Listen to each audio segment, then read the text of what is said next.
Hello everyone and welcome back to another brand new day here at the CCT. We've got some more Counter-Strike to be watching, of course, today. My name is Pop. I will be the one guiding you through the first two best of threes of the day. Now, we started off yesterday, with Series 19. We started off with the opening games, and we can surely take a quick look at the schedule, or we're going to start with Group A.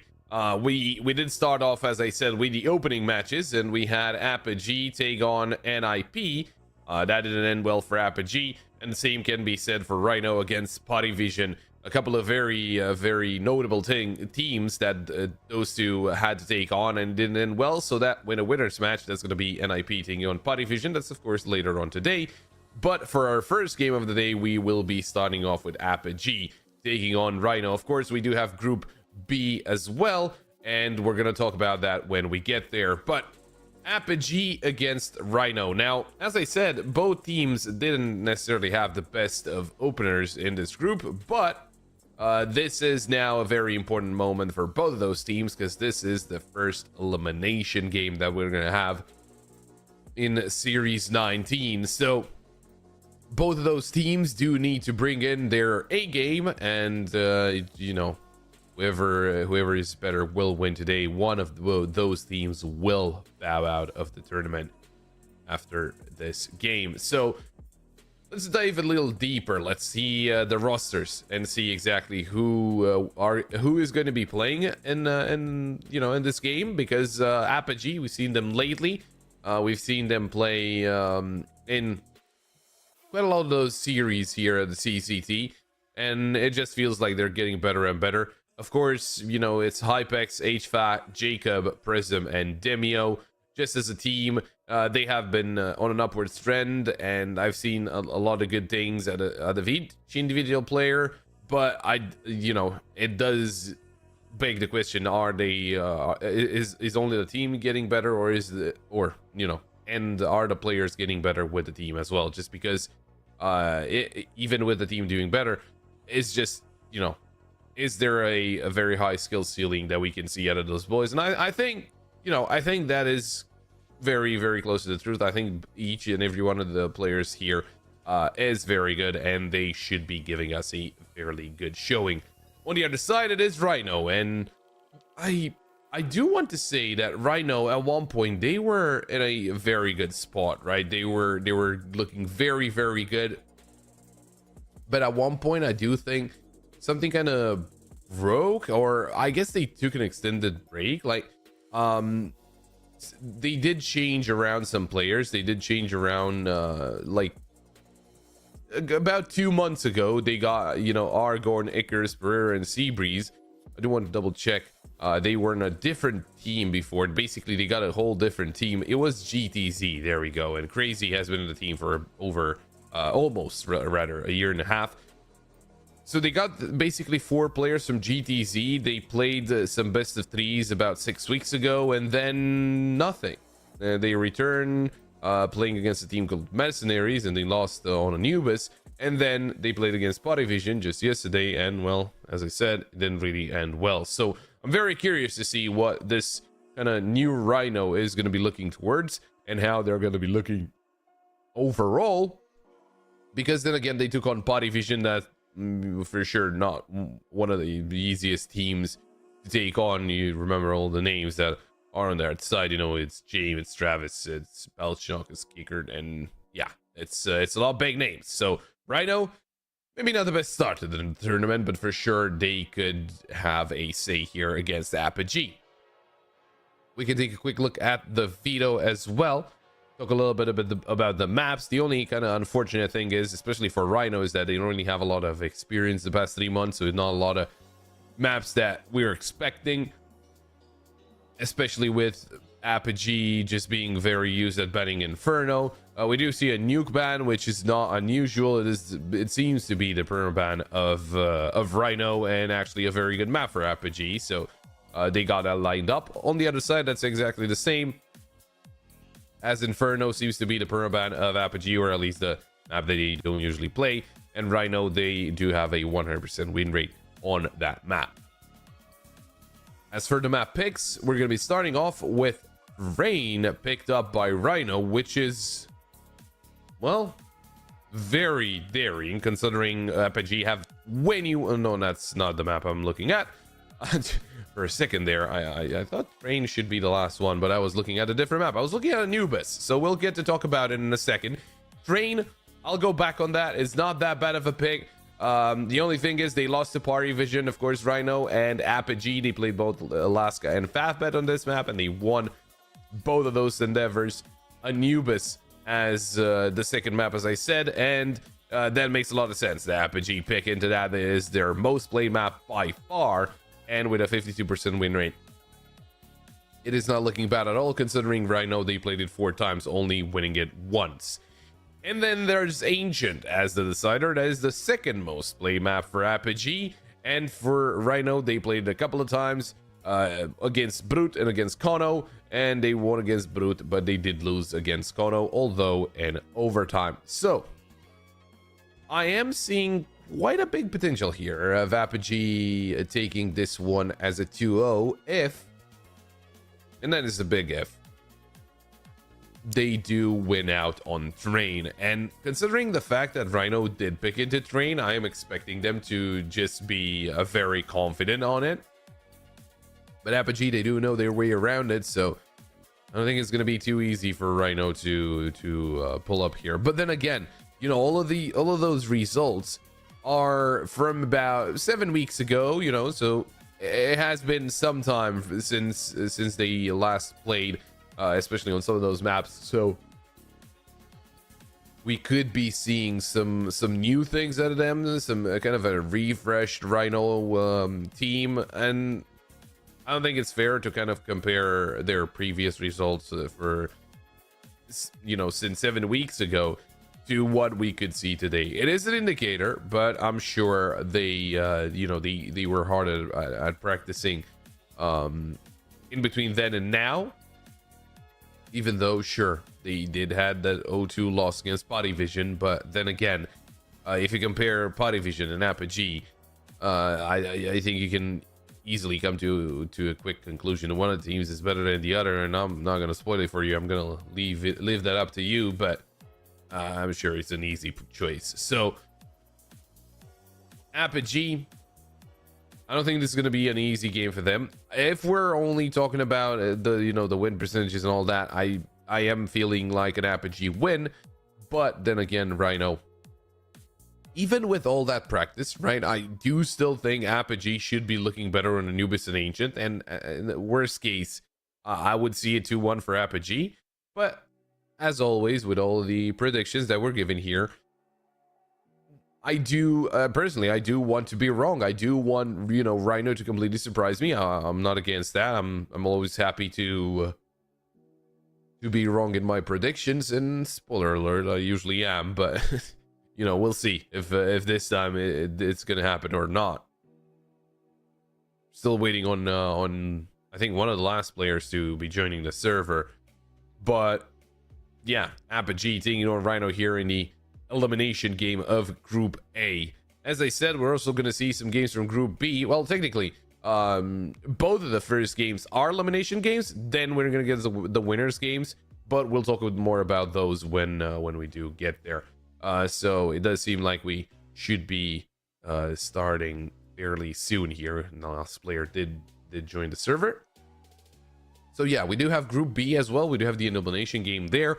It is going to be Ecstatic taking on Iberian Soul. Kind of a couple of stacked groups. Actually, I think you can say that about most of the groups here in Series 19 close qualifier. In Group A, we have NIP and Party Vision. In Group B, we have 9 Alliance and Ecstatic. The fact that Ecstatic are at 0-1 does say something about the level of the groups. Of course, we're going to get to see NIP, Party Vision, 9 Alliance, of all of them later on today. In Group C as well, we have BC Game, OG, Aurora, and Eyeballers, right? There's some big names that are going to be taking on the field from tomorrow on. And for Group D, Fireflux, ESC, Rush B, and Rebels. Maybe there, you know, where you're losing some of the notoriety of the names, but nonetheless, sure, there's still going to be a lot of very, very good CS.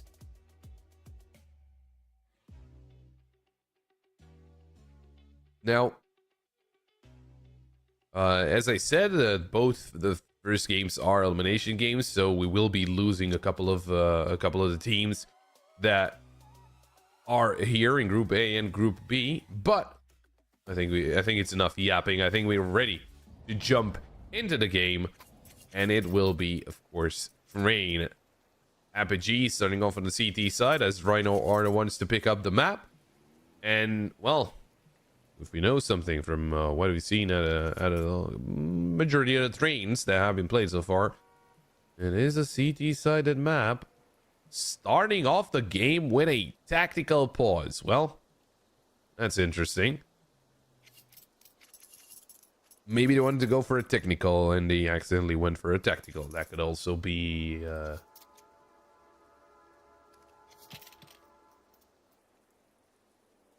kind of a situation that developed.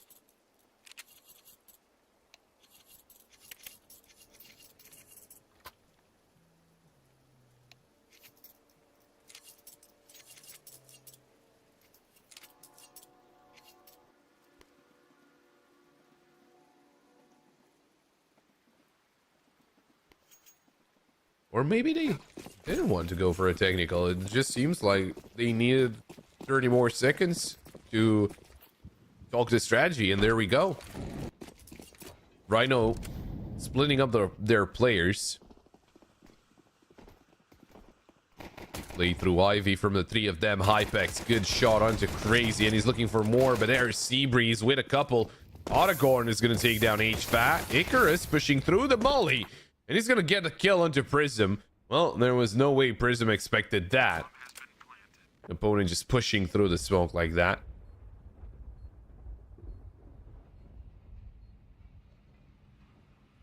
Demio all by his lonesome.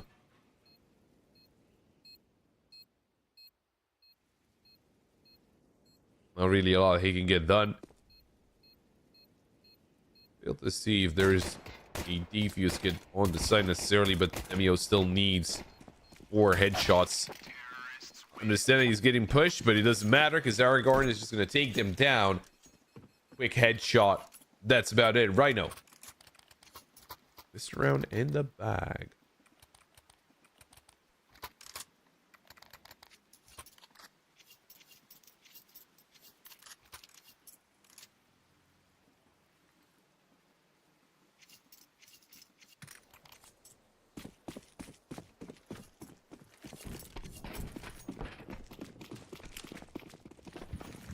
Now, it is a force buy here out of Apogee.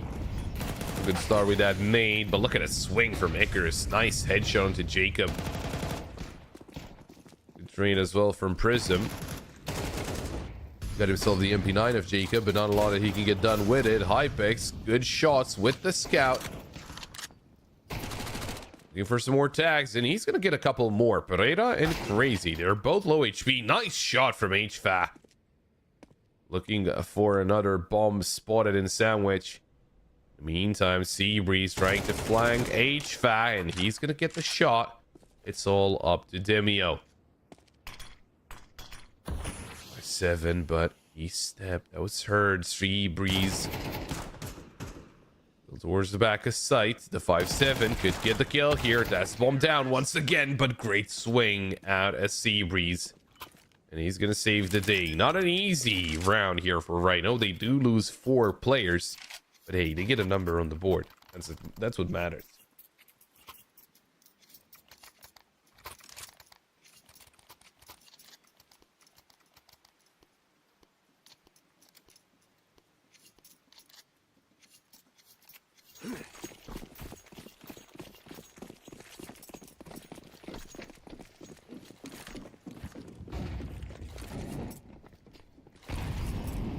Well then, just a plain old eco.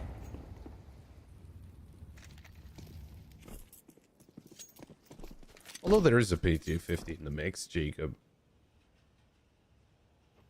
could deal a lot more damage, a lot easier.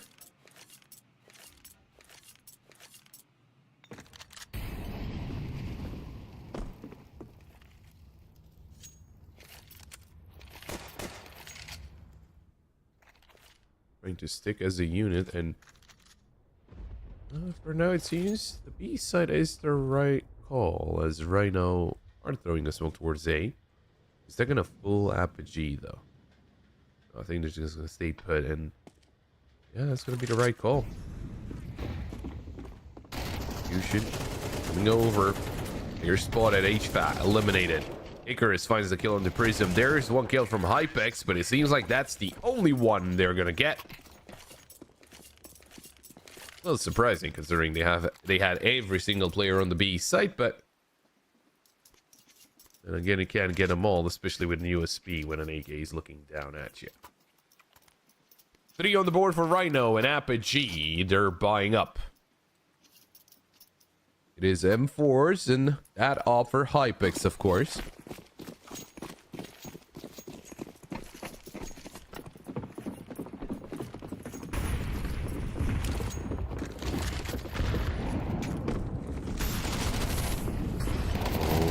Fast play towards B. That's Aragorn. Quickly dealt with by Demio. And he was the lone defender. Oh, the round's over. Before it even started, it seems. Yeah, Rhyno just rushing B. Oh, Prism. He has no idea. Pereira could even get more. He could line up another. Keeps on spraying, and he actually gets a double. That's very surprising, the fact that he gets the second kill as well. But of course, you're not really going to be looking into the smoke towards your teammate, so it does make a lot of sense why Pereira was able to surprise 2.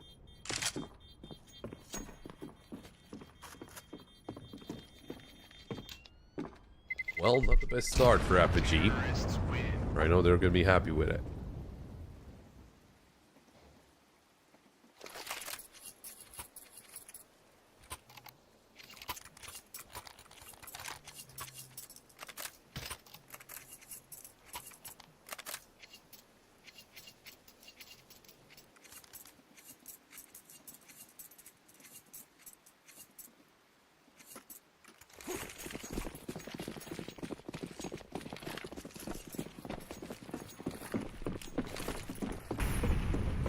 Going into round number 5, it's another buy out of Apogee.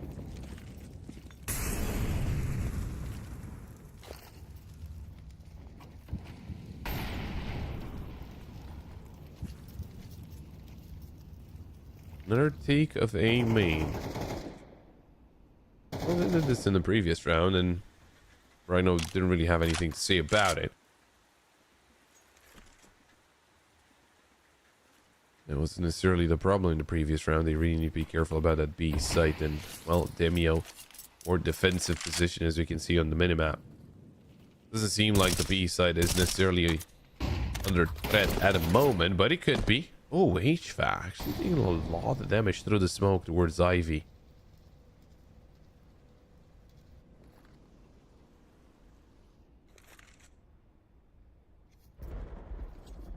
Aragorn already down in pop, looking interested in the C site.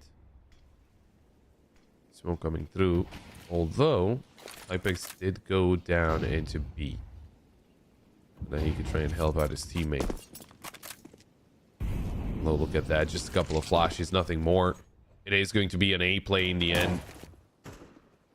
Player spotted behind the site, and that molly will surely flush him out. Jacob, great double. Oh, there's Hypex with a very important kill on the Pereira, trying to cover for his teammate. Aragorn does find a kill on the Prism, but there's Jacob and Hypex to finish them off. Crazy will take down Jacob from the grave, but it doesn't matter. Apogee, they are able to find their first round on the board here on Train.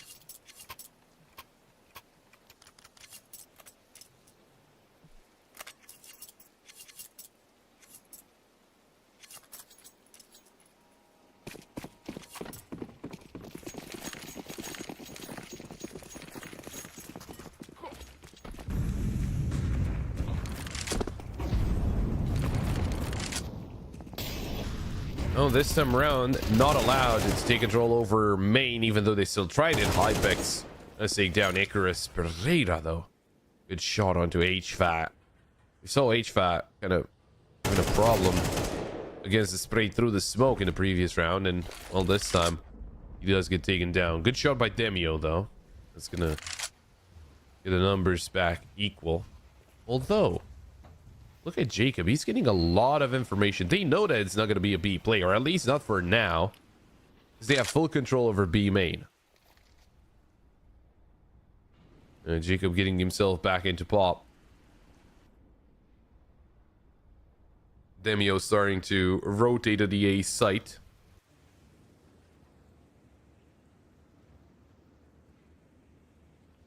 The thing is, Rhyno have no idea that Jacob is towards pop, or actually cleared up all that side of the map. Yeah, there we go. He can just surprise. He could be on a very good timing, because they might be looking towards pop as they swing out. Oh no, Pereira though. He surprises Hypex. Timing is good from Jacob. He's gonna find two. That's bombed down as well. And Pereira has to try and clutch it up. Molly drop. Nade deployed, but I don't think he expects Demio behind the side. Oh, spotted as well. Demio gets the headshot in the end.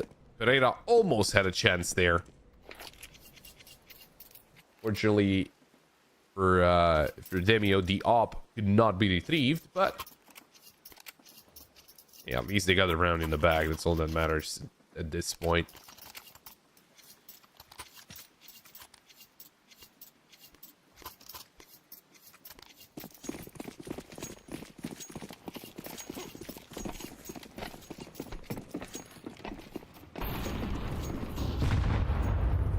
Well, Rhyno, they might have had a good start, but they are back to pistols. They do have that Khalil onto Aragorn, so some damage can be dealt as they are working their way towards upper B. Full-time Molly, that's going to delay them a little longer. Oh, a perfect nade. Crazy's down to 21 HP, almost being eliminated by that HE. Prism in the meantime looking towards upper. He's going to take down Aragorn. Good shot by Demio. The bomb looking to get planted. Oh, the Tech 9 does surprise, but not enough for a bomb plant. Nice shot from Seabreeze though. That's the Opera going down, and Op will be retrieved for sure. It's just a couple of weapons that need to be reinvested into. The damage being done there by Rhyno. Tactical pause as well from the Portuguese side.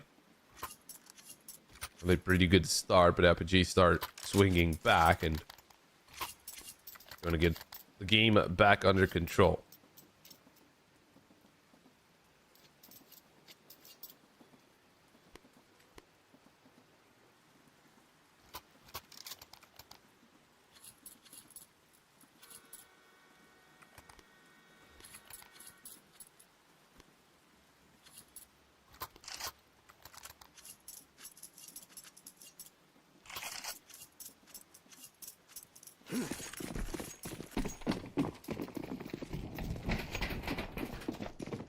Only one round between those two teams. Oh, and Rhyno going back for another fast play, although they only have a couple of players now. Gonna send a couple of players towards Bob. Oh, Prism, great double. He saw the shadows there. Now a little bit of an overextension as he gets dealt with, but there's Jacob looking for a triple, only able to get a double as his teammate did as well. And it's Aragorn up for the clutch. Oh, he gets a triple. A couple of players left, but Demio is able to shut him down. A couple of good timings there for Apogee. Spotting the player in main, or rather the players in main because of the shadow.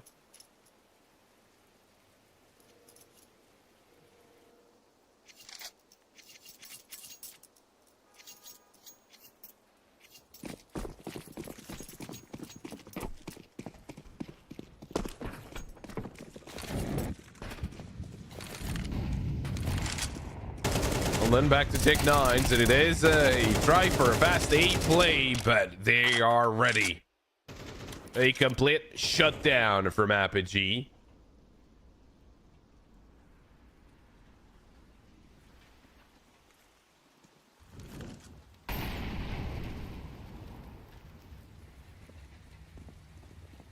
Pereira's all by himself. Not really a lot of hope, to be honest. And maybe he can deal some damage, but maybe he had a bomb.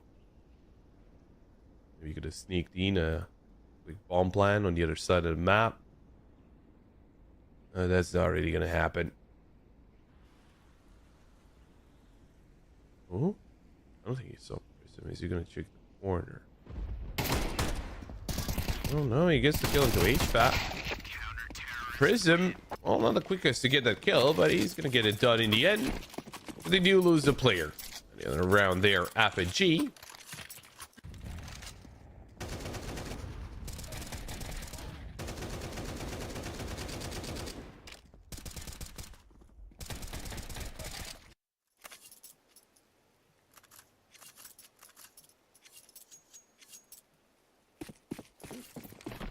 But with that, they do get in the lead.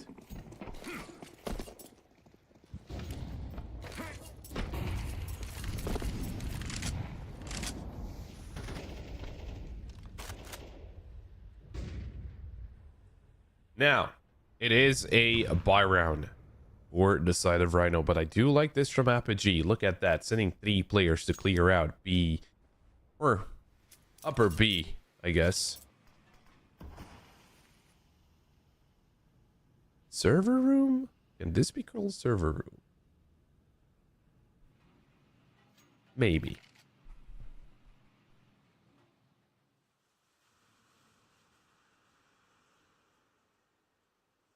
In the meantime, HFAT looking towards Ivy. Having the angle down. Oh, good swing. Good kill. Hypex from the site. Finding a kill into Pereira. And HFAT able to land the double kill. Icarus and Aragorn, they have been very silent. And B has been open for a little bit here. But might be a little too late to the party. Hypex, is he going to swing in time? And the answer is no. As they make it into the site. Great headshot from Icarus. Well-timed molly as well from Hypex to keep Aragorn at bay. And Hypex, he's expecting to push through the smoke. Oh, wouldn't be too crazy to do so. They have to get something done. They're in a 2v4. Getting close to CT is one of the things. Oh, it seemed like a team flash, but Jacob still able to take down Icarus. Aragorn towards CT. Nice shot, and they need to hurry up. Hypex, he's gonna swing in, but he has a pistol in hand. Prism drops a molly. Oh, and the molly will get the kill. The bomb is too far away. They were too late to the party here, Apogee. They took way too long to attempt to retake. So Rhyno will be walking away with that. A 2v4, but they're able to win it.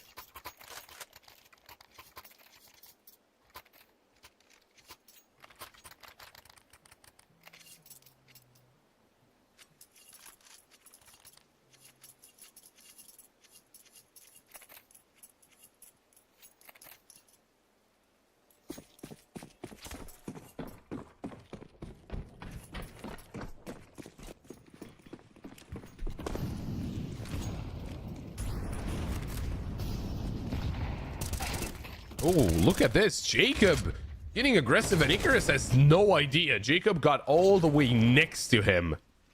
Another good start of the round from Apogee. Especially with that double kill, you know, just overpowering Rhyno's position.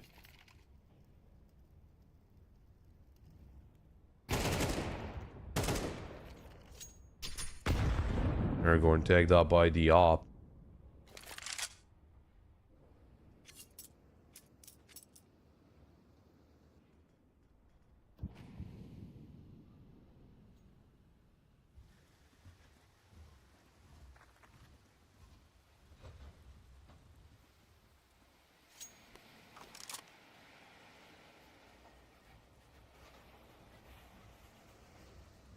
Bring their luck here towards Ivy, it seems.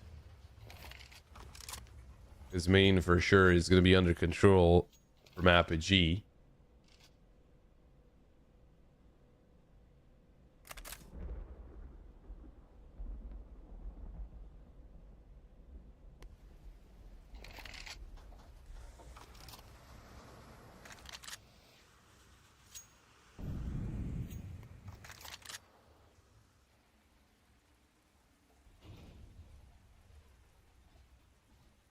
Or maybe just saving is the better call.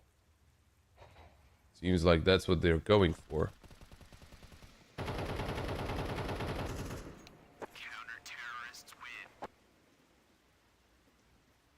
Well, at least they have something to play with. In the final round of the first half.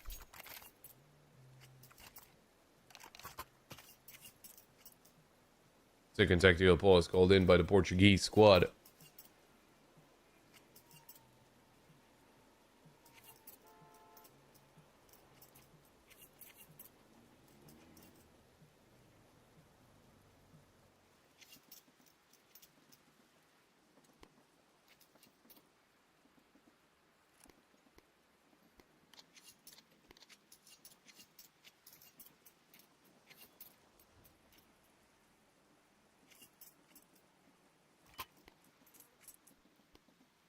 Now, is he going to be all tied up? Or will we see Apogee in the lead at the end of the first half?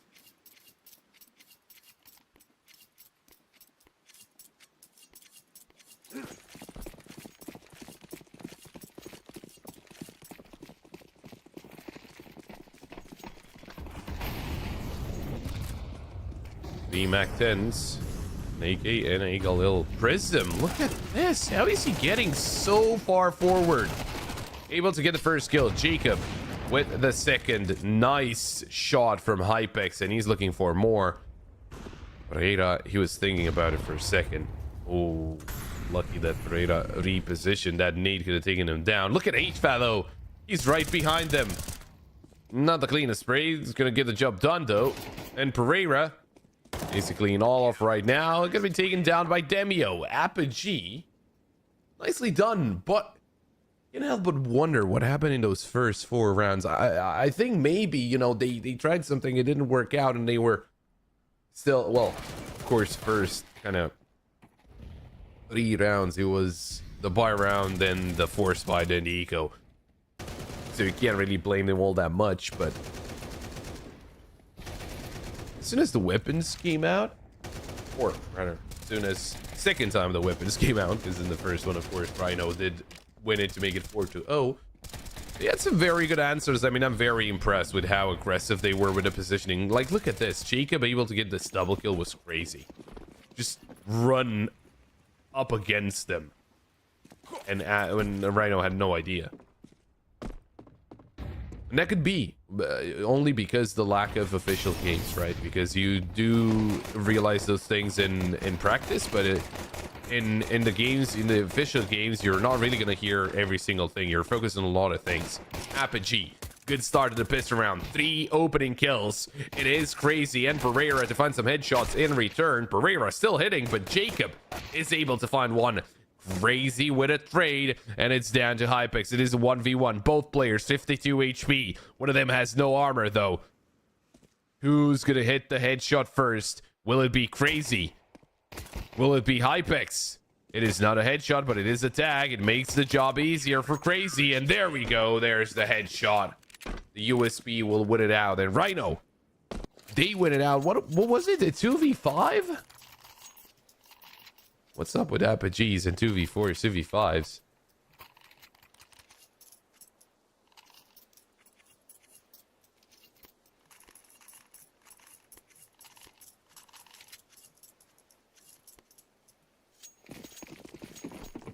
It's more of a meme question, like, you know, those 2v4s, 2v5s, they're never safe.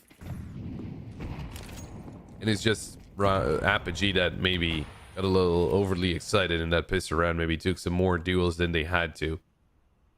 Didn't necessarily wait for the opponent to be pushing into their crosshair.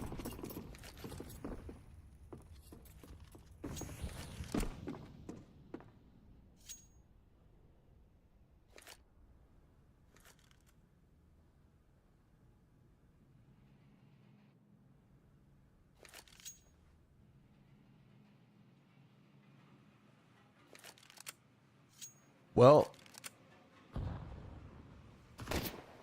the pistols right now just trying to deal as much damage as they can.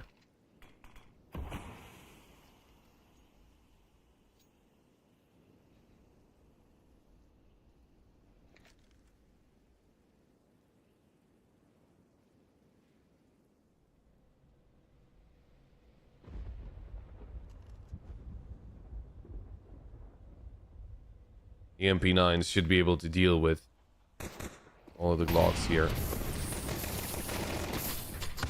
Well, they got very close and Icarus did not see them. Good kill. If they somehow can sneak a bomb plant in. Good shot from Hypex. Aragorn. He is in A main. Oh, but he's been blindsided by Demio. This is a 3v2 now. Bomb not planted. Almost eliminated by the MP9. Crazy does get a kill in return. Demio, great headshot. There's the push from Crazy with the dualies. Demio, can he win it out for his team? Runs out of bullets, gets the Glock out. Oh, but he's not gonna hit the shot. Crazy clutches it up. But that was way too close for a team playing up against the full Glocks. Almost losing to an eco.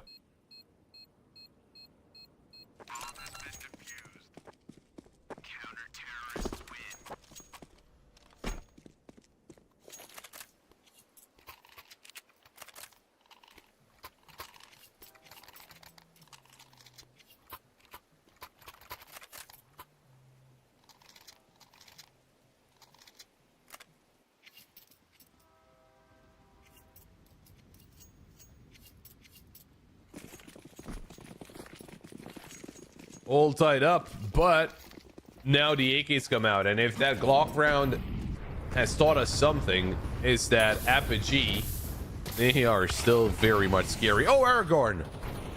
Fully blinded, goes down to the molly.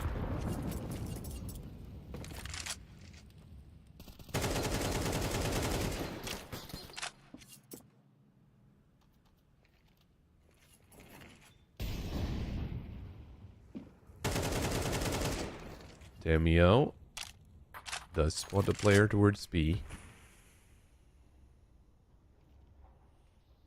Smoke is dropped almost instantly right after, and a nade that deals a little bit of damage.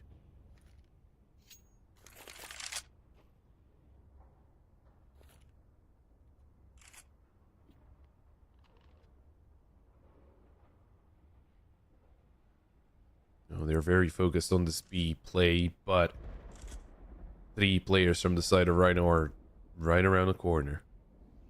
Apogee have no idea. Jacob could confirm that though. He starts pushing out into A. There's a lot of angles that he needs to check, but he did get a lot of information. Oh, it's coming through. MP9 starts to get aggressive. That could give off the wrong idea, and that's exactly what he does. Apogee, they start back away. Early, they realize that A site should be the way they should go. And a bomb will be planted. Icarus walking into the crosshair of Jacob. He had no idea that Jacob's already on the side and that close. But right in the meantime, in the back lanes.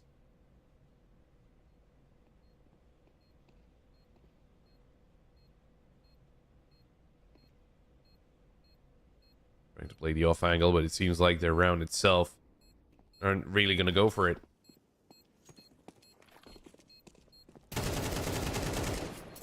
There's Prism getting the kill. Also, why is that lane 3? Isn't that supposed to be lane 6? Or I guess it's lane 3 on the A site. Anyway. Also, you know, the train now is orange, but I guess I would expect a lot of people to still call it green. That's what I would do.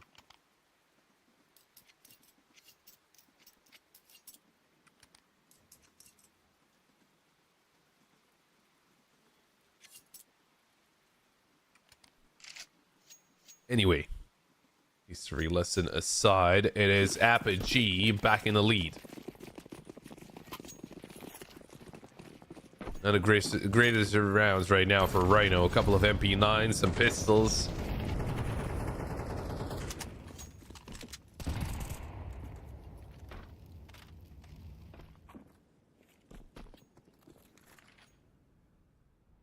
the majority of their forces onto that A site.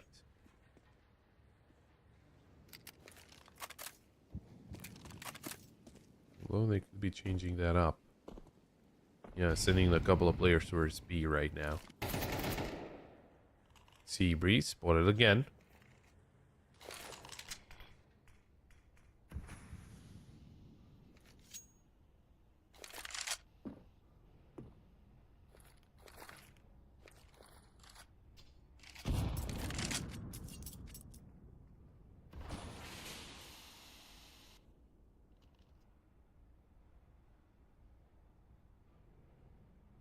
Demio getting ready to peek into the B side. Aragorn very close by. That smoke is going to push him forward.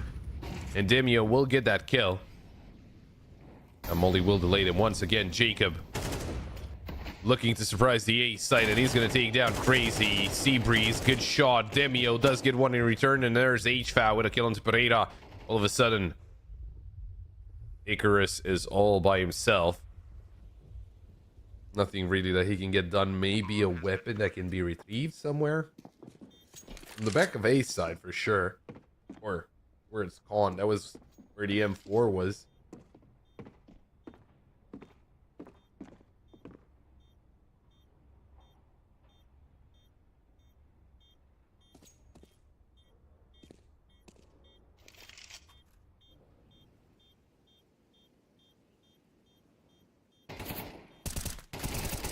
Icarus, can he stay alive? No, Jacob will take him down. No weapon saved. I mean, they should still have money for a buy here. That's... Oh no, they were actually forcing up. Yeah, that's right. And a couple of pistols with the MP9s and all that. So Rhyno finding themselves in kind of an awkward position right now.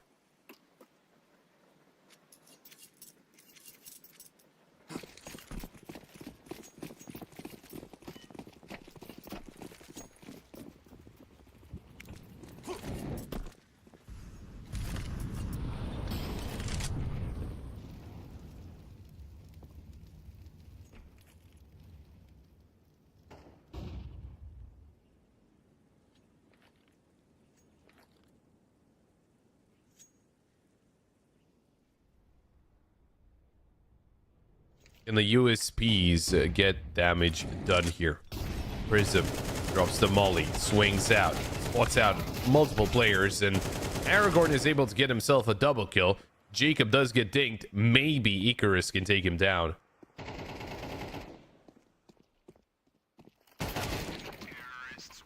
No, the answer is no. Jacob, great shot. But with that, Apogee, double digits. Now, Rhyno, you will be able to afford a buy.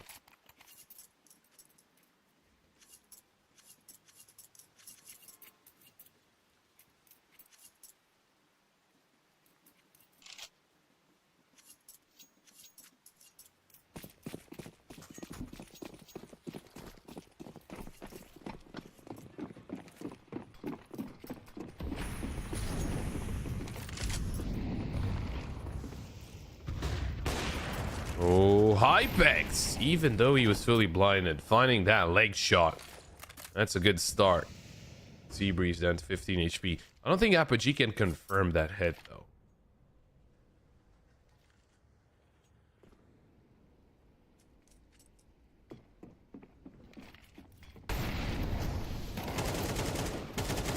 Oh, Jacob, great find. He has been a constant presence towards A. And he is so good at just dealing a lot of damage there.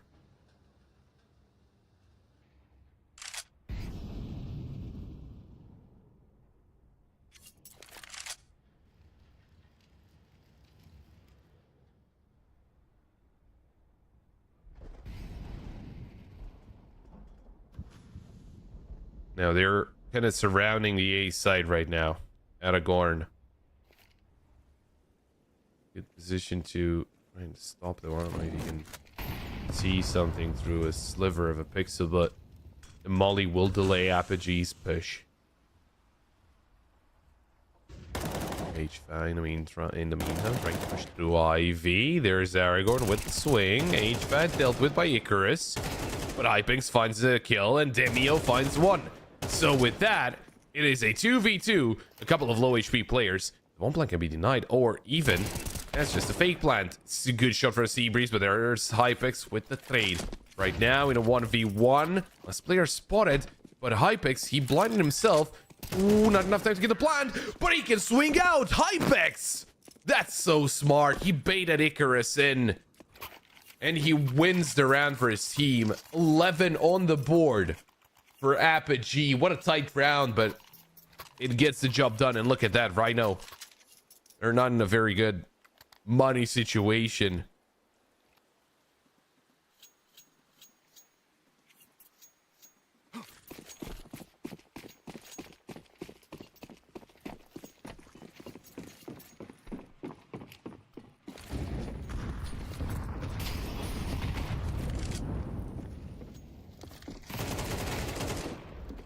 Oh, Prism.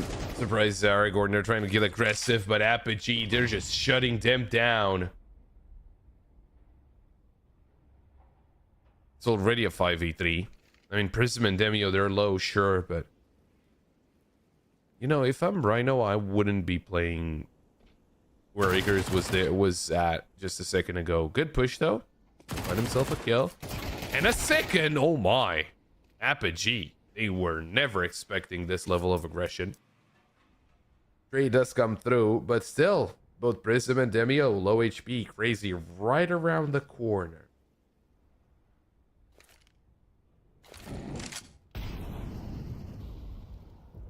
If you're crazy, do you get aggressive? Like, the answer is no, and I think that's the right call. You should know that B is mainly open, though. They've got Demio out on upper. Oh, Hypix. He hesitated for a second. They could be pushed from behind. It could be pushed from lower.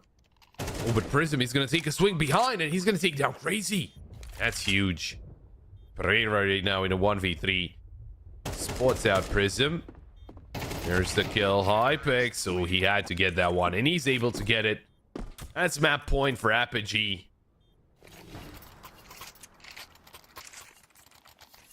Five chances to close it out. Rhyno will be able to buy up here.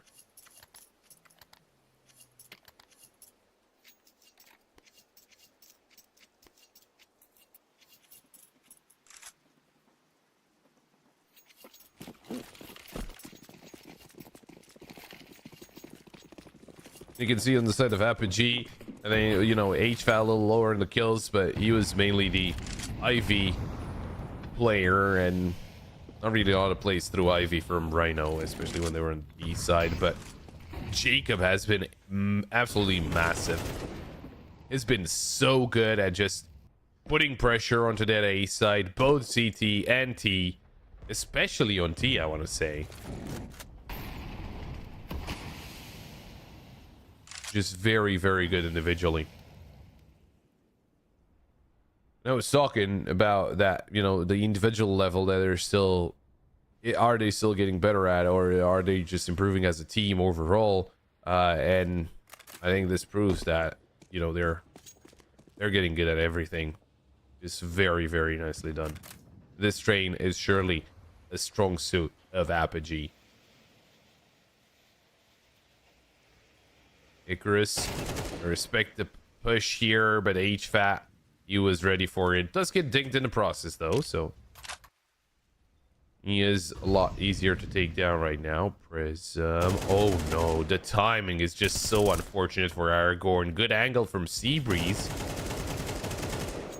Not the cleanest spray out of Demio, and you want to be very careful how you jump off of there. Another great timing for the side of Apogee, and it is Crazy with a missed shot. Jacob, man, I just mentioned, just a very, very good individual performance out of him. 24 and 11 before he disconnected from the server. 13-7 for Apogee. That is a very good start at the best of 3 for their side, considering Anubis is a very good map for them, and Rhyno, they only won it once out of the 4 times they played. And their most recent result, the game I mentioned against Mercenaries, well, they didn't really win it, did they? So it is a very good start to the best of 3 for Apogee, and we could be seeing that 2 I was talking about. But hey, maybe Rhyno, they have something hidden up their sleeve, and maybe there's some more to that Anubis that we can see at the moment. So we will be taking a break, but when we're back, it is Anubis between Apogee and Rhyno.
Welcome back as we're getting ready for the second map of the best of three. We just started off Apogee against Rhyno on Train, and Apogee had a very good performance. I mean, they didn't start off the way they probably wanted to, right? They were a little slow with the start, but then they were able to pick it back up, and Rhyno couldn't do anything about it. That was the scary thing, right? Because Rhyno, it seemed like they had some good ideas, but Apogee were just shutting them down every single time. So now that we're moving towards the second map, it is Anubis, and I don't know if we should be, already singing the praises of Apogee. I think Rhyno should have something to say on this map as well. But it's, again, just Apogee's most played map. It makes a lot of sense. They pick into this because they're very confident and very experienced on it. And even if this Anubis doesn't go their way, Ancient is their second most played map. So this is worst case scenario for Rhyno, right? You lose your map pick and you're moving into the map pick of the enemy team, arguably their best, right? In terms of win rate, it's not. Don't get me wrong. In terms of win rate, Nuke is their best with 85% win rate. But this is the second best in terms of win rate and the most played. So it's a lot of bad signs right now for Rhyno. But again, the game didn't even start yet, so I don't think we should be jumping to conclusions already. Maybe Rhyno do have an ace up their sleeve and they can surprise Apogee. But then again, I do think so. Rhyno do have the opportunity to start. Maybe they choose to start. Actually, I think I can find this out. Oh, they will be starting on a T side. Okay, so at least Rhyno, they'll be starting on the favorite side of the map. I think, well, obviously it is the side to do better on with 56% win rate. So far this year, they played 3 of the 4 games that I mentioned. One of them was played right before New Year's. They played against CS2 News on the 4th of January. It was a 13-8. They played on the 9th of January, and it was a 13-5 loss. Of course, the game against CS2 News was a win. And they played 3 days ago against a team called Mercenaries, and they lost 13-11. Although that Mercenaries team is not without, some big names there. They played against the team that was Dios, Yunurs, NBK, Kyojin, and Joko. So some very good French players. Actually, Pereira dropping a 1.37 rating game. So maybe it was a little unfortunate they weren't able to win. Although they only got 6 rounds on the TE side. It was a tied up score line at halftime point. So that's not really something you want to see when you're playing T side of Anubis. And now that you're taking on Apogee, a team that has a lot of experience on this map, that makes it even more scarier. Even though their most recent result against Alaska, of course, talking about Apogee this time, it was a 13-0 loss, but at the same day, it was 12 days ago where they were winning against GTZ. I guess you could call it a new team of GTZ, 13-3. But we are going to be jumping into the game, see what's going to happen. Apogee starting on the CT side, Rhyno on the T side, as I mentioned, and see what happens here on Anubis.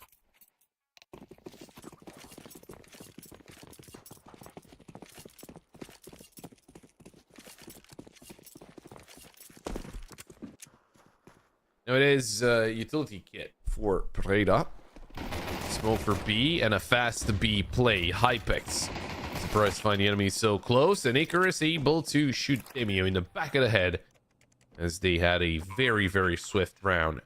Where's that B site?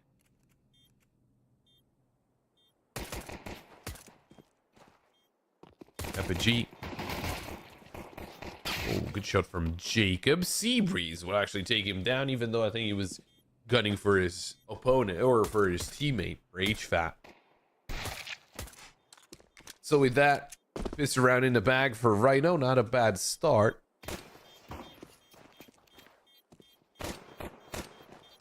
Good shot from Pereira to eliminate Prism.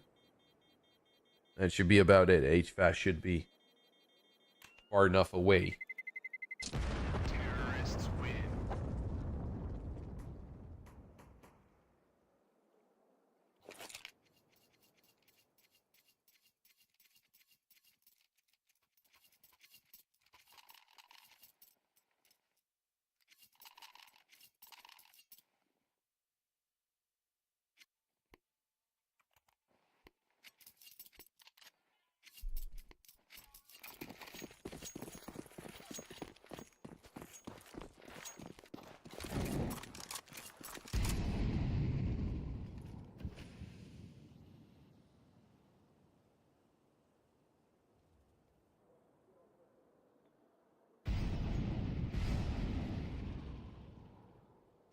It is a force buy here out of Apogee. Getting aggressive in A main, and he almost don't almost take down Seabreeze, but that's a lot of damage. Seabreeze, good double. Very important.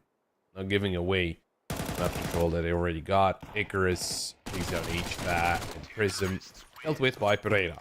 So, Rhyno, you deal with the force buy. They do lose a player, but it's not the end of the world. Apogee will be going it out here.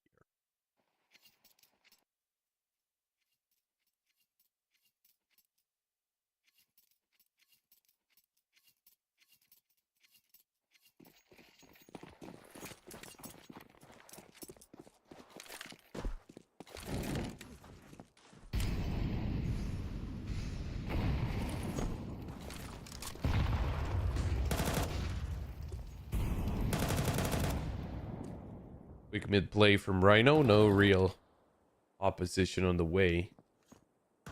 Apogee stacking that B site.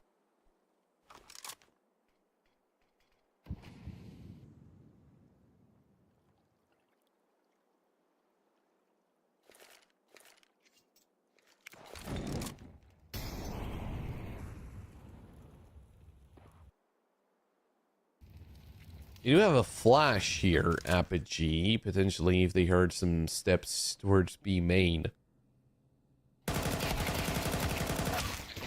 Perfect swing from Aragorn. A triple kill. To get things going. Prism does get one in return, but that should be about it. Well-timed nade as well. Prism taken down to 28 HP.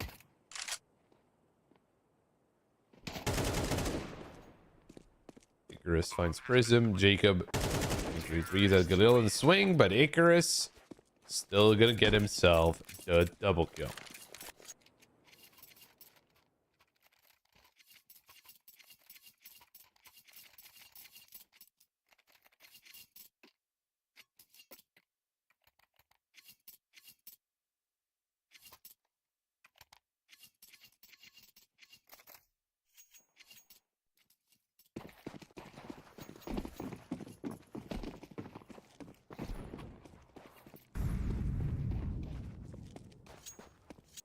It is the full buy of Apogee. So far following the pattern of train, but we'll see if Apogee are able to break the cycle and get away with his first buy round. Great boost, Hypex finding that first kill, switching his attention towards mid. Pereira is slowly advancing. That smoke will block his vision. Gonna be a push through the smoke. That's exactly what happens. But Hypex, great shot. Demio. Oh, looking for that second kill. Apparently still alive there, Pereira. It is a 3v2 favoring the side of Apogee. I think they heard weapon change. HVAC going in first. Tries to get a pre-fire off, doesn't hit, but then right after it, he gets the shot. Crazy inside of the smoke. Jacob, he didn't hear that he tagged him up, but Prism did. And he gets the kill. Apogee breaking the cycle. Getting their first round on the board as soon as the weapons come out.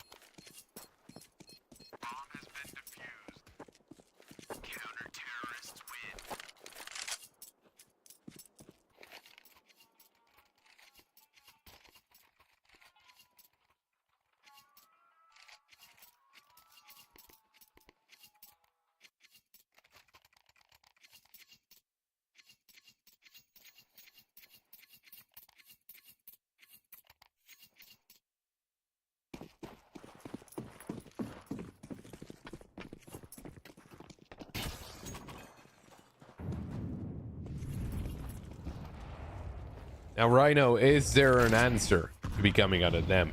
I think they cannot allow this game to get out of hand.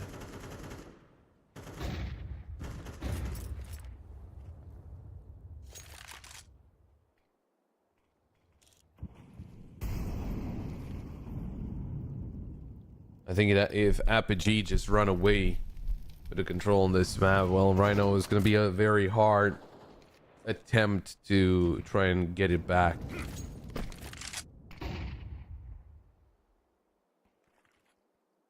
Especially after we'll get into the second half and they'll swap sides.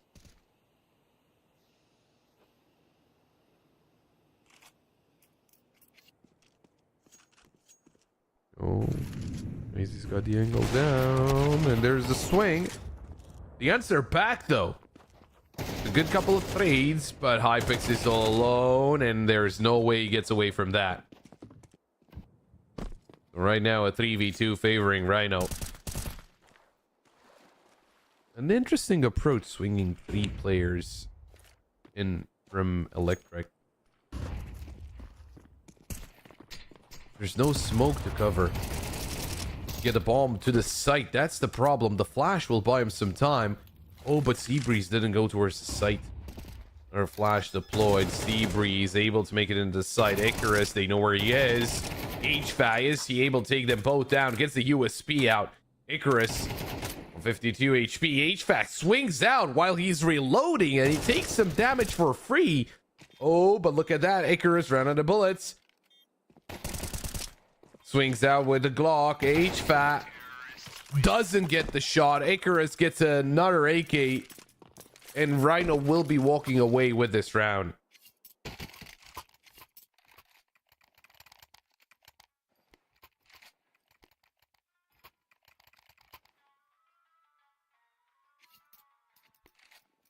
HVAC too long of a shoulder peek.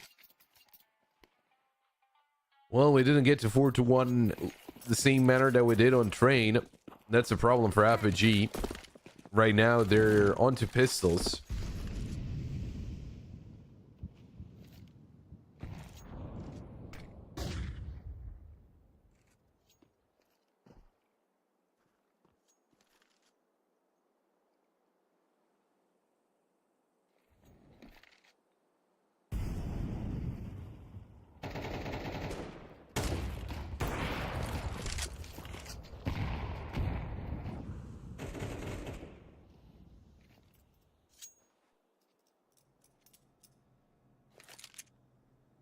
HVAC taking a lot of risks there with the shoulder peaks and all that. He gets a lot of damage dealt to himself, and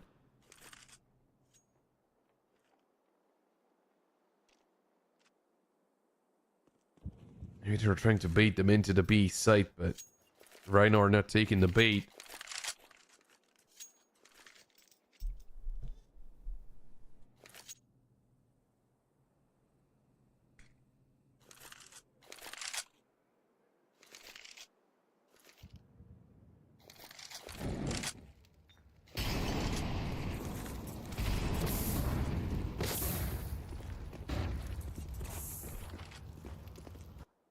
Well, they choose the A site, and that's the right call for Rhyno.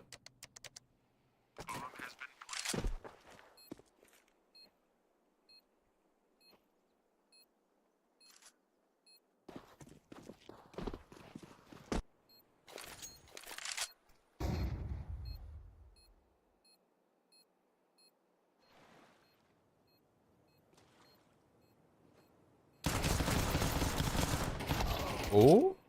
Hey, hang on. I mean, no danger to the round itself, but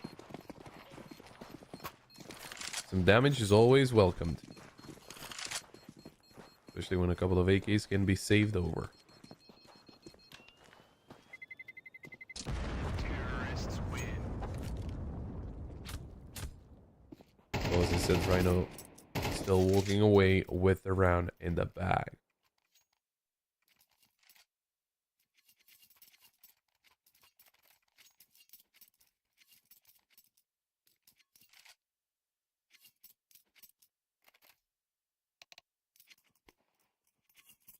Tactical pause called in by Apogee, and well, I'm not surprised.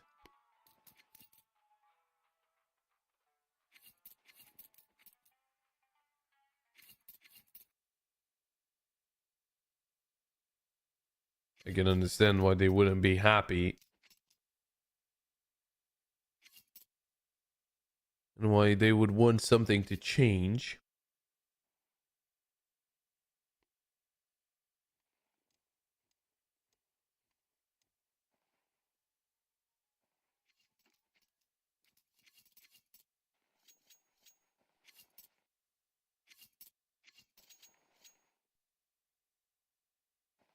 Let's see what changes.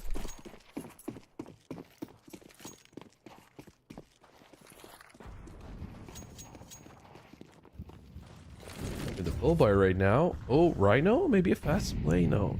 The Mutil being thrown towards the B site. Oh, with the aggressive smoke though. Player's been spotted and Jacob realizes it. Gonna back away.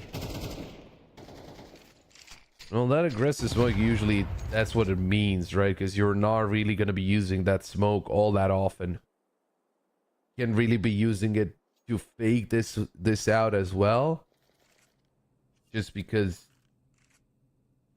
well, you're basically wasting a smoke if you're not using it to push to get control over water.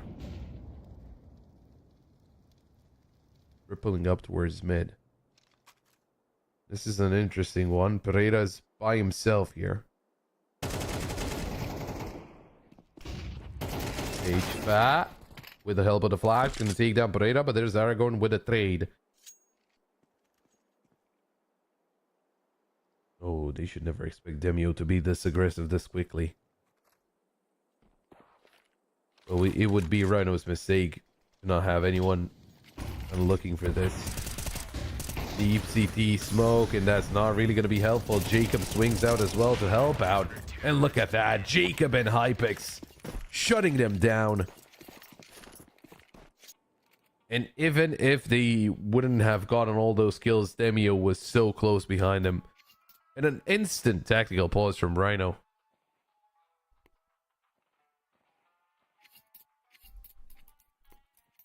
Not wasting any time.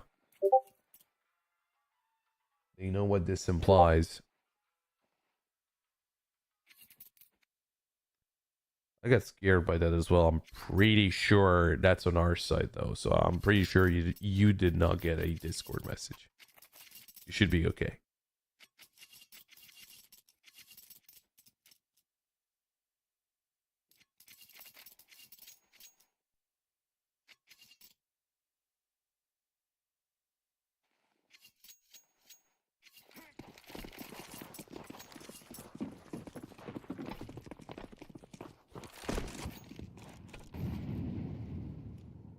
Or if you did not hear anything and it seems like I'm losing my mind, maybe I am, you know.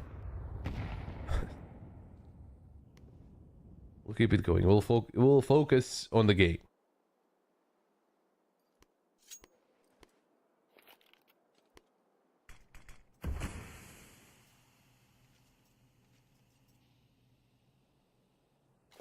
Meanwhile, in the game, Rhyno. Not really a lot to play with.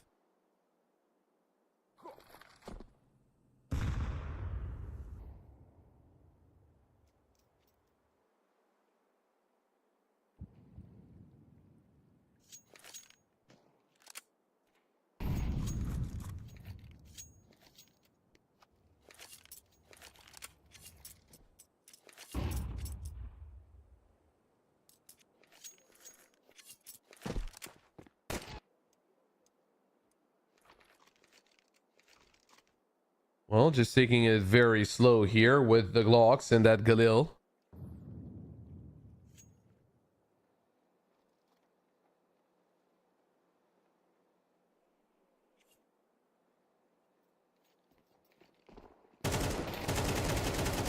Oh, Demio. He will take down one. We take a sneak, a bomb plan in. Why not, right? Get some extra money. Demio tripling up in the end, but he gets taken down by Icarus. Prism will finish him off though. There's the third round on the board for Apogee.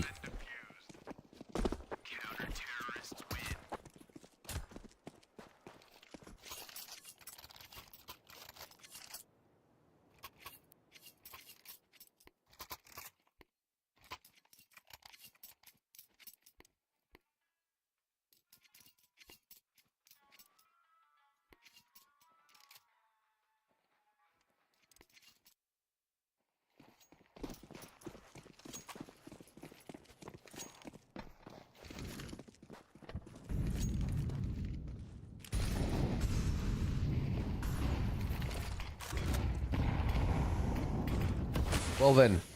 Ooh, good nade damage. Starting things off the right way here. Apogee, Demio with the kill onto Icarus. In the meantime, they lost control of Ray and they have no idea. Seabreeze taking that chance to eliminate Demio. And bomb will be planted by Crazy, and it will be planted for Heaven. Shot from Jacob. He's got someone coming in from behind, but HVAC, he heard the steps. Pereira, they know where he is. Nice shot from Jacob. He's just so clean with it. 4v2. They're never safe. Aragorn takes down 3. Oh my god, what a play. Well, putting all your eggs in one basket doesn't really work out for Apogee. 3 players coming in through camera. Seabreeze, or rather Aragorn, can just take them all down.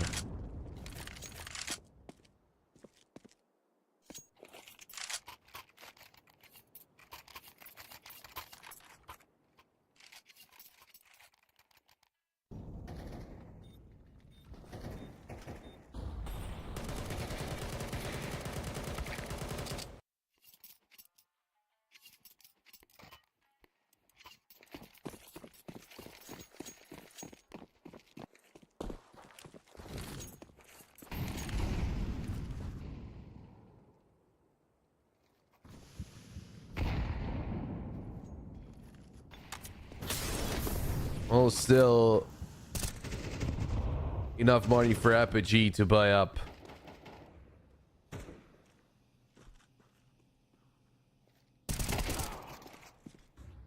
Shot from Prism, though. Surprising Aragorn.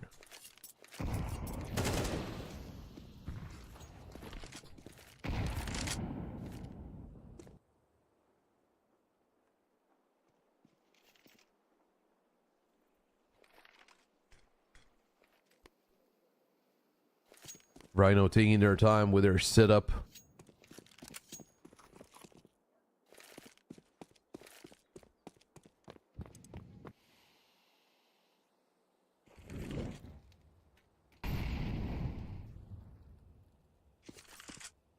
They're still pretty far away from each other. I think they need every single player to try and push in.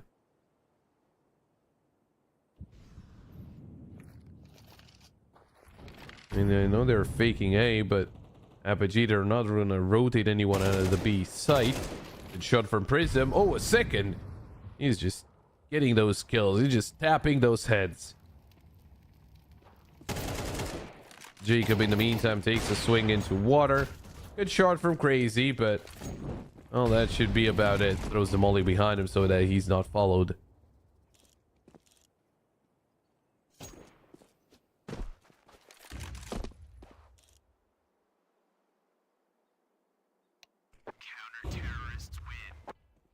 And Apogee answer back.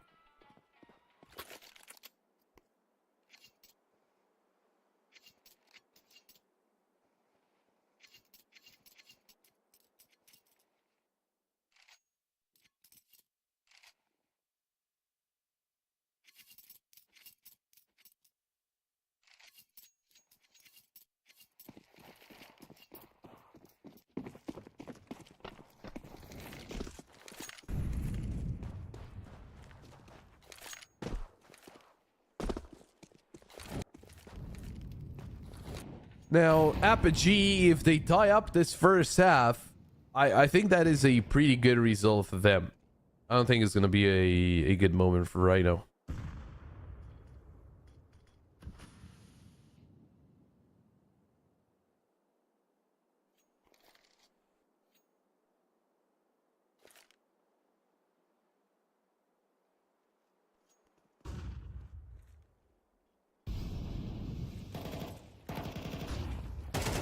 HVAC waiting for the flash, didn't even need it. Great shot onto Pereira. Aragorn right under him, but nothing that can really get done. A minute left on the clock for Rhyno to get their play done.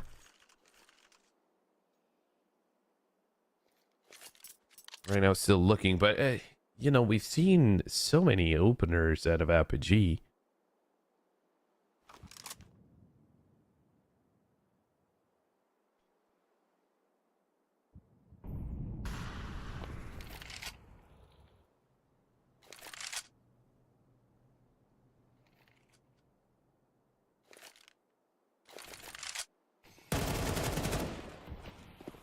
Oh, great shot from Icarus. Although still a couple of players on this A site. Demio gets one. There's Hypex with one, but he's gonna get backstabbed. Oh, tries to go for a quick scope, but it doesn't work out. A 2v2. Swing from Seabreeze, and he's gonna take down Prism. It's all up to Jacob. He had a wonderful performance on the previous map, and he's gonna get a headshot onto Seabreeze. Now can he get Crazy as well? He's on site, locked in with the op.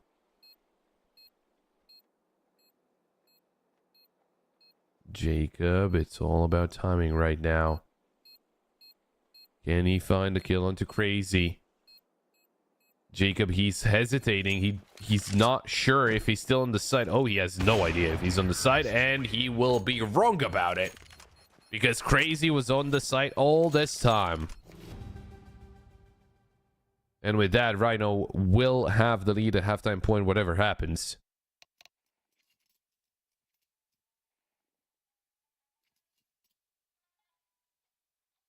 Attack pause called in by Rhyno.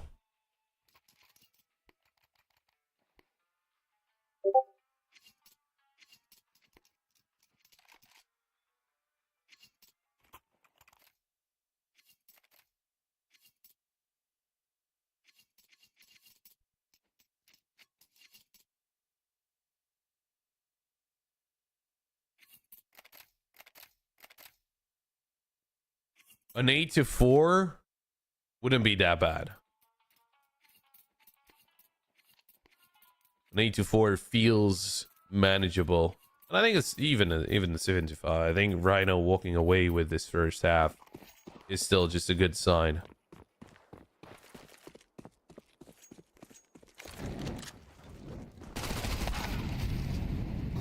Ooh, Aragorn going down first. That's not a good sign.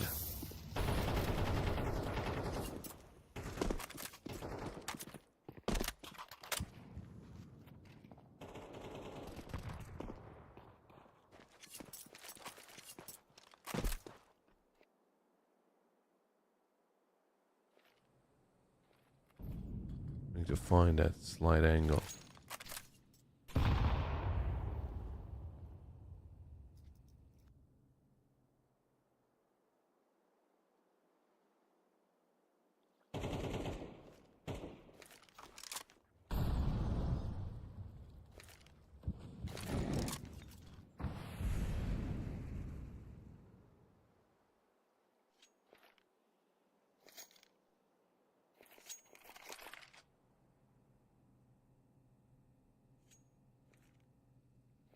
Rhyno, they're a man down.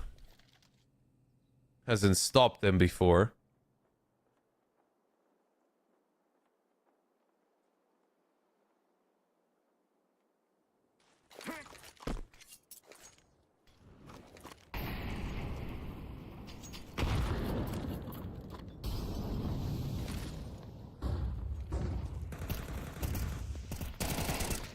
Oh, great peek out of Jacob.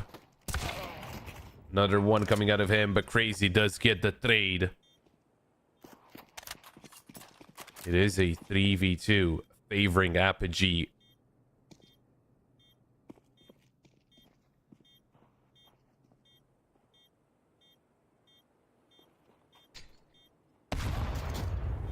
Oh, great nade. Demio eliminated. It's all down to Icarus.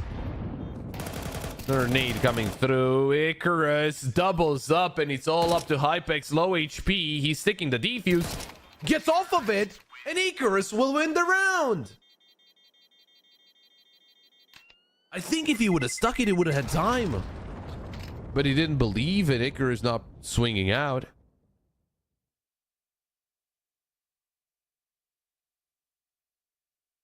8-4.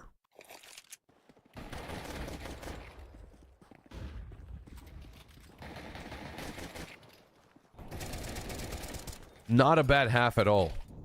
Rhyno, very respectable score line considering, you know, we were expecting a lot worse, but job's not done just yet.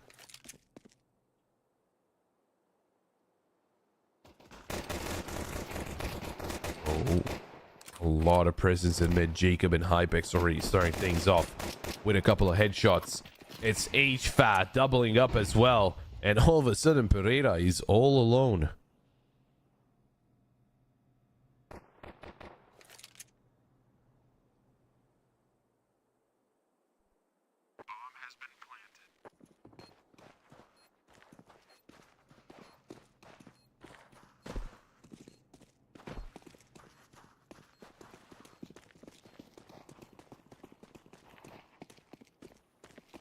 Just trying to survive, trying to get by there, Pereira.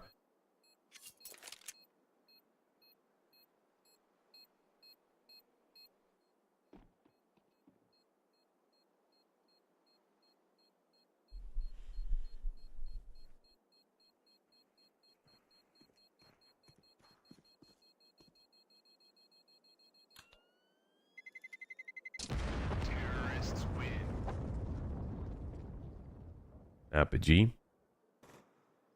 Well, that's a good start. The second half, walking away with the pistol round.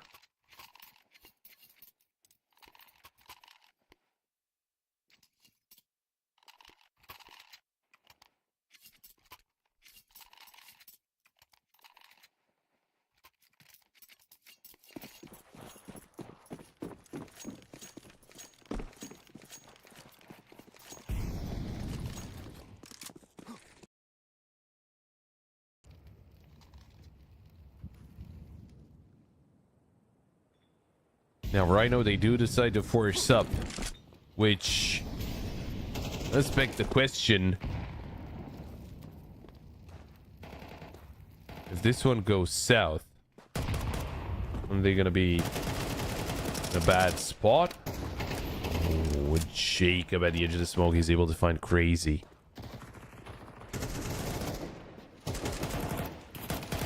Looking for some more. They're just... Surely there's some... They actually have no molly. I don't think they can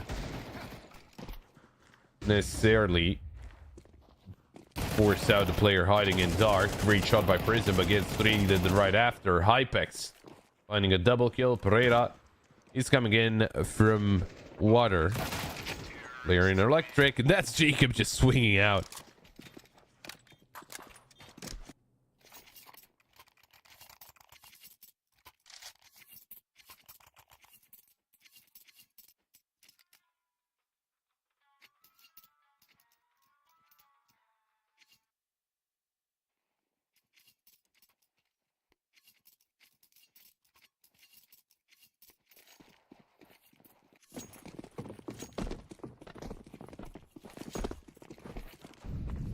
Yeah, there we go. Just, you know, if you lose the previous round, you're an eco now. Oh, and just imagine Apogee getting this round flawlessly. That's going to be a big problem for Rhyno. Getting the economy set up.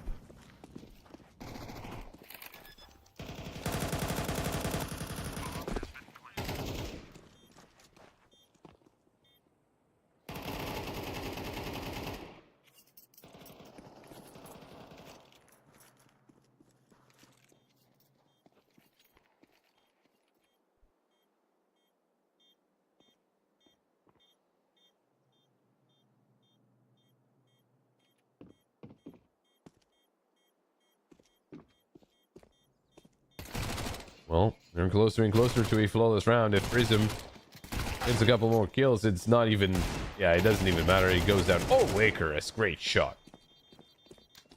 But in the grand scheme of things, it doesn't matter.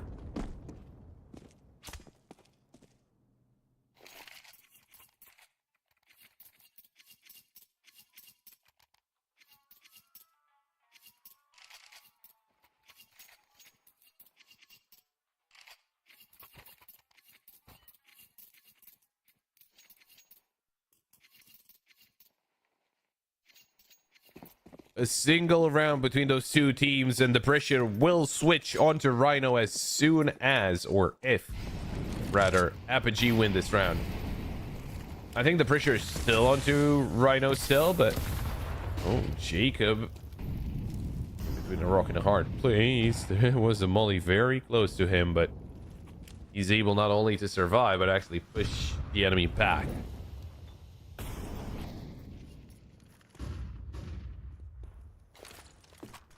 I love how Jacob is not afraid of a gunfight at all. Couple of flashes. Damn, he was hiding all this time. Great shot. Oh, and the flash in return. Apogee, that is wonderful. Smoke comes through and the bomb will be planted onto that A site. Rhyno, potential save there.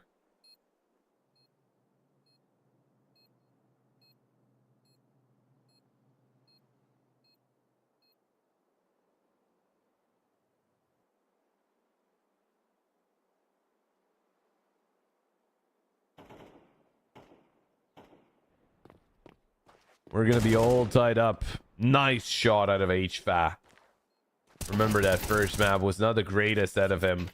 But look at this. For Apogee, everyone is starting to deliver. Nice shot from Icarus, though. Gonna double up.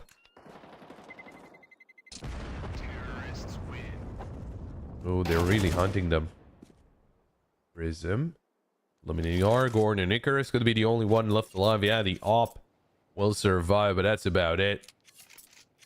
A technical pause has been called in mid-round. I didn't hear that, but it was after the damage has been done, so it doesn't really matter.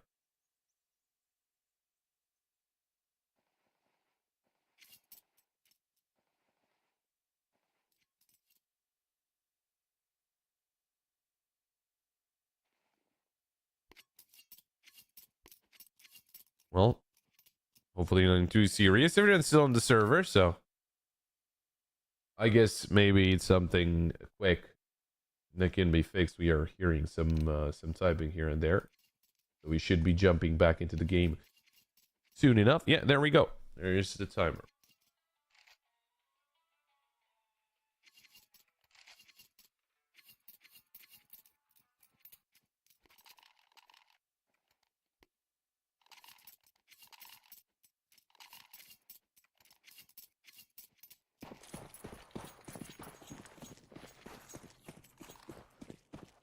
It is a force buy out of Rhyno. I mean, they did save the op. I'll give them that. So, first thing around the op, maybe not the worst decision, but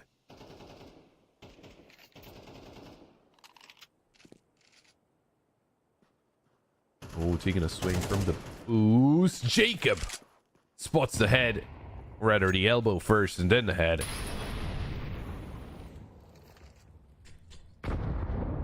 Opening up around 17.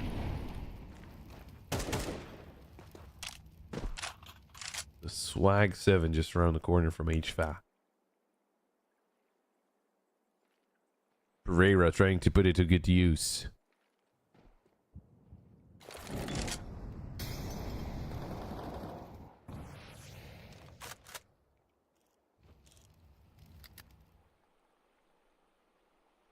Rhyno trying the same thing that Apogee did on their first spy round with a boost behind the smoking A. It won't work though. Apogee are looking for a B play. And Aragorn is all by himself. MP9 in hand. Oh, Pereira, maybe? Oh no, he didn't see anyone.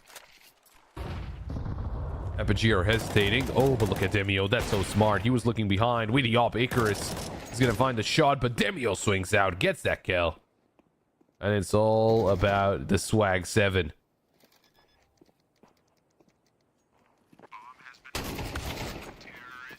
A single shot fired off by Pereira, but Jacob takes care of him.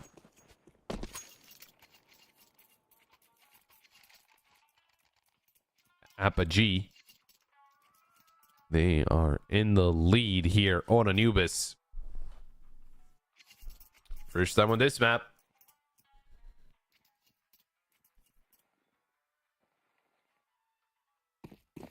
Let's see if they can maintain it. It's Rhyno back on a bye.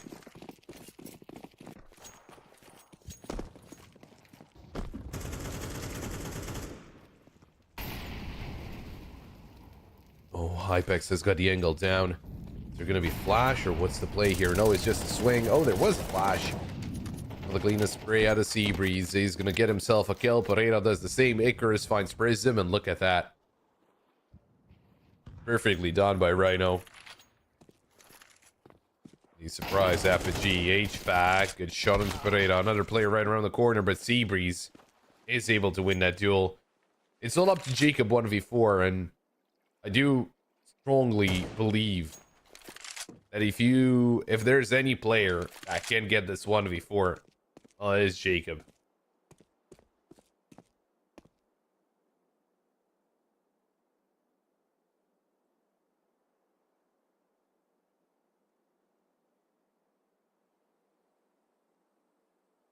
But Jacob, he does not know that Icarus is pushed up all this way.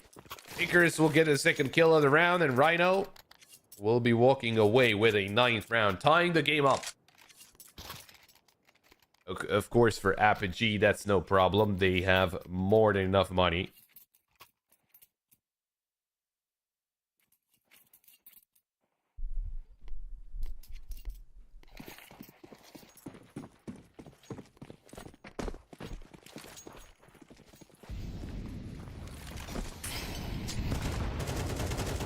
Ooh, Prism. Okay, good for shot. Keep getting aggressive. HVAC. He's not afraid of some flames. Jacob, in the meantime, shuts down Aragorn as he wanted to rotate out of the B site. Looking for that second player, and that's Icarus going down. Seabreeze all alone, and there's a minute and 24 seconds left. That got dropped down to 45 seconds as the bomb got planted.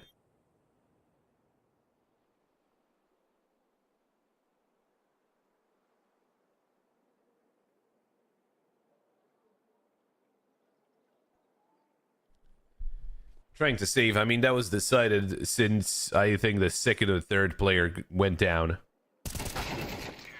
Oh, Seabreeze. Not able to save. Not able to punish. Full.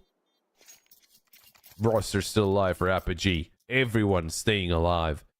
Getting that economy going even more.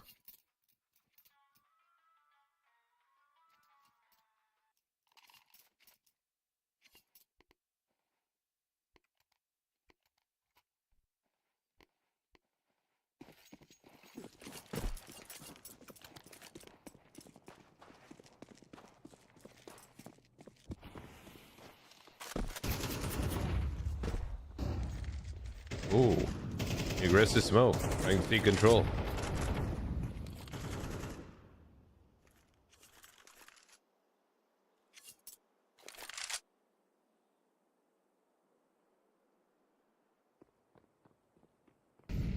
Ibex. It shot onto Icarus. They were very patient and they were rewarded. Oh, but look at Pereira and Aragorn. He answered back. I mean, Hypex is still alive. But for a second, he walked away from the duel and his teammates were eliminated.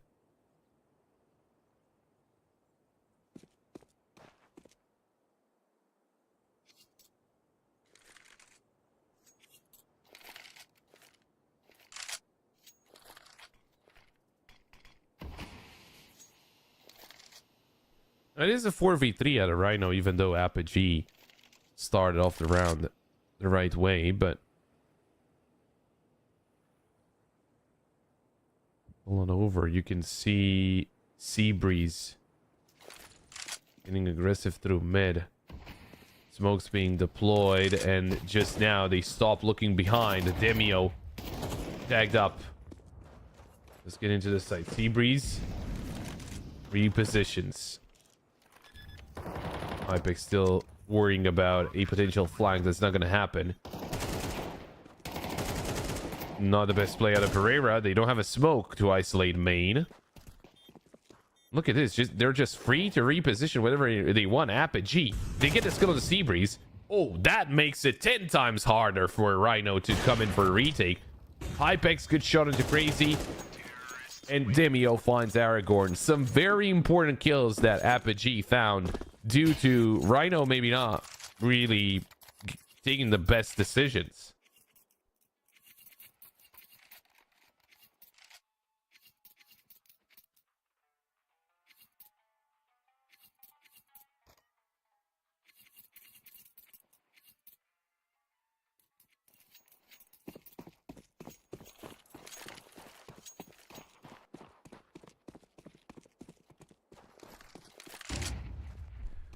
Well, a half buy. That's what Rhyno have to play with.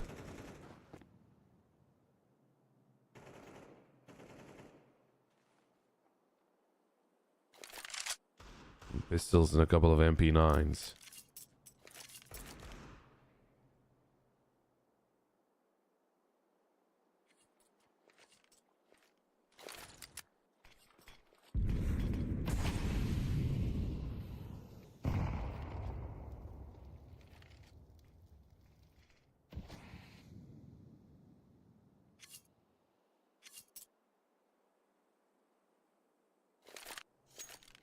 Apogee could be reaching series point if they're careful against the pistols and the MP9s.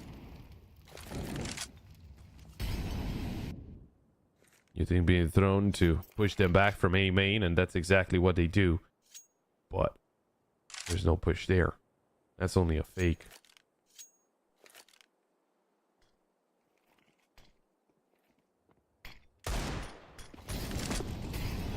Once deployed, that Deagle could confirm something. MP9 not able to find anything. Aragorn eliminated. Crazy. Ooh, great shot from HVAC. Icarus denies the bomb plant though. Hang on, this can still turn ugly. It might be a 3v3. They might have the weapons advantage. Look at that, 5-7 taking down Jacob. Not a lot of time. Hypex has to reload. Demio looking for the kills. Demio eliminated. And there's not enough time. There's Rhyno walking away with the round. Barely. Seabreeze had to stay alive, and that's exactly what he did.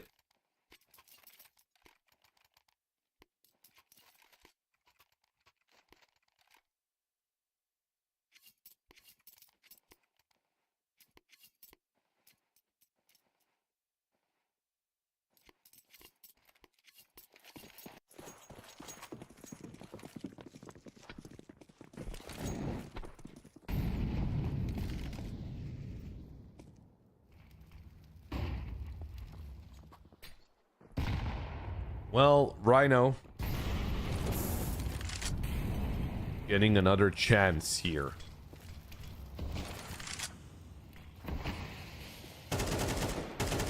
Can they hang on? That's the big question. Well, they kind of have to.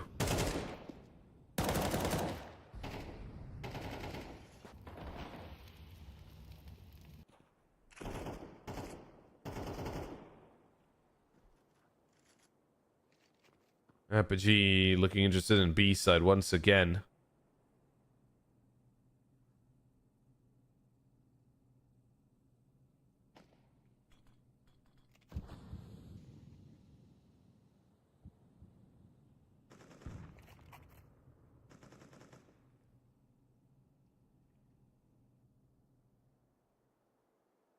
They are taking their time here, Apogee and Rhyno.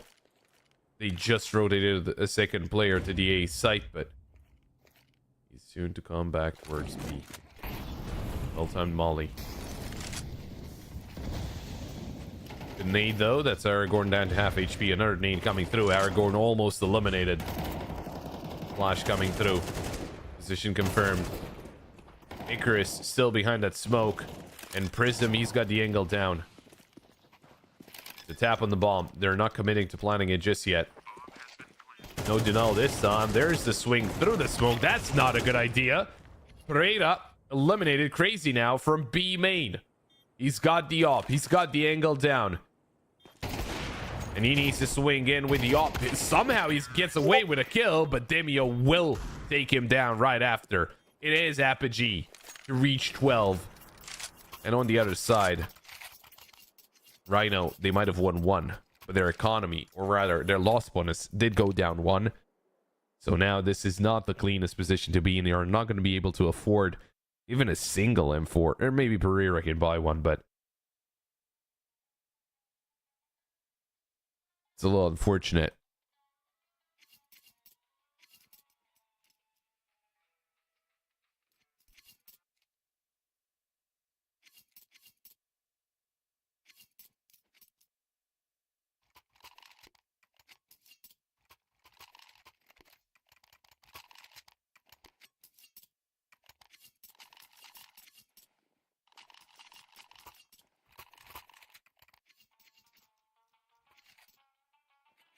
Yeah, there we go. It's Pereira on that M4. And 4 MP9s. That's the way they want to go about it. Apogee, on the other hand, they have everything they need. Ooh, the flash is into B main. They keep on pushing, but Jacob gonna take down one, looking for that second. There's the help from Prism as well. Maybe a little late, but he gets the trade in. You don't know about the other players that are pushing through B main. Apogee, I don't think you ever expected. Oh, but they're around the corner. They bought themselves some more time. Prism is actually watching for a potential flank. Easy headshot on the Sea Breeze. Pereira is right behind as well. Nice shot, but Demio finds Crazy. And Pereira has to clutch it up. 1v3. Oh. Spotted by the Opper. HVAC, he's not on site yet. Needs some help. Oh, maybe he doesn't. He just needs to land a headshot, and that's exactly what he does. Apogee walking away with a 2-0 win. 13-10 here on Anubis, and Rhyno, unfortunately, bowing out of a tournament. 13-7 on Train, 13-10 on Anubis. Well, as I said, Rhyno, an even better performance than they had on Train, but still some more work to be done there. Some more practice to be put in, or not even practice. I think it's more of official games that they have to play, because you can practice as long as you want. Whenever you get into an official game, things are going to be completely different from what you are used to happening to you in practice. Nicely done by Apogee, though. It's a very solid performance from every single player.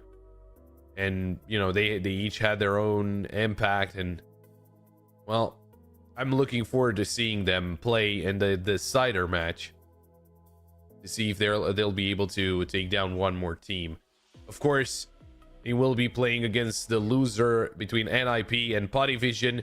He could be playing against NIP again, or they could be playing against the team that did take down Rhyno. That was, of course, Potty Vision. So they will not have an easy game on the 23rd.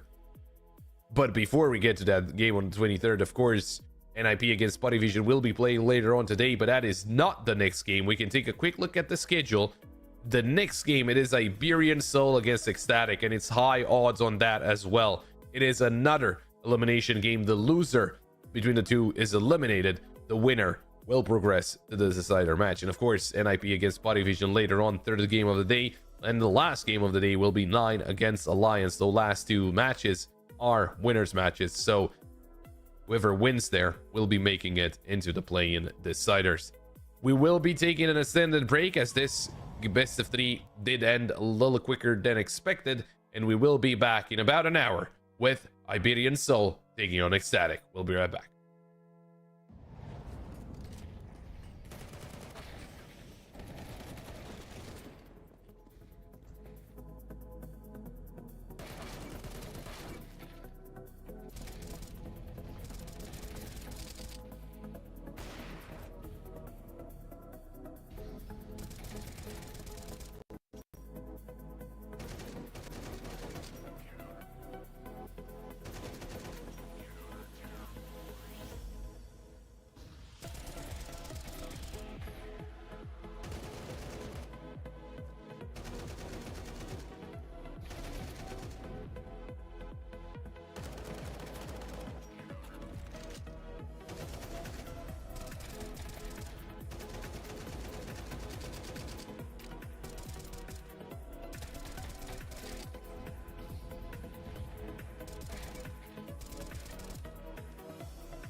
And we are back. We're getting ready for the second best of 3 of the day. We already had the first one. We already had an elimination game, and unfortunately, Rhyno will be bowing out at the tournament. Apogee managing to win 2-0. Now, we're looking forward to the second best of 3 of the day. We can take a quick look at the schedule, see exactly what games are still left lined up. It is going to be Iberian Soul taking on Ecstatic. That's the second elimination game from Group B this time. Then we're going to have an IP against Vision, and the last game of the day will be 9 against Alliance. Since we're talking about Group B, we can take a quick look at Group B, see what has happened so far. So, Iberian Soul, they did take on 9, but it was 9 that actually managed to win 2-0. And for the other game, it was Ecstatic to play against Alliance, and Alliance were able to walk away with a 2-1. So with that, they will be finding themselves in the winner's game. Interestingly enough, a couple of very close games that Alliance managed to win, both on Inferno and Dust 2, but it did lose Train quite heavily. On the other side, Iberian Soul, when they played against 9, it was overtime on Nuke, and then on Train, they got it close, but it was not enough. So for our losers game, Iberian Soul taking on Ecstatic, I do think there is going to be quite a disparity. I'm expecting to see something of the sort. I mean, for the first best of 3 of the day, I would have expected it to be a lot closer, but I think this one could turn kind of the same way, right? It does come down to how well both teams do on the veto, first of all, and then, you know, on the maps themselves. But I do think Ecstatic should have a little bit of an edge. We can take a quick look at the rosters as well. You know, and just saying that, just because Iberian Soul, they haven't really been doing all that well. They do have some names that we're gonna recognize, of course. Sadodo, Mopos, Alex, Davey G, and Sosol. And, you know, players that were Koi, and of course Alex that played for NIP. So there's a lot of experience in this roster. Don't get me wrong. There's no reason to write them off just yet. I just think at this moment exactly, I think Ecstatic are looking a little better, but I still think the Iberian Soul could put up a pretty good fight. On the other side for Ecstatic, they are ranked at the moment 65th in the world, and you know, they're not the highest ranked team in this playing stage. That of course would be Potty Vision, but if you're taking into account the HLTV rating. But Ecstatic, they are basically the second highest rated in the group, while Iberian Soul, they're not really ranked all that high. And I think that's what makes the difference, at least lately, right? Because that's one of the things that you can take into account lately, is that not a lot of games have been going the way of Iberian Soul. And for Ecstatic, while they do have a good amount of losses as well, I do think they have some more convincing wins, to say the least. And also, those two teams played a month ago in a close qualifier for Series 17. And that was Ecstatic winning that 2-0. Also played in Series 16, and he was still Ecstatic to win it 2-0. But we'll see if today is going to be the same kind of endeavor, or if Iberian Soul will have something to say against this team. Now we can take a quick look at the maps that will be played throughout this best of 3. And I am expecting Dust 2 to not be played, as Iberian Soul have yet to play it, and I'm expecting that's just a permaban for them. And on the other side, I think it's a little hard to say. Ecstatic, they're kind of a team that does play most of those maps. I mean, you could say every single map. Anubis is banned out by Ecstatic, and there we go, Dust 2 taken out by Iberian Soul. As for the picks, I am thinking, yeah, I wanted to say we'll probably see a Train, because both teams did play Train in their latest best of 3, and I'm expecting also a Nuke. It is actually a Mirage. Okay, they choose to go for Mirage, which is very interesting. This is kind of a punish pick that Iberian Soul go for, just because Ecstatic, that's technically their worst map in terms of win rate. For Iberian Soul, it's not a great map either, but they have a lot of experience on it, and they're probably basing everything on just them playing a better Mirage overall. Not necessarily a great Mirage from either of the teams, but just a better than Ecstatic, which should be enough. And of course, it makes a lot of sense for Ecstatic to ban out Nuke. Ancient taken out by Iberian Soul, and Inferno is a decider. Inferno, a fairly good decider for both of those teams. They have been playing it fairly well.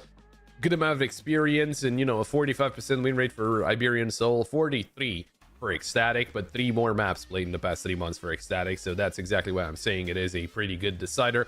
It was either that or Ancient, and I think the only reason why Iberian Soul did ban out Ancient is that for Ecstatic, Ancient is a little bit of a better map than Inferno is. So taking that into account, it does make a lot of sense. So if you're judging on the win percentage, right, only by the win percentage, we should be seeing a 2-1, but it is very hard to say who will be the ones that actually win the best of 3.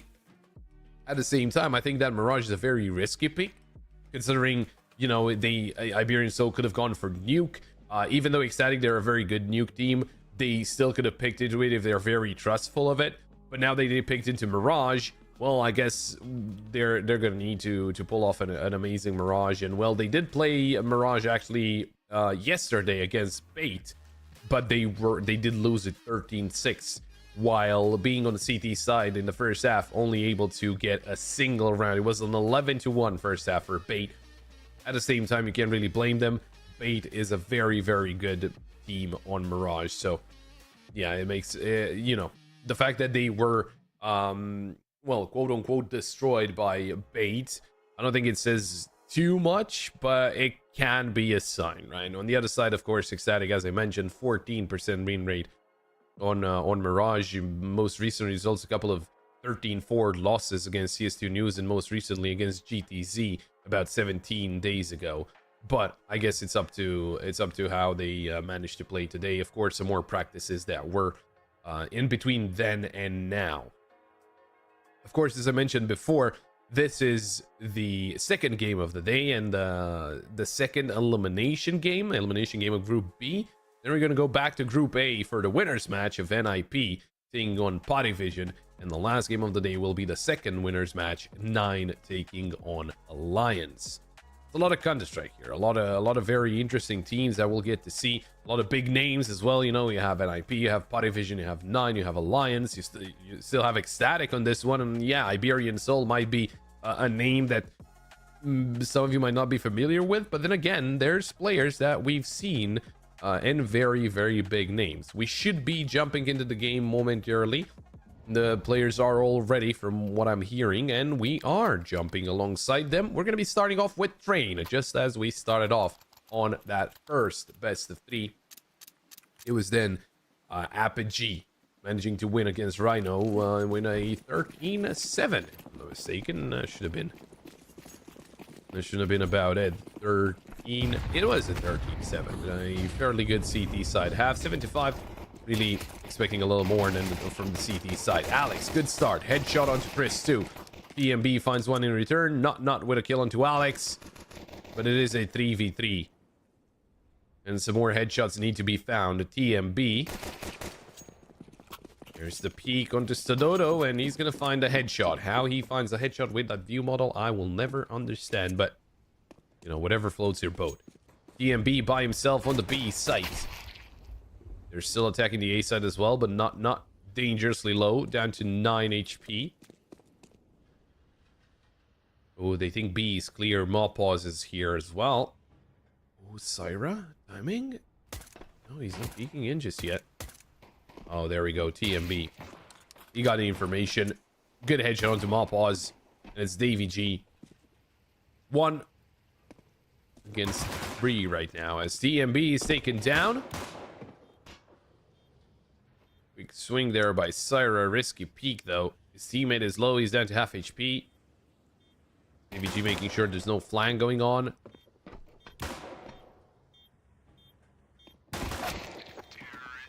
Oh, and Syra will be the one to take down Davy G. That's Ecstatic, walking away with the best round.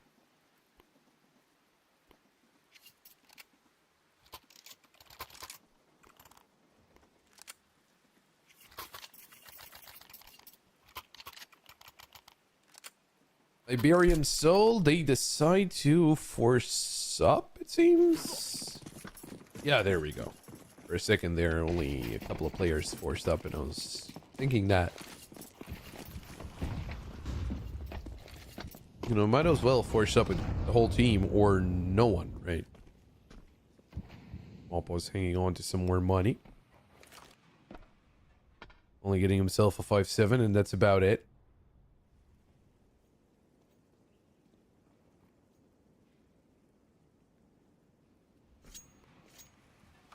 Kind of an interesting development as well. I think it was a couple of days ago, or it was yesterday, a next teammate of those players, an Iberian Soul, of course, had a mess, just signed with 9Z. And this is an very interesting change, considering, you know, he's Romanian born but raised in Spain. You know, he's been playing for Koi for a pretty long time. Then the team just didn't exist anymore, and now he goes on to play for the Argentinian team, which at this point is basically South American. They have players from all over, so that's interesting. It's a interesting change. Anyway, getting back to the round here, that gets a little closer than expected. Ecstatic in a 2v3 actually, as Tadodo hits another wonderful scout shot. Syra barely making it into con without being capped by the 5-7.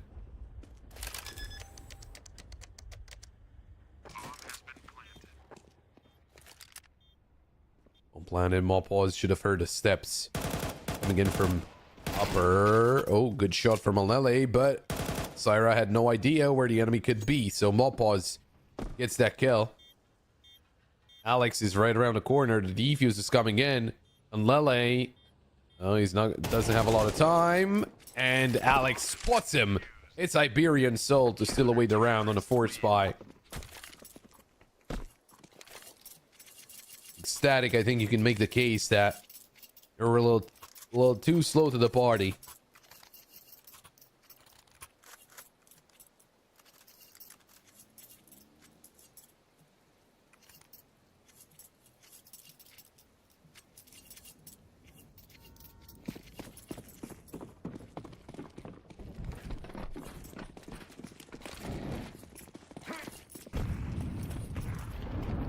Well, Ecstatic, they decide to not force up.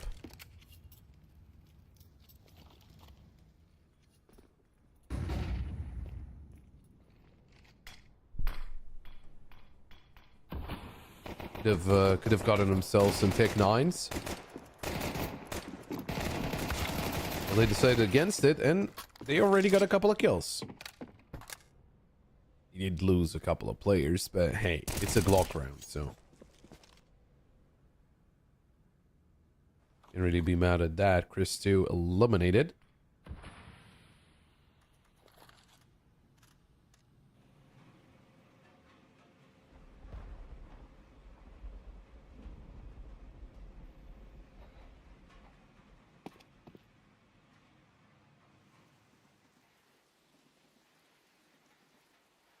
Well, the only thing is they have no armor.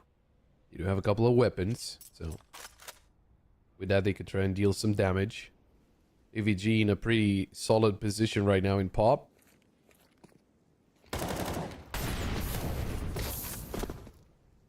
Ooh, Demoli forcing him back. Mop was in sight. What do you expect? Sarah being this close. Oh, the bullets. The bullets got his attention and he turns around just in time.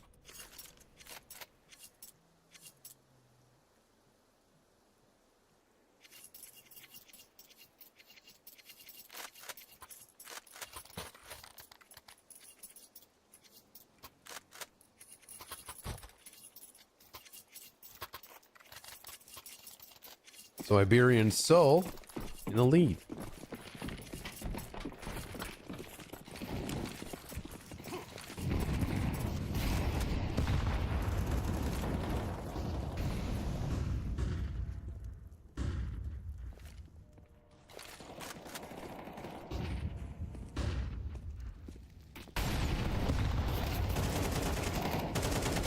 Shot from Syra. PMB gets the kill onto Alex, already out, and Iberian Soul seemed a little surprised. In the meantime, on Lily, pushing in from Ivy, great timing against the Dodo. Starts spraying in the smoke, but nothing found. In the meantime, PMB, oh, he swings at the edge of the smoke, and Mopwas had no idea, never expected it. It's all down to Saul 1v4. Good shot from Saul, but that's the only kill he gets. It's not get the one in return. And Ecstatic, they managed to tie it up.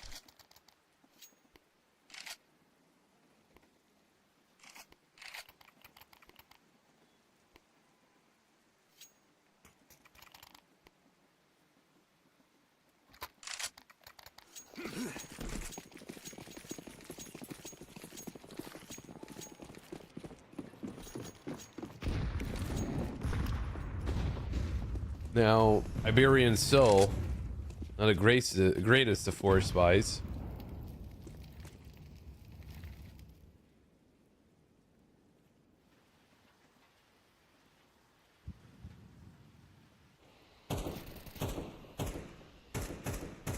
But they did win on a force spy with even less than this, so maybe they could do it again. No, pause.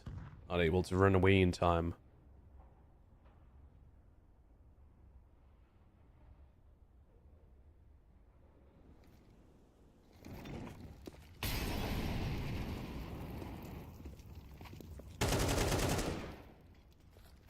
Good shot by Syra, TMB.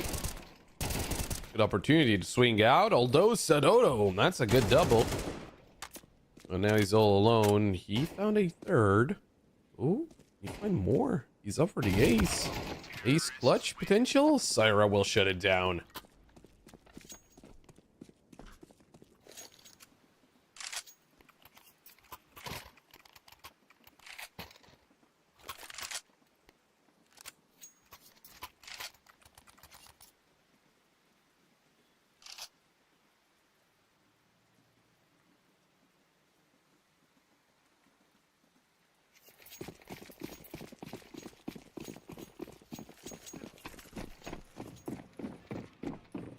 Already changing leading team a couple of times.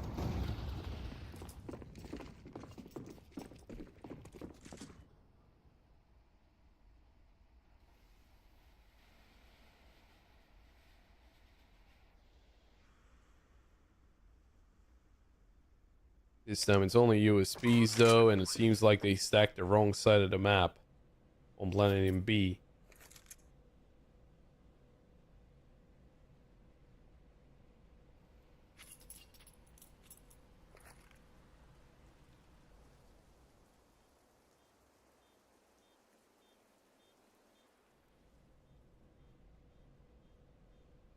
EMB will surely like to find all those USBs.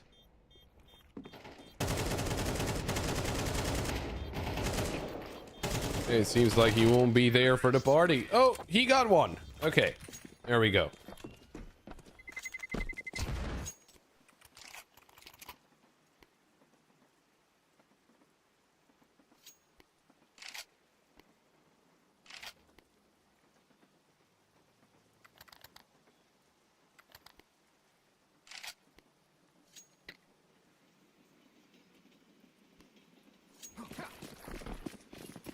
Well then, what about now? Iberian Soul, what's the plan? Stododo with the op, surely. You can deal some damage, some long-range duels, especially against an Ecstatic who do not have an op.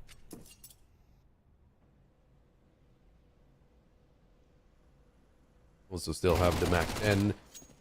Well, it seems like the Mac 10 is very usable. Alex, first one to go down, and that's to the SMG.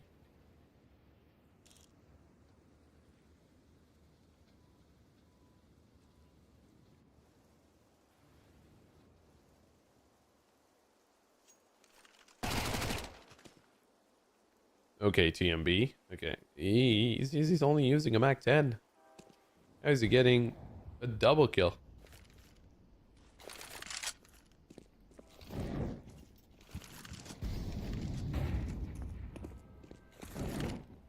So Lulu was very much focused on that B site. Those mid to long range duels. Nice shot from Nut.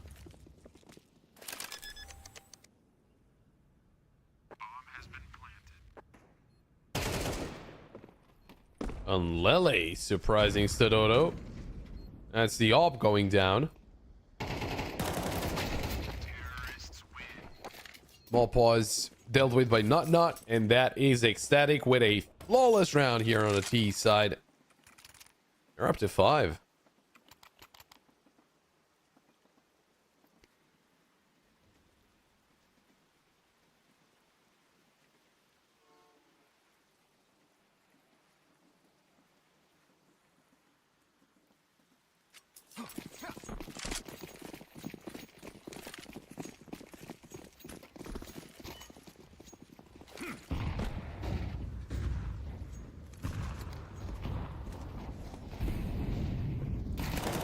Ecstatic.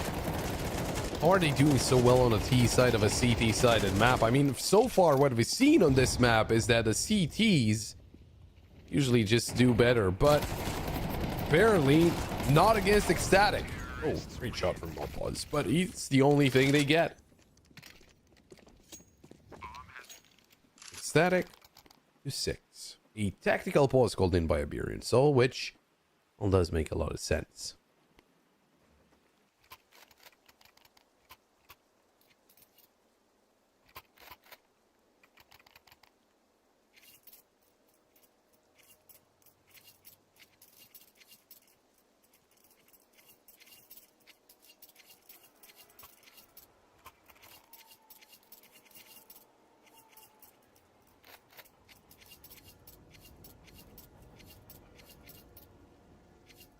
Iberian Soul, what will be the change? What is the right way to go about this?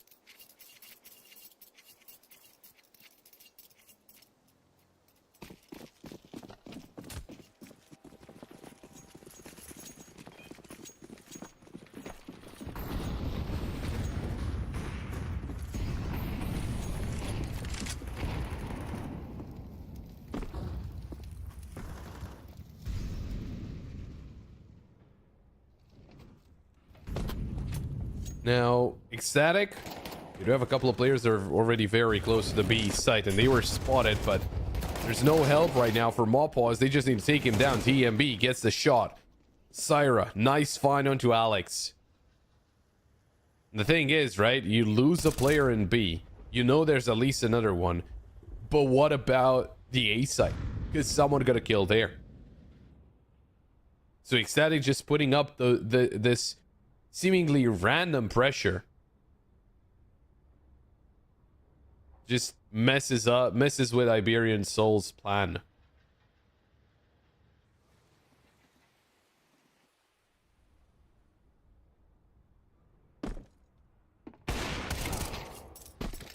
Great shot by Chris too. The EVG in the meantime finds TMB, but now they're on the wrong side of the map. This is going to be an A play.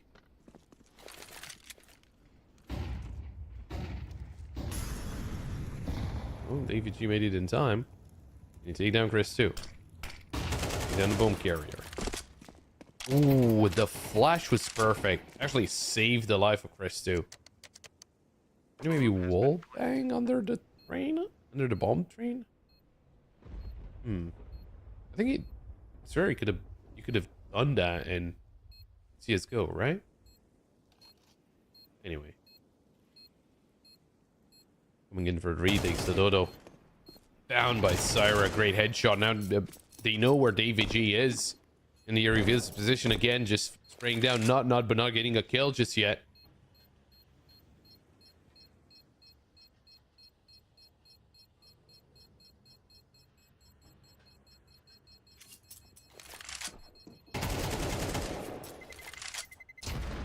Oh, kill him to not.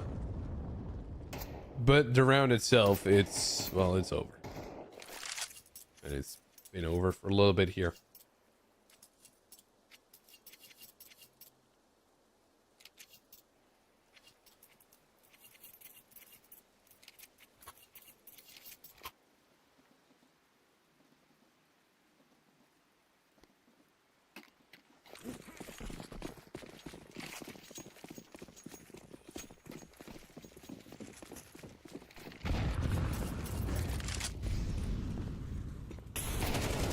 Ecstatic, they keep it going. Davey G though, good find on the Chris too.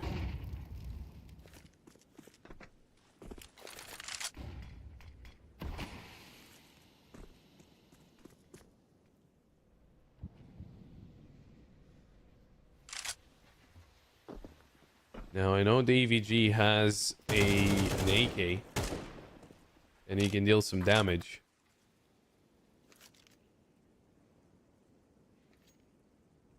Oh, Salsal getting that up could be big.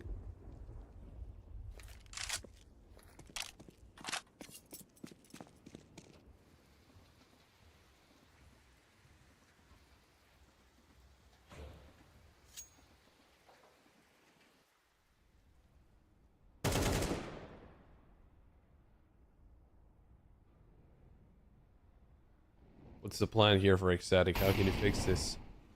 Lost an op, and it's in the hands of the enemy.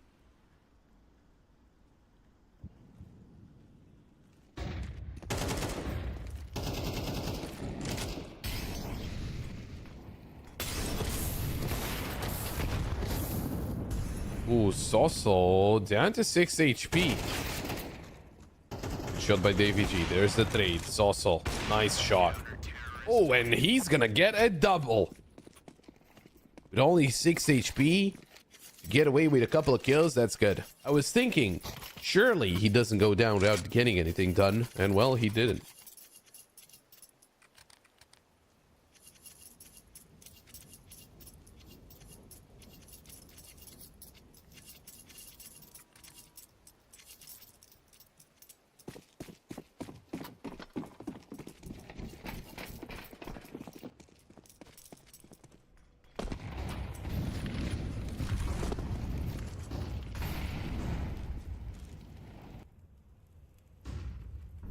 Iberian Soul.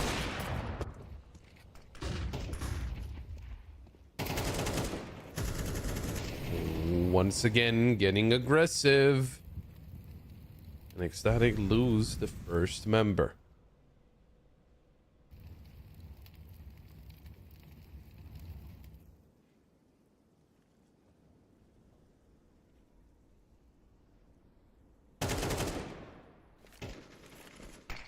And they've got control over A main. I think it's a little hard to get it back. Davey G though. He's lost his life and you're not getting that back. At least not in this round.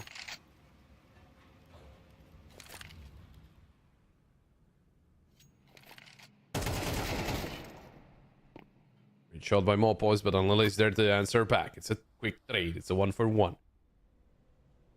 3v3 right now.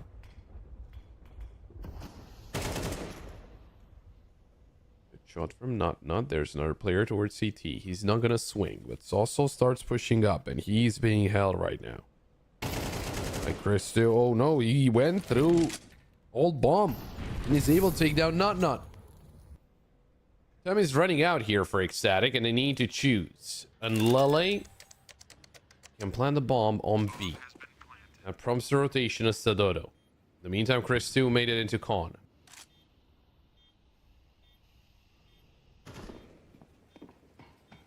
Oh, Chris 2. Coastal never expects it. There we go. But there's the kill from Sadodo as well. What are you gonna do? Take the fight. Op the op. He's gonna tap the bomb. We're actually holding it. Sadodo, he's still holding it. And Chris 2, well, oh, he gets the kill, but it's too late. I was thinking there's not really a lot that you can do. That's the problem. Not really a lot that you can do when you have an op against someone defusing in the smoke. You can't really, I mean, you can spam, but you can't really do it all that well, and there's a single shot coming out and all that, so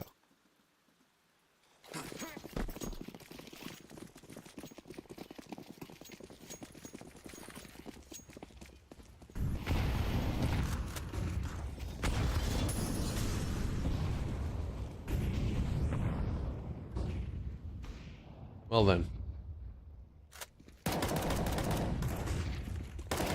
Last round of the first half. Ecstatic once again trying to push through a smoke, and once again it doesn't work out.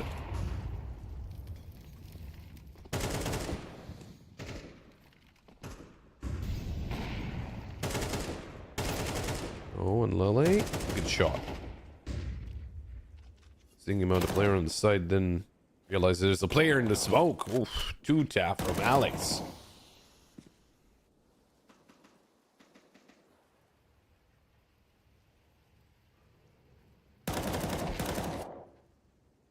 All boys eliminates on Lele. It's down to Chris 2 and Not, and Chris 2 has been found right next to the smoke.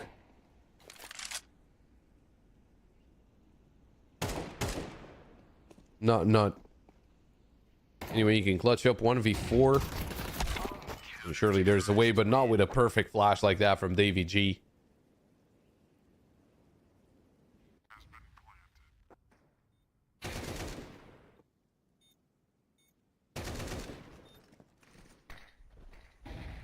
Well, it's 7-5.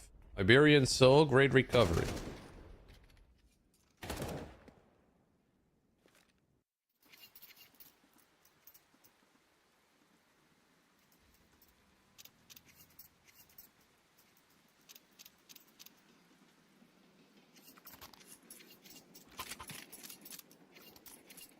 Now, Iberian Soul, they have been in tow since, the third round.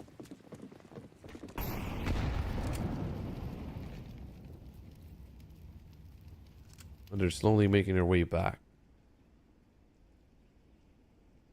And that could be a problem for Ecstatic. Now, the problem really is Iberian Soul, they usually do them better on the CT side, and for Ecstatic, it's both sides are good.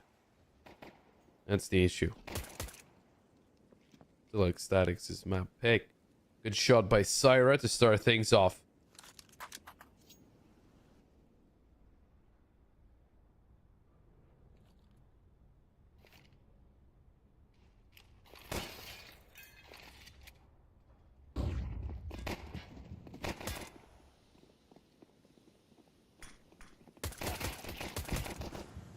shot from Chris too. Syra looking for some more. Oh, what a shot.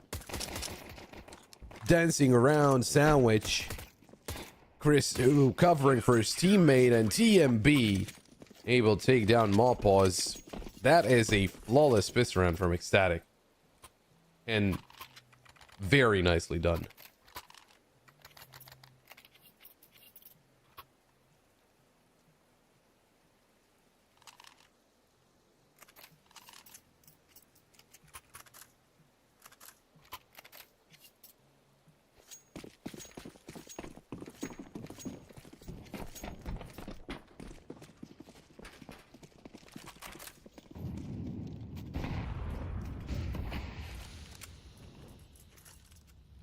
Well, this time around, Iberian Soul, no force buy. Mostly because they haven't planted the bomb.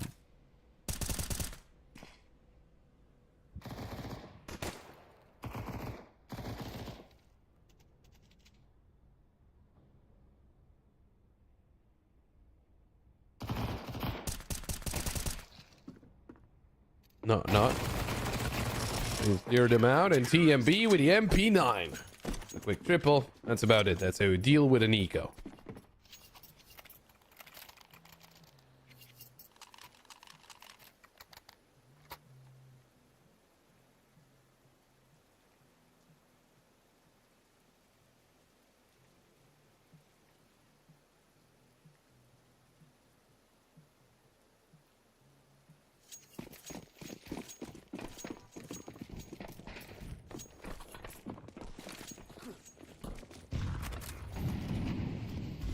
Ecstatic gunning for double digits. Iberian Soul lose this one, and it's bad news.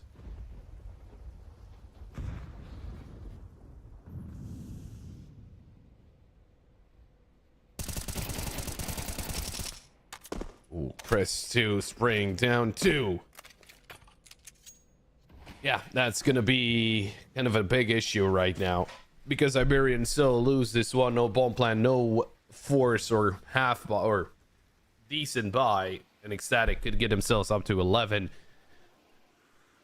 and then it's very hard to come back from that. Mawpaws, he's got on Lily right behind this truck, but he's got Alex right behind him, and Lily traded out after it gets the kill onto Mawpaws. This is a 4v2 though. 50 seconds left for Iberian Soul to get their play done.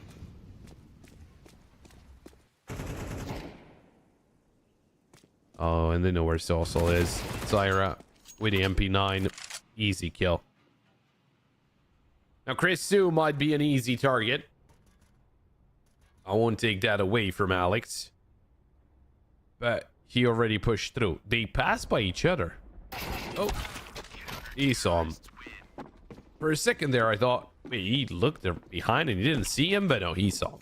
He was lining up the headshots with the MP9. There we go, it's double digits. Nothing really achieved by Iberian Soul in the previous round.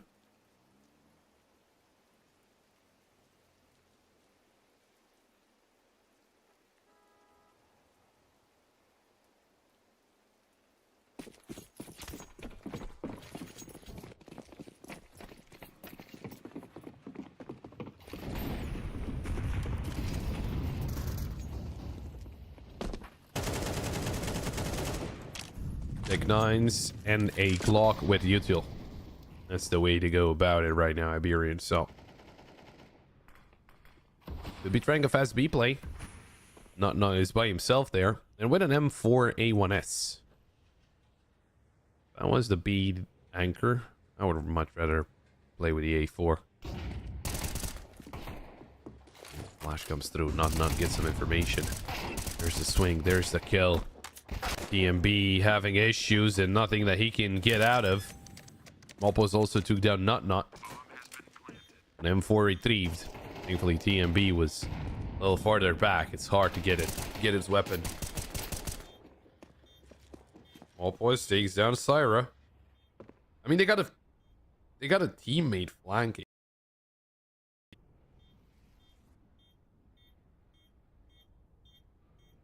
I think they were a little too quick to fight, but At the same time, they could send the idea right now that this is just going to be a save. And Lele, good shot into Mawpaws. There's a second from Lele, and the tap on the bomb. Oh no, DVG. He actually got that kill, and he's going to get the last one as well. Taking down Chris 2 and denying the defuse. Good effort there from...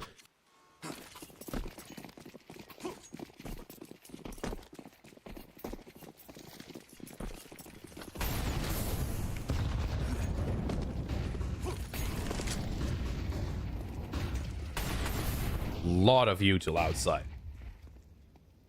And by a lot, I mean a lot. A lot of flashes, the smokes as well. Unlele, Chris 2, good shots. Sandwich covered by Unlele, and that is so good. He's doing a lot of the heavy lifting. There's the trade onto Davy G. And Iberian Soul, they thought they were out of the woods, but they're not out just yet. Because Ecstatic, they're still hunting them.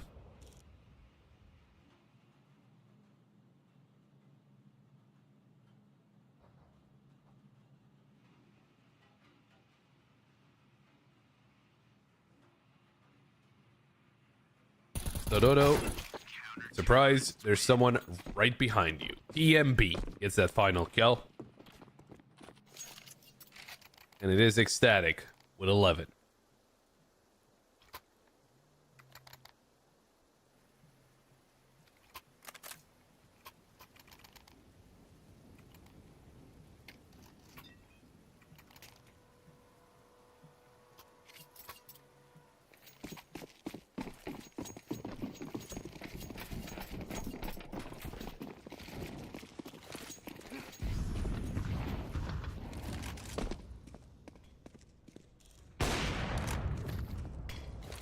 Great shot by Chris 2 to start things off.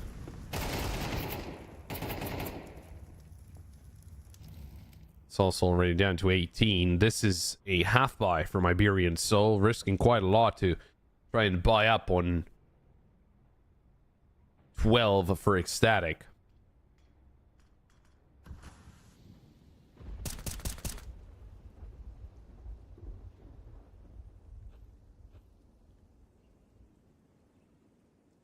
EMB. He's got the angle down. Also not swinging just yet. Although he's got a teammate covering main for him. TMB, good shot on Saucel. I just realized TMB has been an absolute beast on this map. Not only him, everyone has been doing very well, but him especially. 23 right now. Looking for that 24th kill. Gonna be Mawpaws.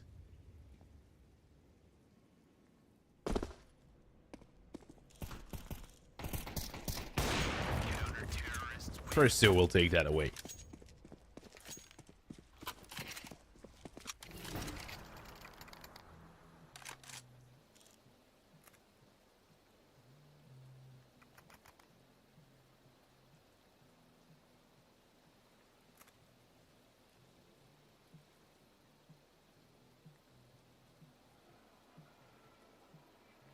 Six chances for Ecstatic to close it out.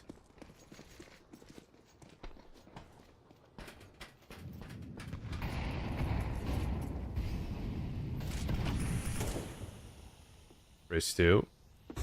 We're waiting for that flash from its teammate, Alex. He was blinded fully. Opening kill going the way of Ecstatic in round 19. Syra right around the corner from main. Smoke comes through, but that's not going to stop Syra from getting that kill onto Dodo and onto Mawpaws. Iberian Soul getting mowed down here in what could be the final round of this map. Saucel and Davy G to try and save it.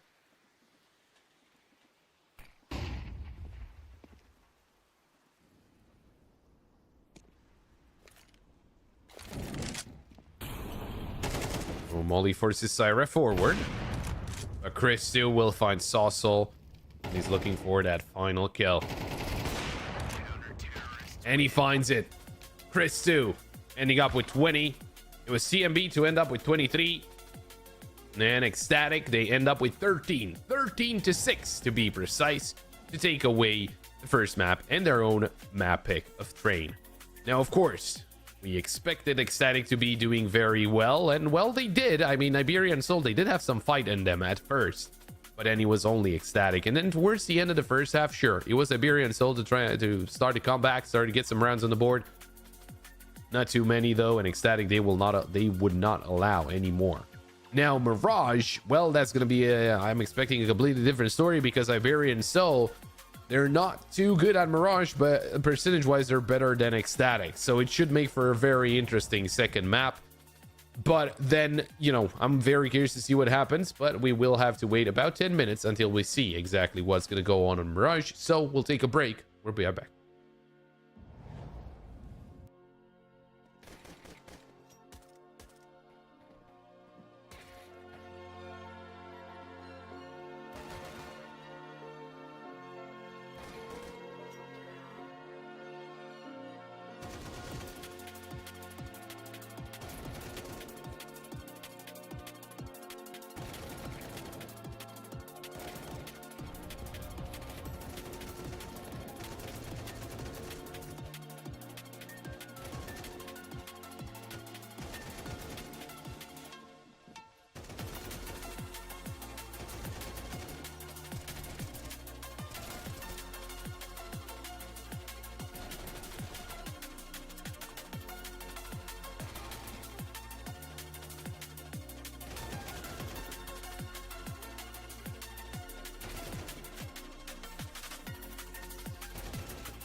Welcome back. We've had a very interesting first map where Ecstatic were able to, overpower Iberian Soul. And Iberian Soul, they had some moments of brilliance, but they were far too less, right? Ecstatic, they just looked better overall. TMB had an amazing performance, and well, if he has the same kind of a performance on Mirage, I think Iberian Soul, they're up for another kind of the same as Train. Yeah, that's gonna be a problem.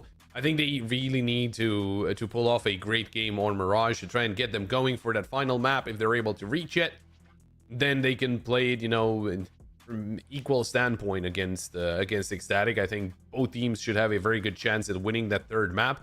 But here on Mirage, it should be Iberian Soul with the upper hand, just because Ecstatic, this is their worst map by far in terms of win rate, 14% win rate.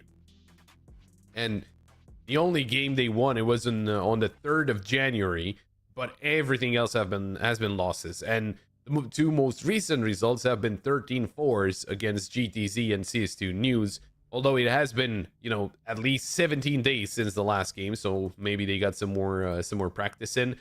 For the side of Iberian Soul, they also have a loss against Unity, or not against Unity, against Bait, just yesterday. But as I mentioned, Bait is a very good team on a map like Mirage, and you can't really blame them.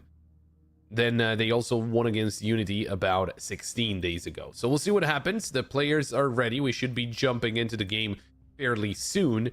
But yeah, I think this is kind of a wild card for both of those teams. I understand why Iberian Soul picked into it. They wanted to get a punish pick against the side of Ecstatic. But we'll see if this is what they will get punished on. As Ecstatic will be starting off on the CT side, Iberian Soul are on the T side. So let's see if the T side will serve them well. Ecstatic sending 3 players towards window, but they do get smoked up, so they will have to reposition. A fast B split seems to be the way to go about it. Syra. Oh, never expected him to be this close, and Moppaws just quickly deals with him. Good shot from Not trying to cover, but Alex is able to get the kill back. Presto, does he ever expect the ladder room player? He does. He takes down Saucel. And Lily and TMB coming in from kitchen. Oh, Presto, he got the information there. He knows where one of the players is, and he got that information to his teammates. Alex taken down TMB. And Lily stacked down to 31, but he finds the headshot onto Alex. Presto taps the bomb. It's gonna force them to try and get something done. And Lily, oh, the knife kill. Gets the Glock, but he runs to the bullets in that one as well. There's no more time for the defuse, don't get me wrong. They're both going to go down to the bomb explosion, but there was a knife kill in there, so there's some extra money for the side of Ecstatic. Iberian Soul, though, they're still going to be the ones to walk away with the pistol round.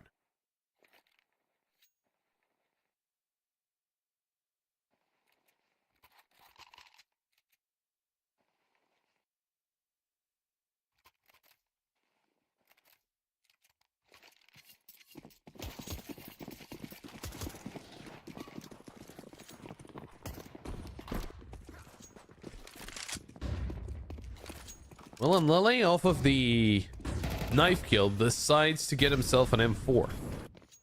An interesting approach, but they chose the wrong site. It was a fast A play, and, well, basically the round is already over. I wouldn't really go for anything if I'm on Lele here. I would just be as safe as possible, try and save the M4. Let my teammates try and fight, but Lele's the first one to go down. Yeah, that was not very smart. Because you have no money. Someone needs to survive for sure. And I think that someone is TMB. He's gonna start running away.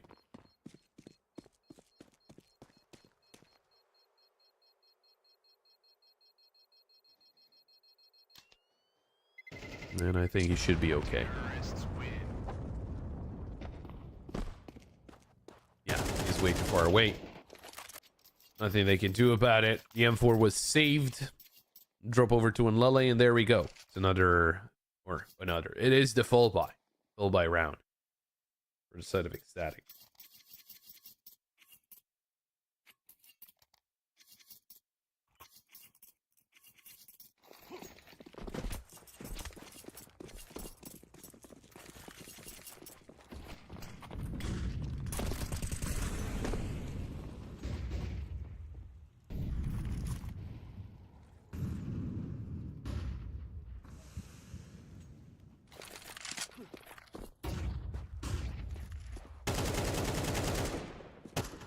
Couple of flashes thrown over.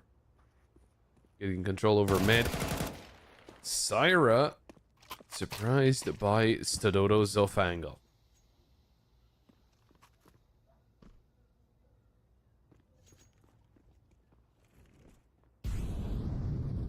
Opening kill going the way of Iberian Soul.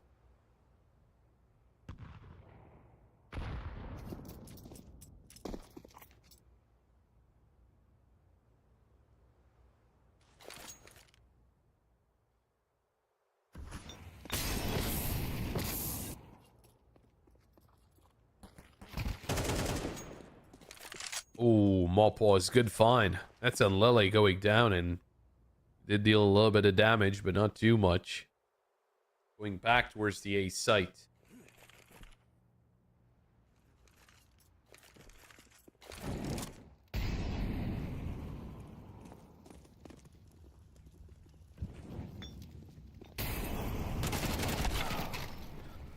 Not with one, but he gets traded out. EMB keeps it spraying, but he's not able to find anything through the smoke.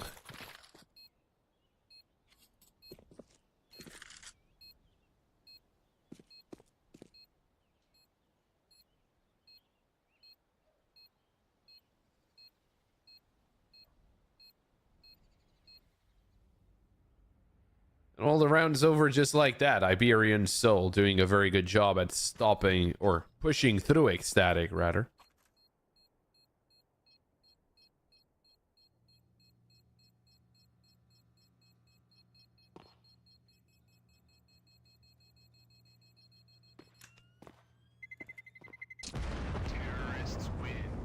Third round secured here by Iberian Soul. DMB will find Alex, but doesn't really matter at this point. Yeah, this is some money shaved off of the bang from Iberian Soul, but at the end of the day, it's not most damage that could have been done.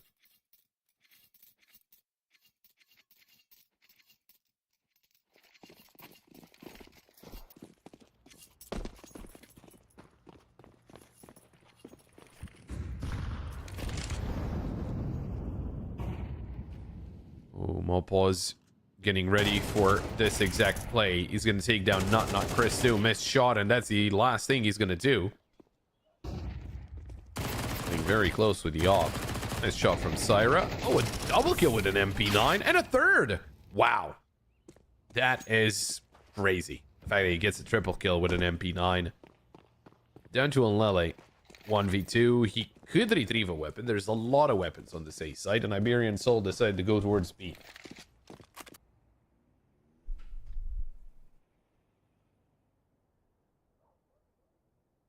I guess there will still be chances.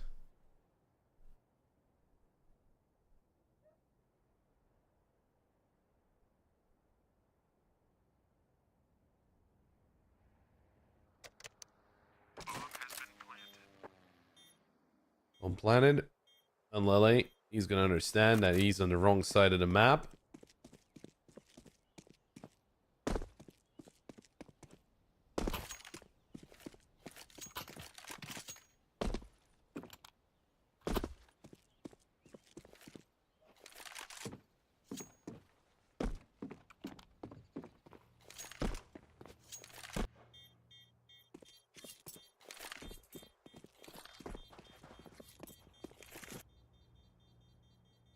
And with that, the op will be saved.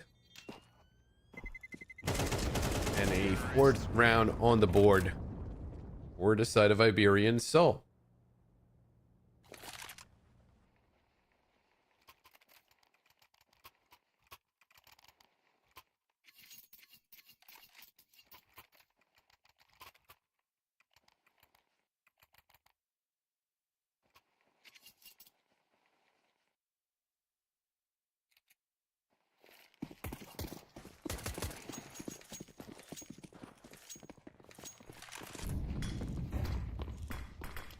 Now, Ecstatic, I mean, so far, I think it's fairly clear that this is not one of their strongest maps, obviously.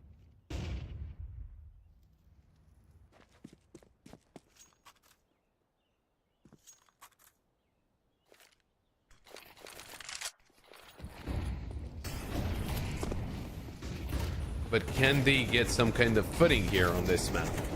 That's the question. Everyone is fully blinded. No one knows what's going on. Syra, good shot. Gonna find a second kill on Lele, eliminating the AVG. Chris, too, with a shot on Saucel. And not only do they find a footing, they almost get themselves a flawless round. They do lose Syra, but in the end, the defense is solid.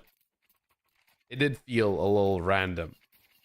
It did feel a little random overall. Gonna be completely honest. A lot of flashes. No one really knew what was going on.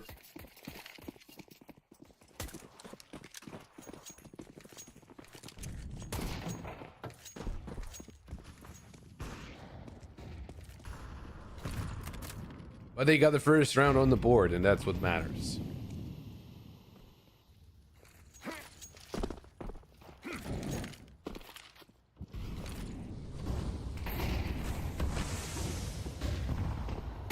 How about the next round? Not. He was blinded up, but he's still able to fire off a couple of shots and a couple of headshots at that. Stadoto does get one in return. Saucel.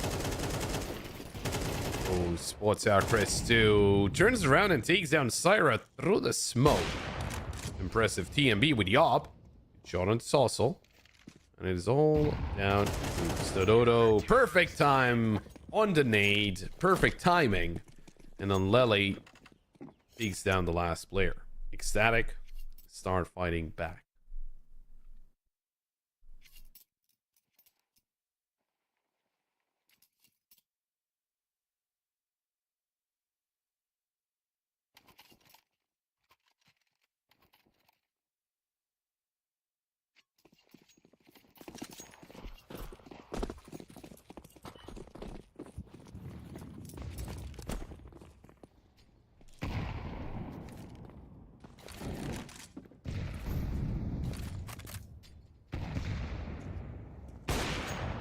Chris too.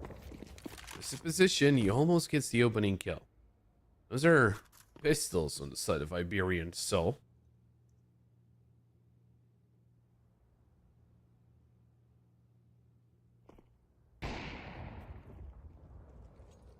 Another shoulder peek, another baited shot out of the upper.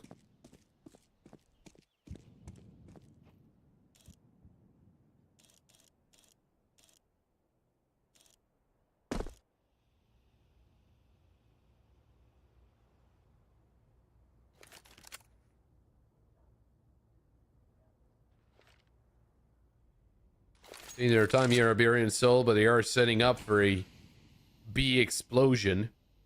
And on Lele, I don't know if he's ready for it. Is he gonna be flashed? That's the question. Well, he does get flashed. Drops the molly. Oh, and that's gonna be so important. TMB's there to help as well. Perfectly done. You shut them down. Saucel will find a kill into Nut, but doesn't really matter at this point.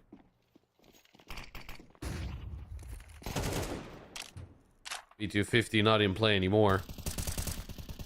Saucel. Oh, good shot onto TMB. And then Lele will find Saucel in return. Oh, unfortunate. That op is out of reach. It would have been TMB's secondary op.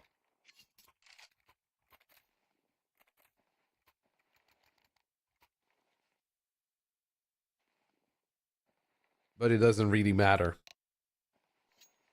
You can still play with a single op. Tactical pause called in by Ecstatic. Interesting. They are on a roll here.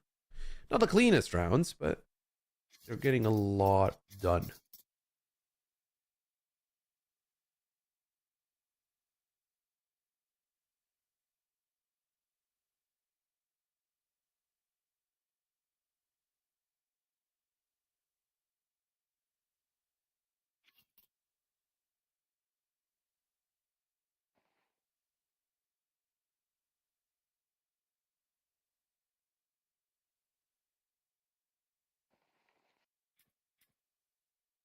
I don't think they'll necessarily change anything, to be honest. I think they're gonna keep doing kind of the same, just try and read them a little easier.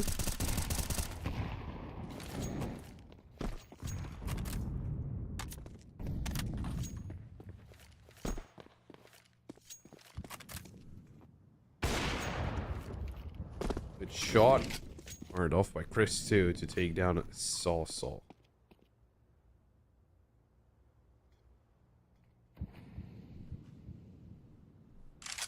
First one in round 8 goes the way of Ecstatic.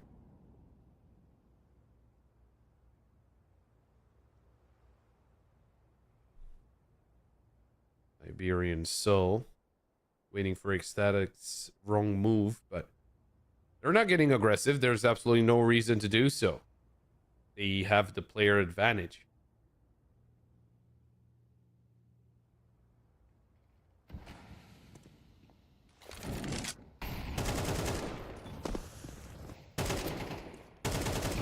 Oh, the swing out. Alex not able to take anyone down, but no one's able to take him down either.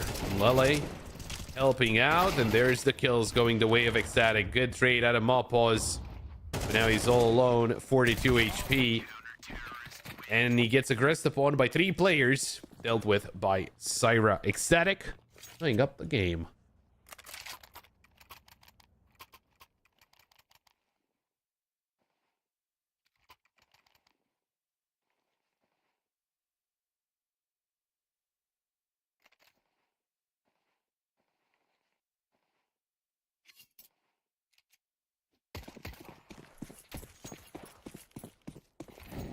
Well, it might have been Iberian Soul to start off with 4 straight rounds, but it's Ecstatic to answer back with the same.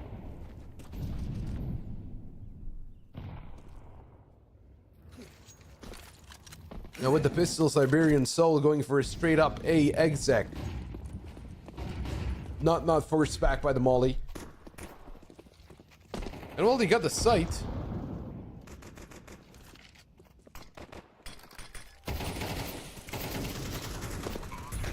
I don't know about that smoke though. I don't think you want to push through smokes against Tech 9s.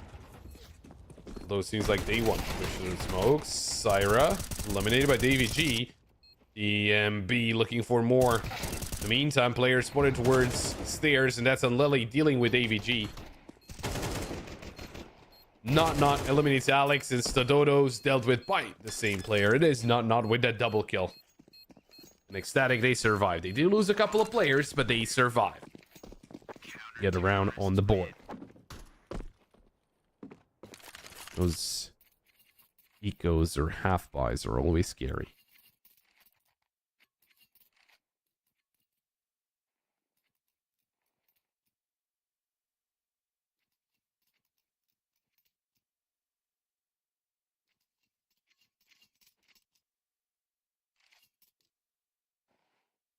Tactical pause called in from the side of Iberian Soul. As it is obvious that something's not working on their side.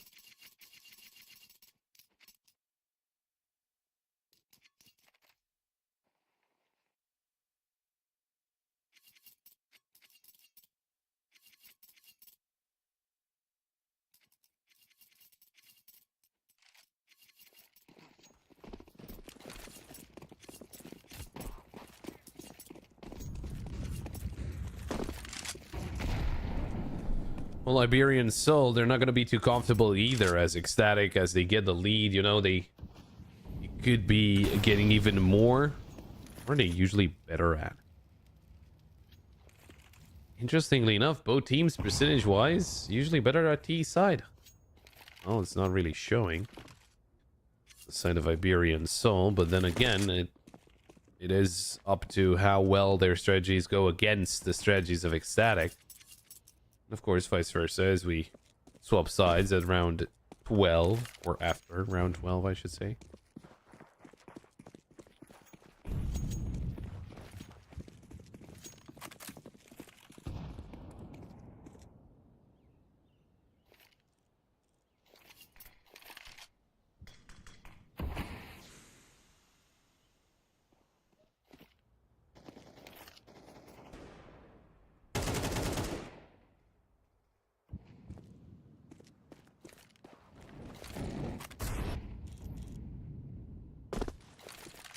Iberian Soul making their way through short. Crestu, perfect timing on the nade. He's gonna take down Mopos. Not. He pushed through T-spawn. They know it's not an A play.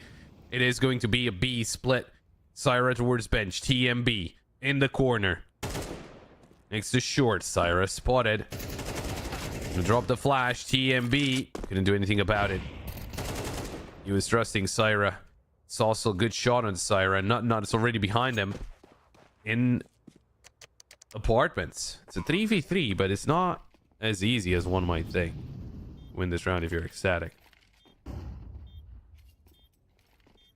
Not. Does the timing favor him? Good shot on Davy G. Nade towards short as Stadodo takes some damage from it, but Not is the one to fall, and Chris too gonna take down Stadodo. Ecstatic. A 6th round on the board.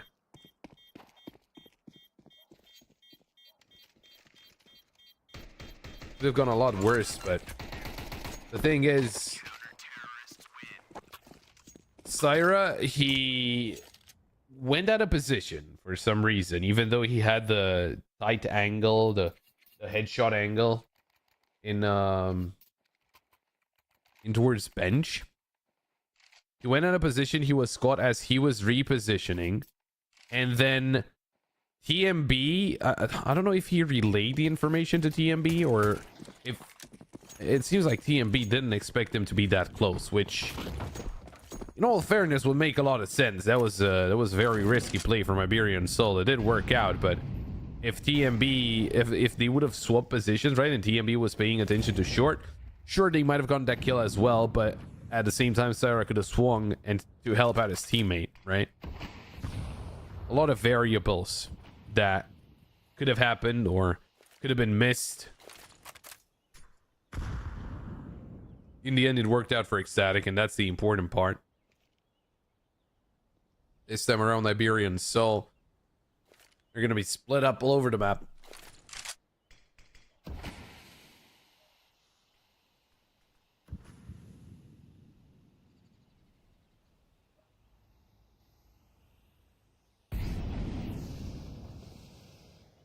More pause, pushing through the smoke. Oh, but he's got Syra right behind that smoke. As soon as he fades. Ooh, not. Hopefully my Mopos, what a shot. Syra gets the kill, but guess what? It's a B play, actually. Iberian Soul, they completely fooled them. Saucel towards top mid. Finds TMB as he jumps. Syra tries to get a jumping headshot. Maybe that's not the best of ideas, and he's gonna get a normal headshot, not a jumping one. Retaking B is not gonna be easy. AVG just behind the smoking kitchen.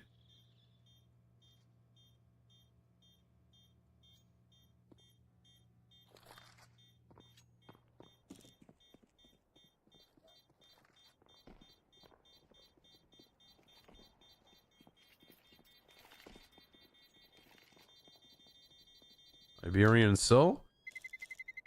3 players saving in kitchen. They all go down to the bomb explosion. I mean, it doesn't really matter. We're going into the last round of the first half, and Iberian Soul, they're able to find 5.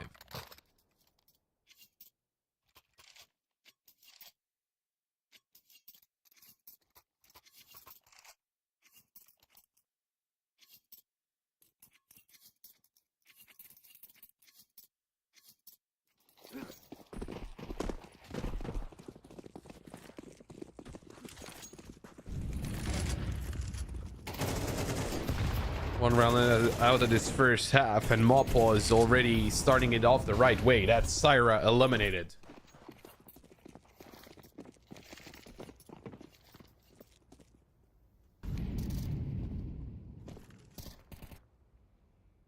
Well, they might have gotten that kill in mid, but they decided to regroup, try and play towards B. That's where not and T and B are waiting at.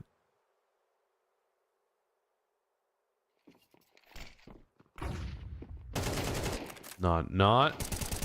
Good first shot. There's TMB with a help, but Mopos an important find. Oh, and a miss Molly. That's not gonna help. TMB eliminated by Stadodo. Now, everyone is tagged up on the side of Iberian Soul. Look at the nade. No, that's a molly. I mean, it forces Mopos out of position, but it's not enough for a kill. They have no nades left. No HEs, I mean. A couple of flashes still. Up for grabs. Mopos, great positioning. And Lele. Oh, he's going to be taken down by Mopos as well. That's wonderful. A quad kill for Mopos, and Iberian Soul will tie up this game. 6-6.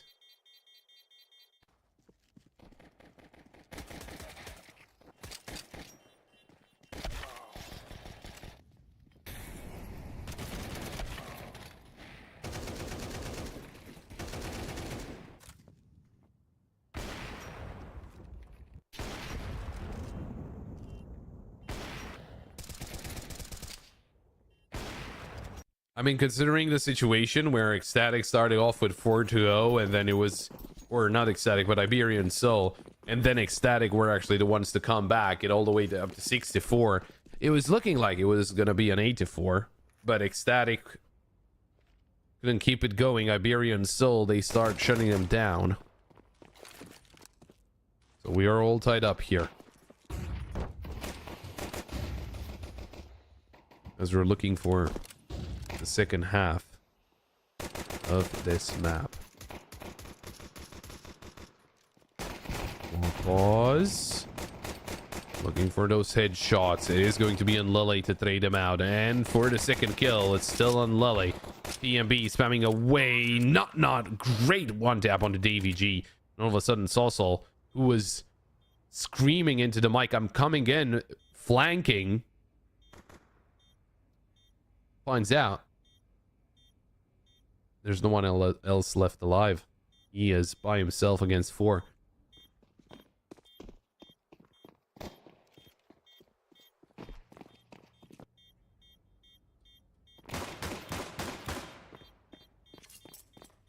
Well, he's gonna find TMB, but that's about it. On the other side of the map, no one's gonna get him. But Ecstatic, they're gonna get around. And it is 7 on the board.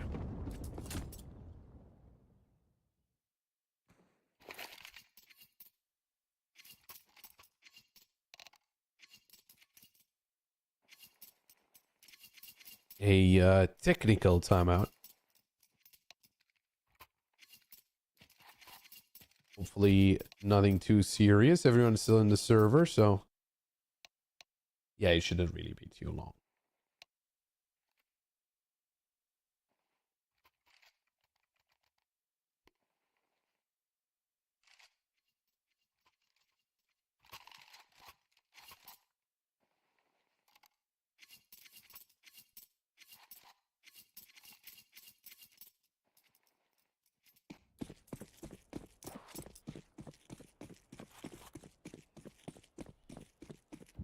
It is a forced buy here of Iberian Soul.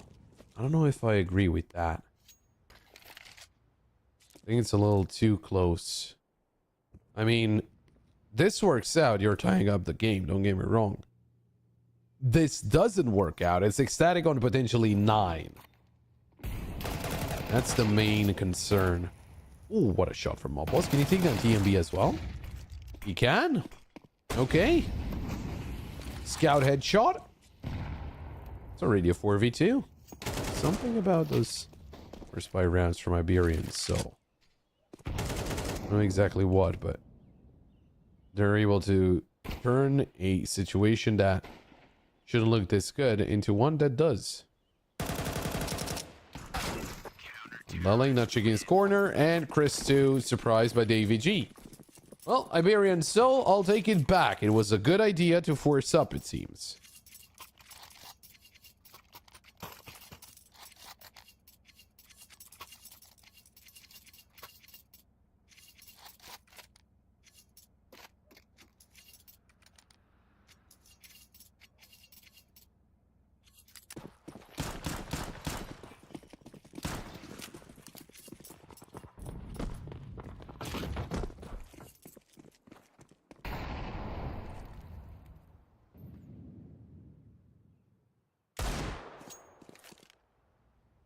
KTMB.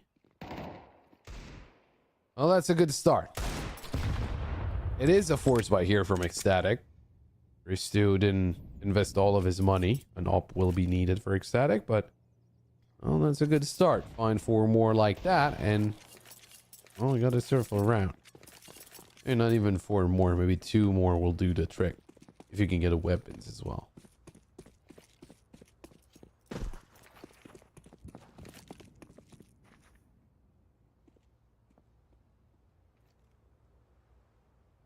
AVG could be in a lot of trouble. But he's isolating his duels. Not. Okay. Not a great shot. This time from Not. TMB. Looking for a second kill. In the meantime, on Lele, I don't think he was spotted. In the meantime, Chris too. He actually planted the bomb on B. There's a player right next to him. It's Sol. Oh, and with the burst fire, Not. He actually finds Alex and Stadodo. Hello. You're all alone. It's a 1v4.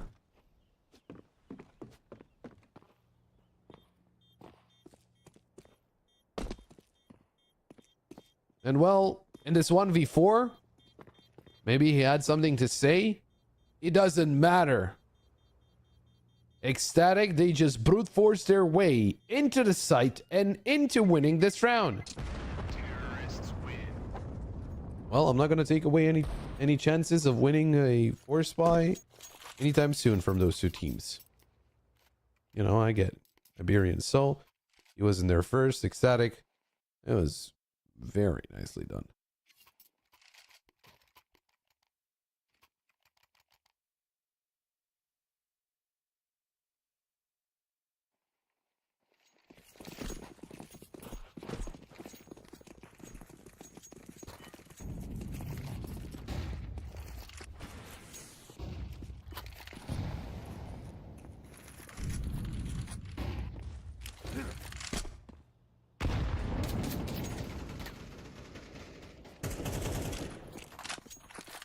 So they're trying to peek behind that smoke, but then he didn't work out.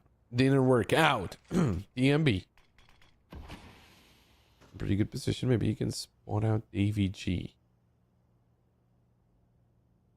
What a molly. Oh, he does. Yeah, first back. You know, he didn't come out.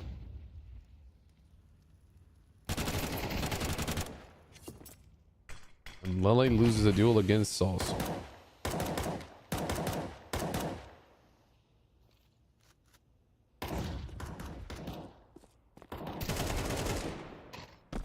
Well, the AVG, there was no way out of that one. They were very ready for that duel. Sol needs to be careful. There's a couple of players right around the corner. Good shot from Syra. That's the Dodo eliminated. Still a single player towards B.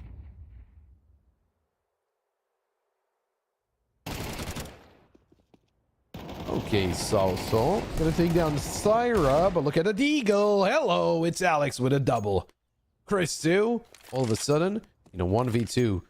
Oh, and he didn't hear Sol. He realizes there's no more time. He needs to get a bomb planted, and Sol is coming in from jungle. There we go. There's the surprise and another trade of the rounds here. It was going so well for Ecstatic, but at one point they just decided, okay, let's kind of split up and try and go away. They were not checking their corners. They were leaving angles open.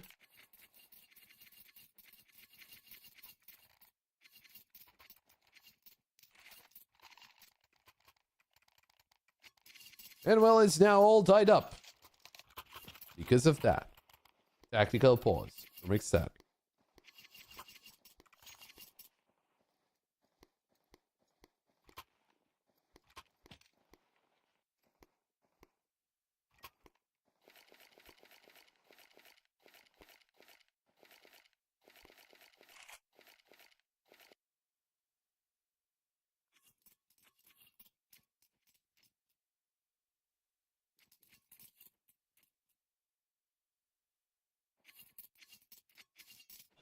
Well, a much closer affair than expected, that's for sure. considering the win rate.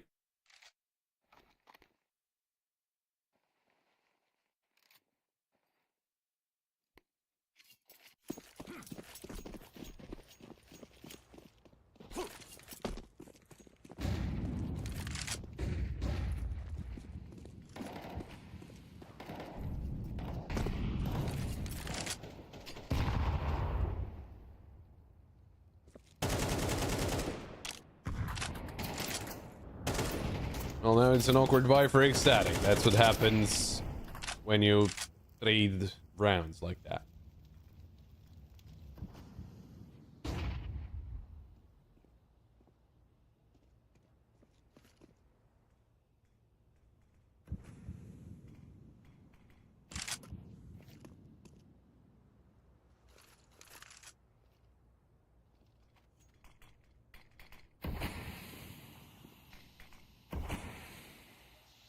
Well, Ecstatic, they're taking control over mid. Oh, I like this boost. Syra able to take down Stadoda, although he loses a lot of his HP. I could have sworn that was on his head. No, it doesn't matter. That was on his head for sure.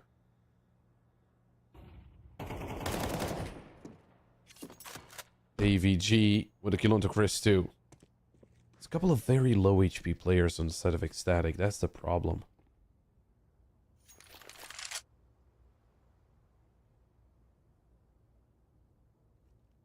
Syra and Nut into 25 combined.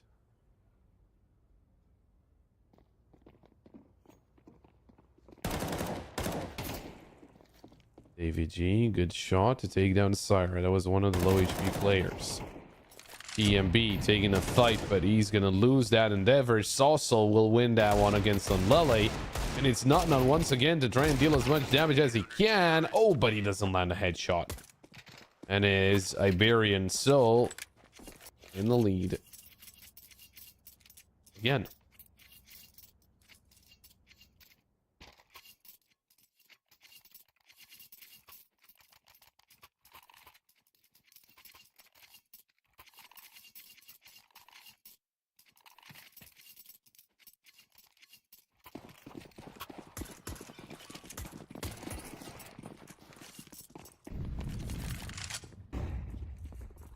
Well, it's back to pistols here for Ecstatic.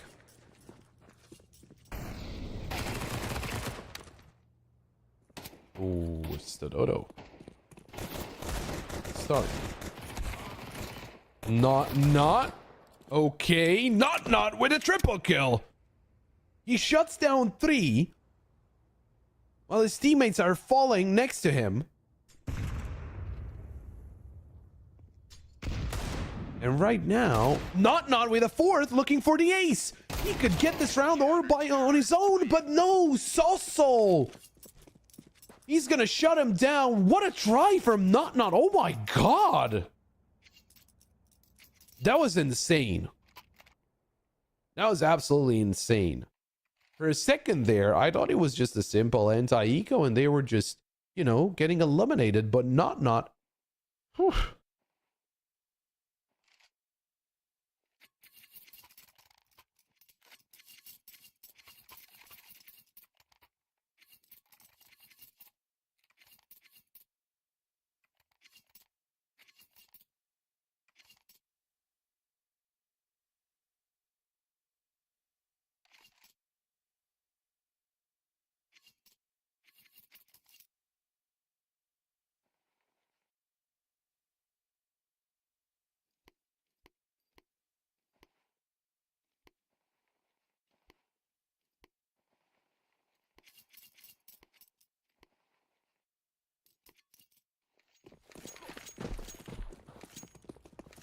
Well, a couple of rounds between those two teams, but Ecstatic, they have the AKs. They do have the full bar right now. Oh, more pause aggression in mid. In the meantime, Chris 2 running out of ramp, and he gets shut down by Sadodo. Unlele able to find one, but there's the trade in return. Not still waiting on top of Palace. And all of a sudden, Syra all by himself.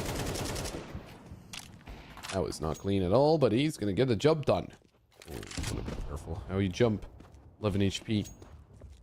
Yeah, Ecstatic. I don't know. I mean, you're running out of ramp with no util? I don't know. I mean, I get that this might not be one of the maps that you practice all that often, but I think you should be at least a couple of smokes being thrown over. Anyway. Syra position reconfirmed.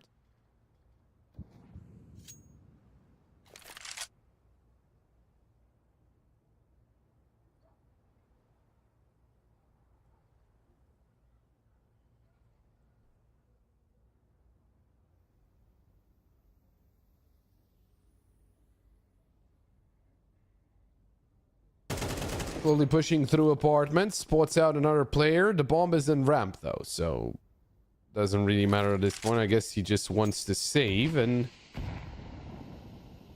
yeah.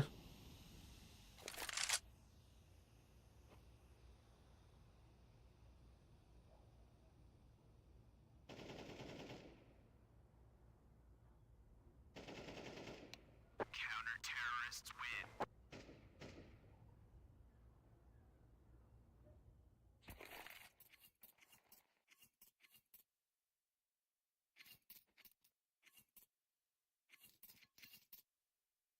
Iberian Soul closing in. A couple more rounds and they're through. They force up through into the first map.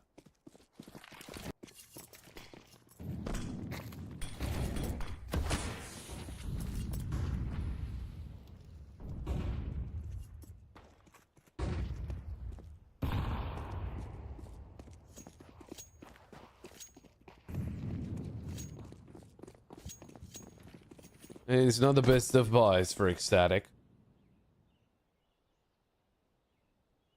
Not looking too great.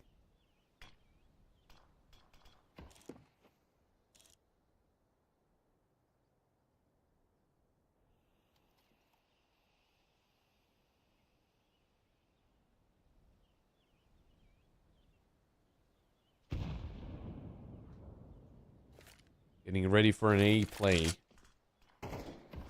Roll of the team here, Ecstatic. Smoke's coming over. Flash over as well. Stadoto, great shot on DMB. A second found by Stadoto. He's just so quick. Mall pause. Takes down Chris too. Not with the Deagle once again, trying to show us a masterclass, but he's been shut down by Alex. Iberian Soul on 12. And 4 chances to close out the second map. Send us over to the third. Send us over to Inferno.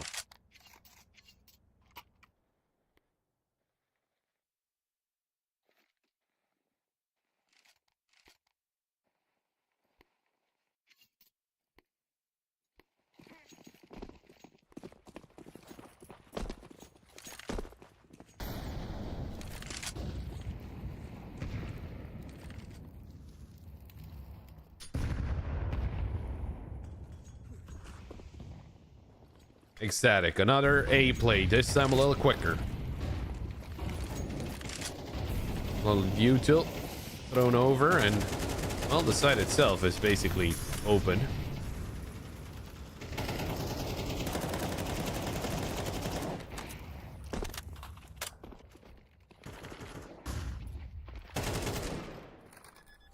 Ooh, TMB, great shot.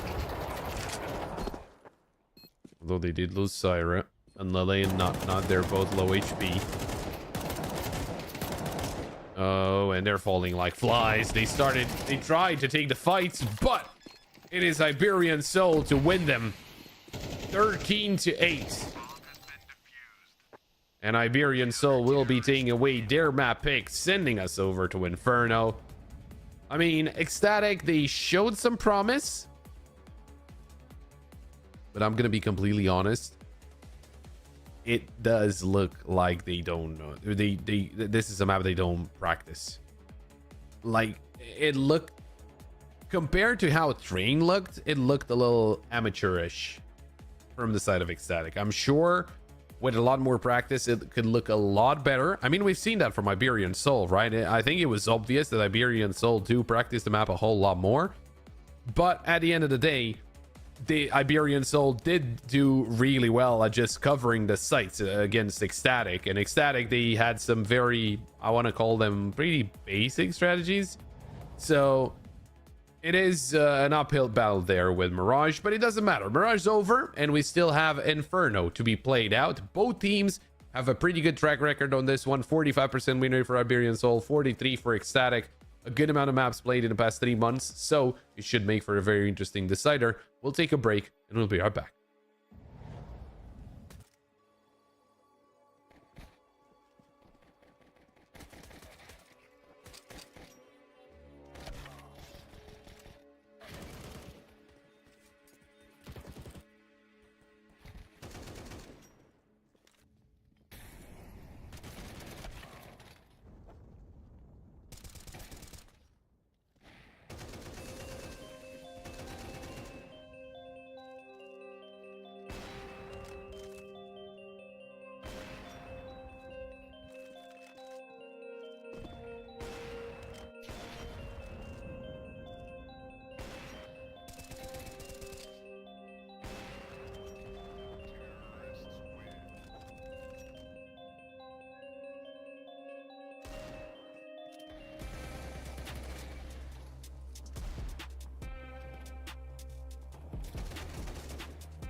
We're back. A third map needed. Between Iberian Soul and Ecstatic. It is Inferno. Now we're going to get to see.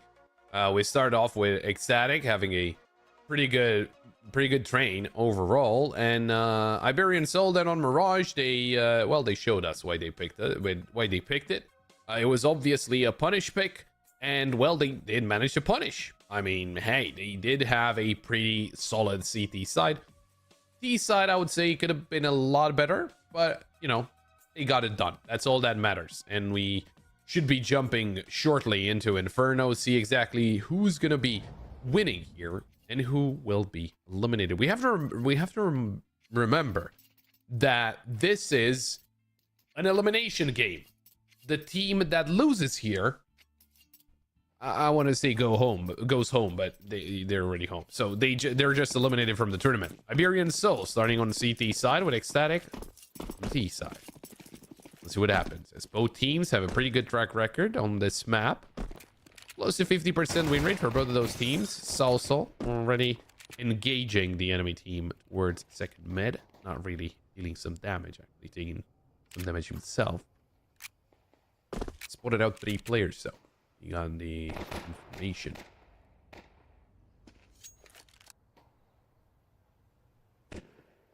Static, they're looking interested in a play. Meantime, they do check out Banana, spot out no one. Push over for Peds. Tododo only able to get 1. Salsal does get eliminated as well. With that, A site overrun. DVG is very close. Coming in from long. And he knew that TMB was in the corner there, so they had that information. Now, starting to move in through short. Risky position there from Chris 2, and he's going to be punished for it. It's down to Siren and Lily. Moving into the site, Syra gets dealt with, and Alex takes down on Lily. Iberian Soul with a very solid retake of the A site. The round will be going the way of Iberian Soul. Counter-terrorists win.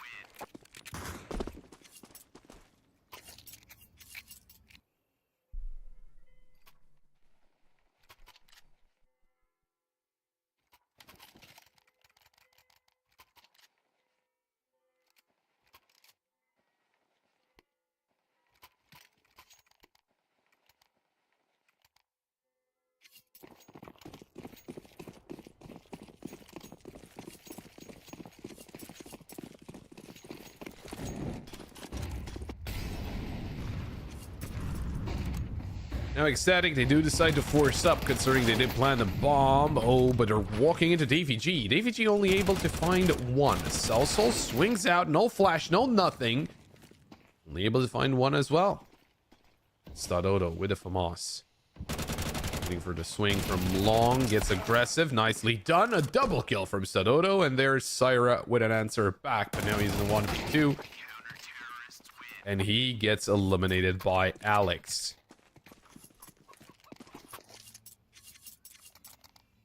Kicked out of library through the smoke. Red of wine. Are we calling it wine, or is it still library? Anyway, pushing through the smoke like that was a little risky.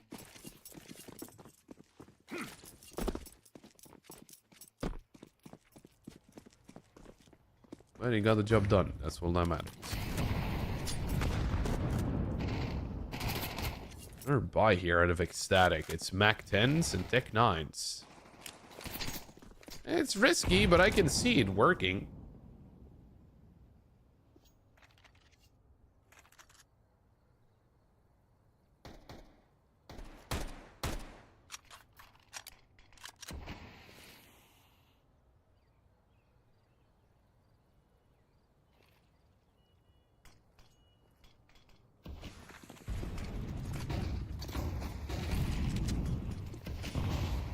Ooh, good nade. Already a lot of damage. Salsal. Kill on TMB. Swings out, gets a second. Syra comes in with an answer back, but AVG swings through the smoke. He's gonna find one as well. A second towards long. And Syra, oh, he almost finds the kill into Davy G there. I flash. Davy G will dodge, and he is gonna get himself a triple kill. Iberian Soul managing to get a third round on the board. Ecstatic this time surely is an equal.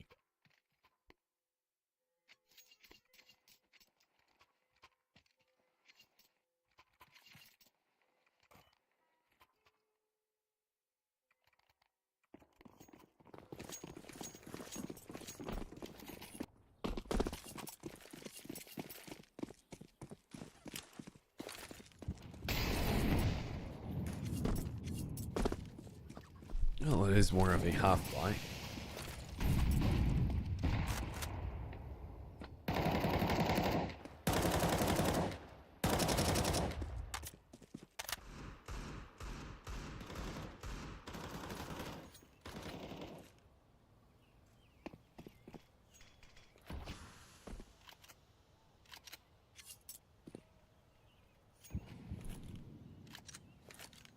Now with the pistols, we saw what at least Nut can do with a Deagle.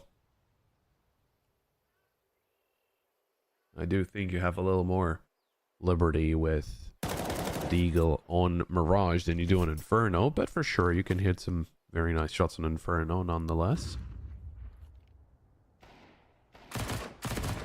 Oh, Saul getting aggressive. He's gonna find one and he gets back safely.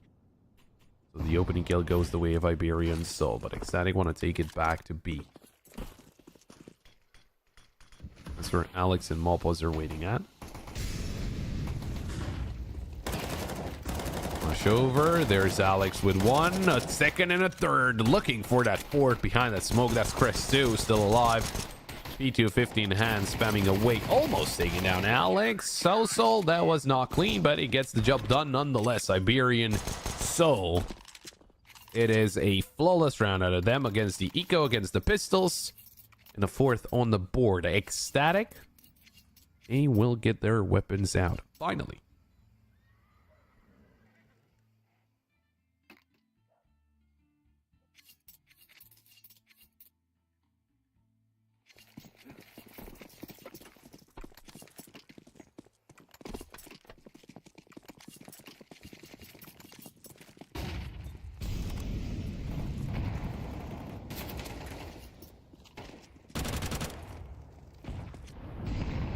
Now, as for round number 5, what could be the play here for Ecstatic?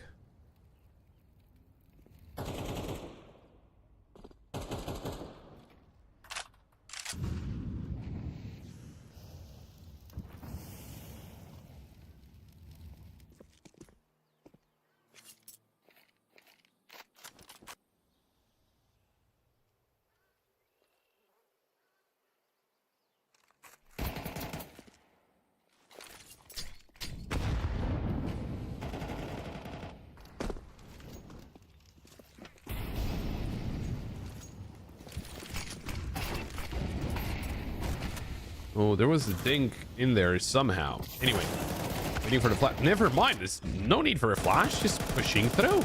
It's a lot of damage. So Dodo finds a kill through the smoke. And Lele and TMB dangerously low. Syra pretty close to full HP, but he is missing a pretty big chunk. Could be the case for an instant headshot. For Banana, TMB isolated. Only thrown over. So Dodo actually finds the kill onto TMB. Syra eliminated, and Lele dealt with by Soul. Dodo defusing with the help, of course, of the defuse kit, because dicking did change. Less than 10 seconds left, and they'll get it through. Another retake. I don't think I have to remind everyone, this is one of the hardest maps to retake on.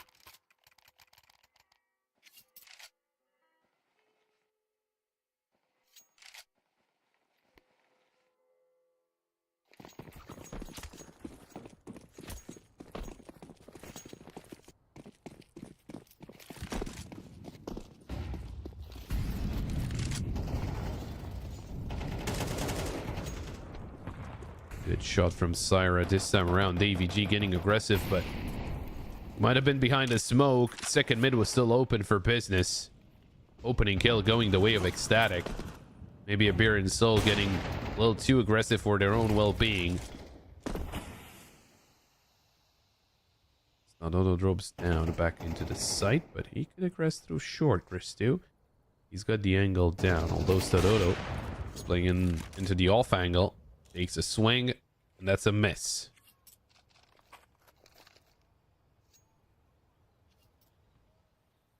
Looking to change up the play towards B. Alex, he's by himself. Oh, smoke comes through. Alex doubles up.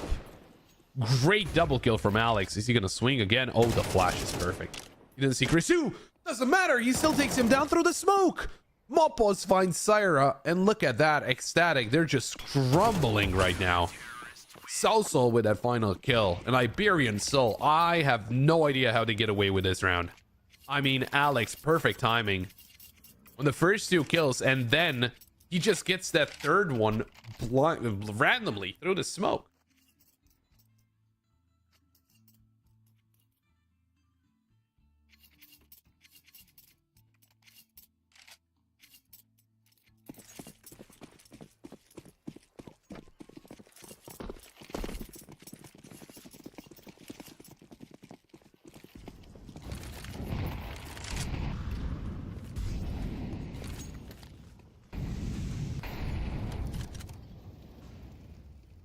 Tech 9s right now for Ecstatic.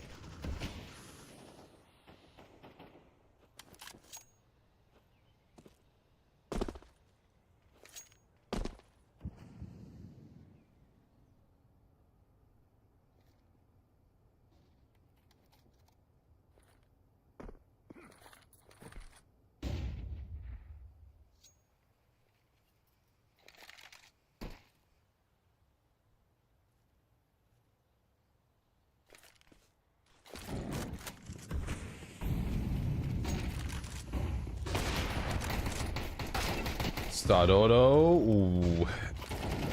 Yeah, it's not really all that helpful to be up close against Tech 9s with an op, but Iberian Soul, they're collapsing onto the site. Good kill from the AVG. That was the op taken down, although TMB has it now, and he finds a shot onto Alex. Interestingly enough, that is Alex's first death in this match. Or in this map, rather. Soulsoul takes down TMB, and that's Iberian Soul, of course, with yet another round. Alex is 9-1. That's crazy.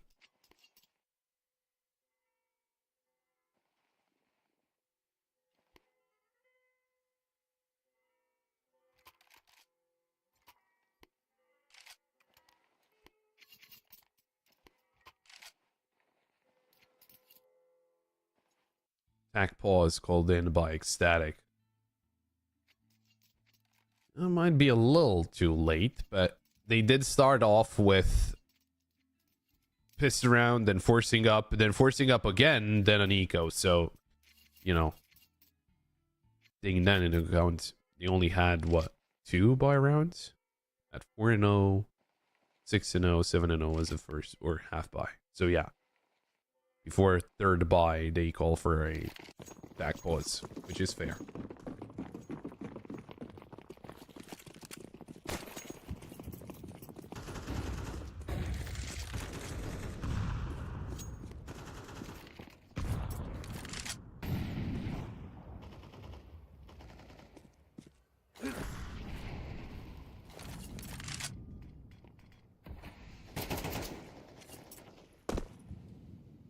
Just a re-peek at a Soulsoul.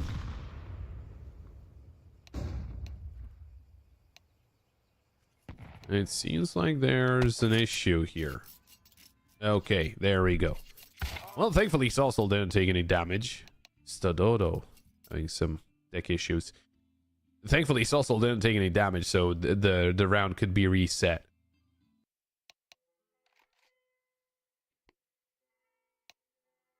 Just a little crash though. Nothing too impactful. He should be back fairly quickly into the server, and we can continue this endeavor. Iberian Soul, just very impressive.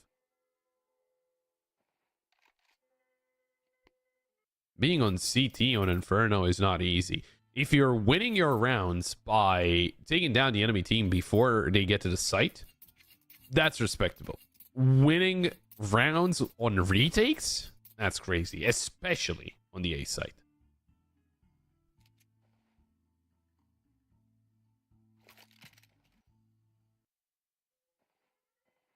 So I'm very impressed. I do remember, weren't Koi very good at this map as well?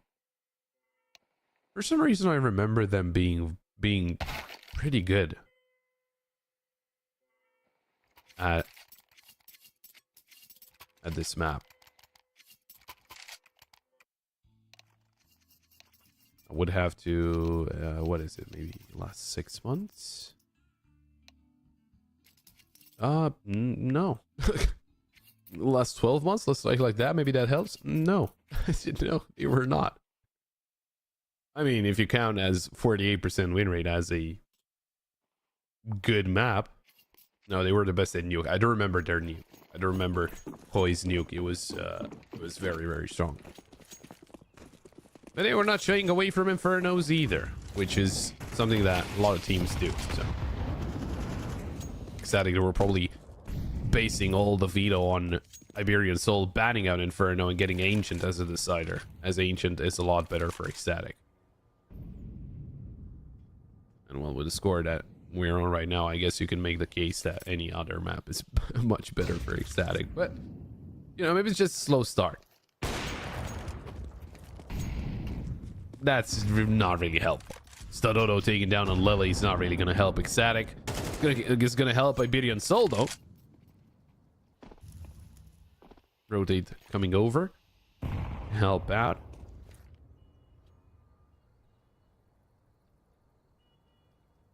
Looks like they do want to regroup and try and play into the A site.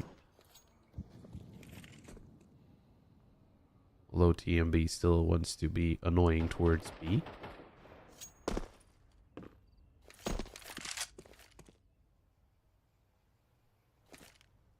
AVG could be swinging into the op. In the meantime, TMB, great find onto Alex. They start to rotate out of A. Oh, they're gonna need some help in B. TMB trying to sell the idea that he's just faking.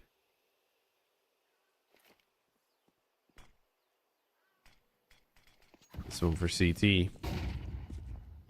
Oh, all pause gets blinded up. TMB eliminated. Trying to find a second kill, but he's unable. Stadodo with the op. Couldn't really help them. But maybe he can help the team win the round. Is there a molly available? Not really. High flash maybe. Pursues holding all the way from new box. And Stadodo somehow wins that duel. There's the swing from Syra though. Another player right around the corner. Syra will get himself a triple kill. And it's Davy G. Not a lot of time left, but he's gonna find a kill. Now he needs to find the last one. Not. Oh yeah, there's no more time. Not finds the headshot eventually, and it is Ecstatic to get first round on the board. Finally getting some answers back.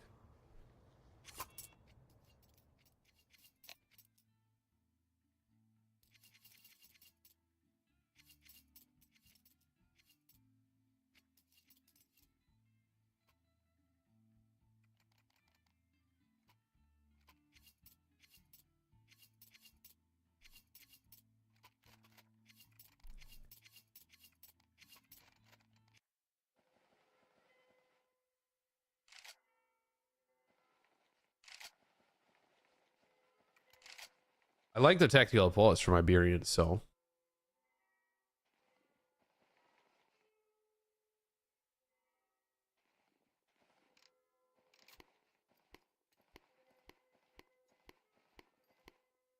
Even though they're still ahead by 6 rounds, calling for the tactical pause just instantly after losing a round to try and keep the ball rolling. Don't allow Ecstatic any momentum building.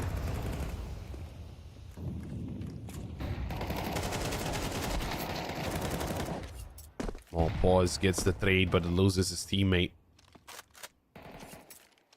That's kind of one of the biggest problems with Inferno. Whenever you lose a player, it feels like you lose so much more on this map. Just because the retakes are so complicated. A 1-for-1 trade doesn't really seem worth it. Oh, Pause gets himself a triple. Perfect timing on that swing. Getting the player boosted up and the player boosting up. Mopos with a fourth.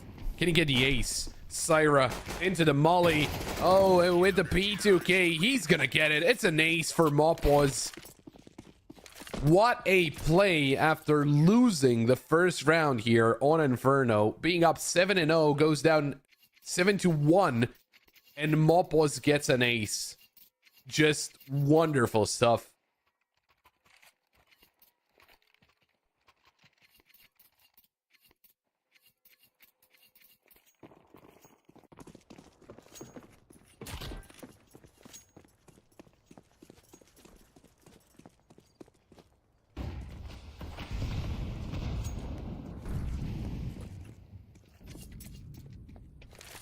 A lot of you tilt towards banana, but most of that missed, if not all. I think all.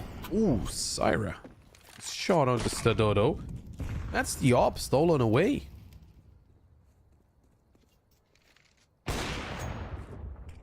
And a second kill onto Alex. Iberian Soul. They're already down a couple of players, and they're up against pistols.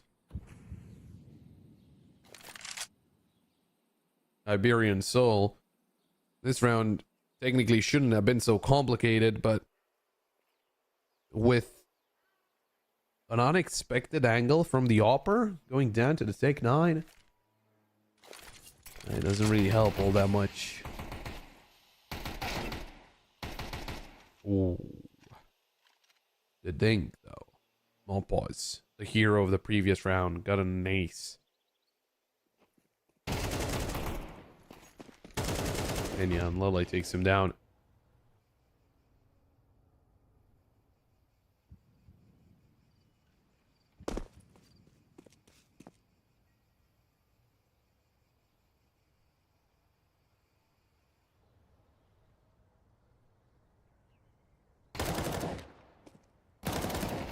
Good shot from Saw.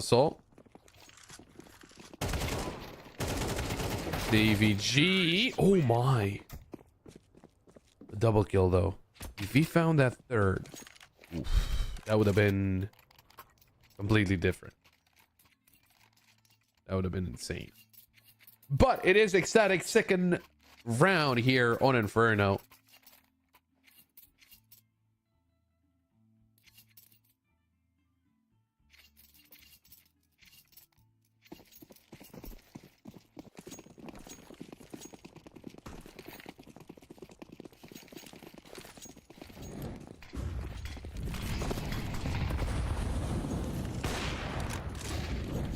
Good shot from Chris too. Static trying to get as much as they can out of this first half, which hasn't been looking all that good, but not over just yet. Try and get 4 rounds here on T side.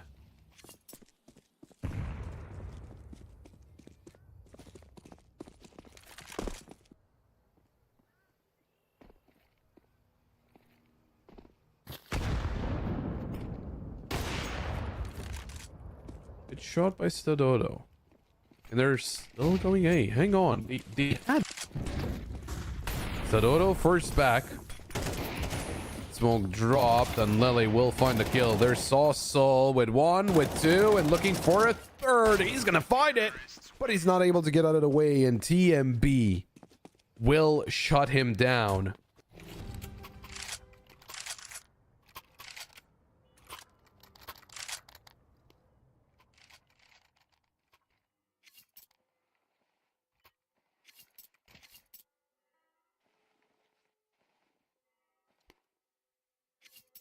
Even though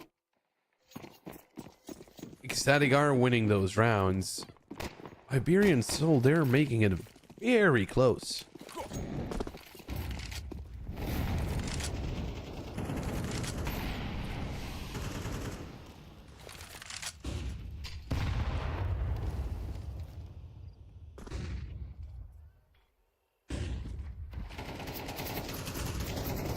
Oppo is getting aggressive in banana, MP9 in hand, and he gets the first kill, and Lily will trade out. There's the MP9 from Davey G, and a wonderful double kill. Alex finding on Lily, and it's all down to Chris too. It seems 4 is a little too much to ask. Shown it to Alex though.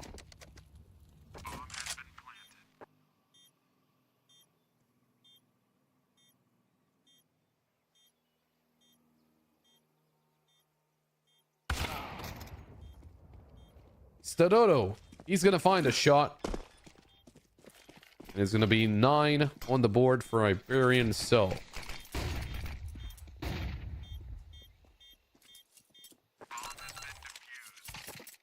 Counter-terrorists win.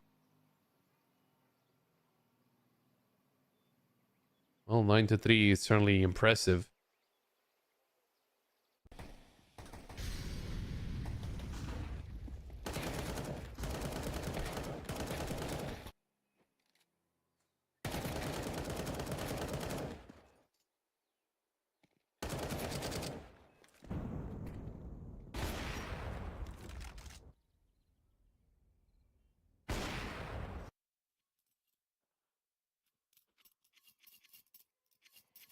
Now, Ecstatic, can they get the pistol round in the bag? If they can, well,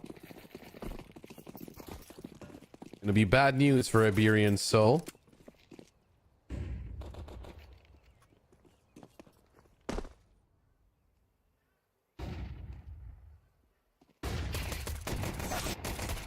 Oh, TMB finding the first kill. There's Syra with the second, of course.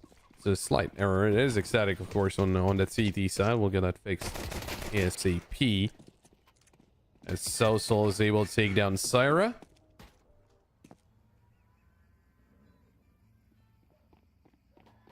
Mopo's got himself into a pretty good position, and that's a headshot onto Not. They got control over B, but they lost Soul in the meantime, so Banana is not covered. Do still have a molly. Mopos. Oh, blind signing on Lily. This is going to be so complicated for Chris too. I don't think they necessarily know where he is at the moment. That doesn't mean that you'll be surprised to find that he came through Banana. He's going towards CT, trying to check out Ruins as well. Great headshot out of Mopos, and that is Iberian Soul getting themselves to double digits.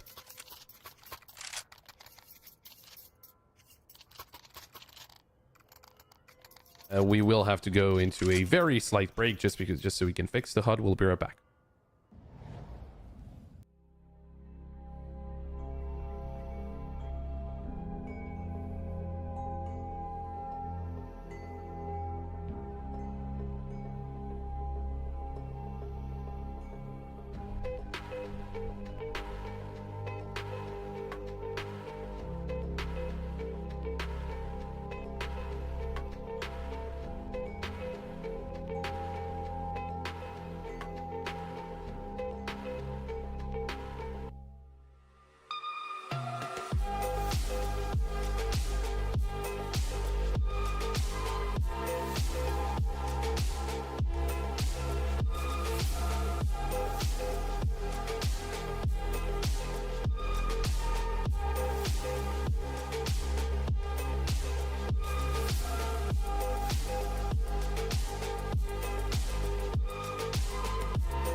we're back. Everything is fixed and we can keep it going. When we last left off, Iberian Soul were the ones to win the piston round. Of course, it's still here, but you know, just until we can finish off this third map.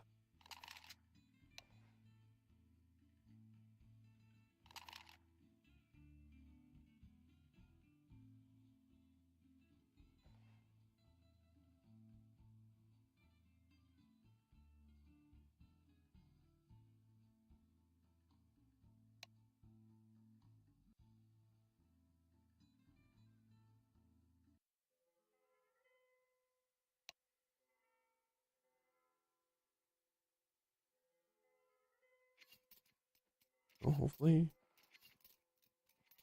everything is fixed and we can get back underway. No, we had some issues. Hopefully they won't be having kind of issues right now.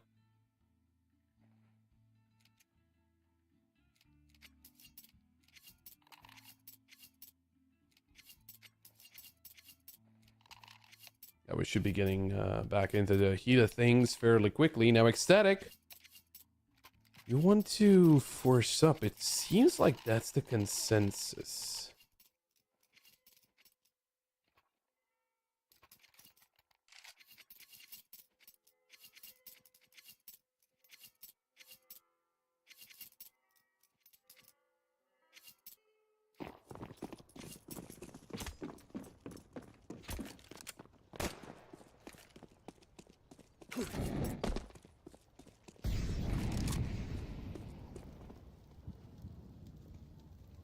Well now, Ecstatic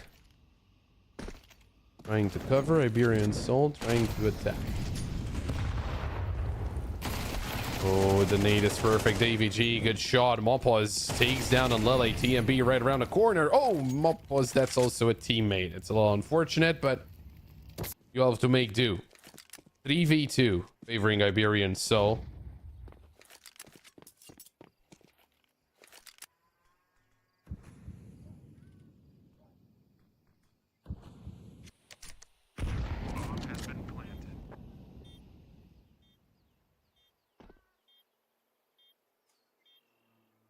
Well, they have to go for this retake. They forced up for a reason, but Mopaz, perfect timing. Gonna take down Chris too.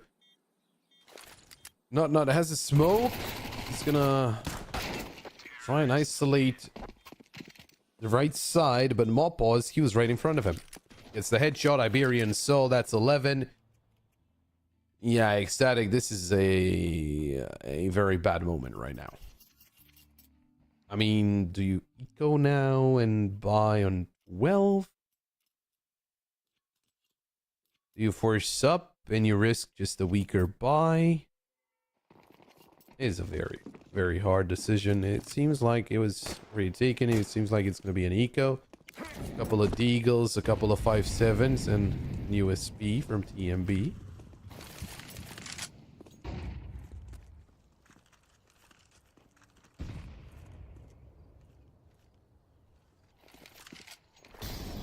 Oh, DVG. Would have had the timing to get that kill, but it doesn't really matter. Iberian Soul, their only worry is that there could be a stack on this site.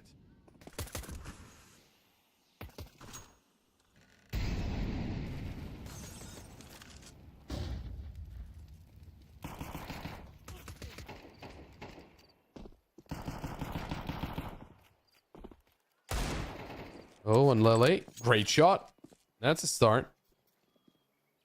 I think they realize, though, that there's 3 players here. Need to be very quick about this rotation because Ecstatic are rotating over as well. They cannot slow down. Also need to check a lot of corners. Iberian Soul, they're risking a lot. Oh, Syra, what a shot. Starting to lose players here, Iberian Soul, and one more kills need to be gathered. TMB, look at this, the flank with the Mac 10, and that is perfect. They got it. Soul. no way around it. He gets a double kill, but that's about it. Ecstatic, they win the eco. Iberian Soul, instead of just going in as a unit and trying to trade each other, they were being slow, and well, that costs them.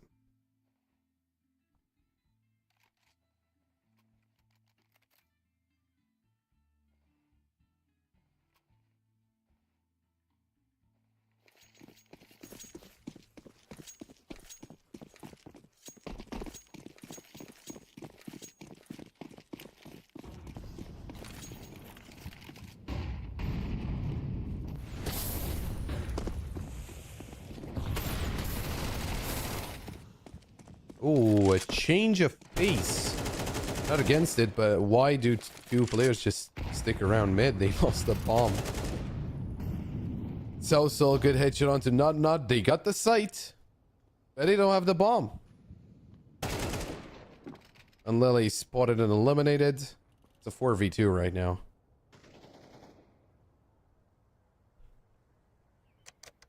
One will be planted by Stadodo. Alex giving away his life. Everyone is still very low HP. Oh, but the timing of Soul could be perfect.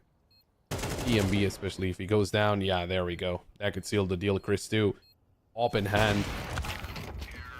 Missed shot onto Stadodo. That's gonna give the round to Iberian Soul. It's 12. It is series point for Iberian Soul. One more round. And they close out the best of 3.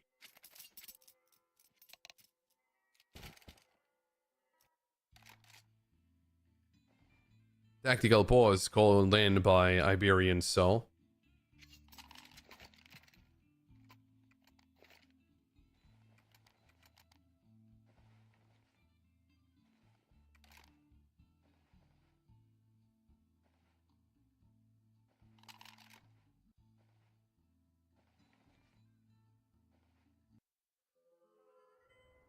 Just need to find the right strategy to close it out. It's a double up setup for Ecstatic. Alongside an MP9 and a couple of pistols.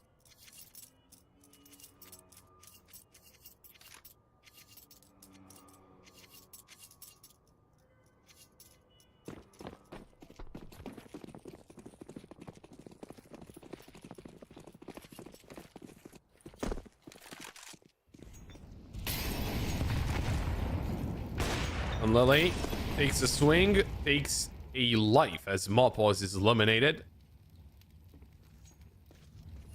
Looking down Banana, another flash coming through. Alex doesn't get blinded up. CT smoke didn't come, but it was a flash, and that gives away the position of Unlily.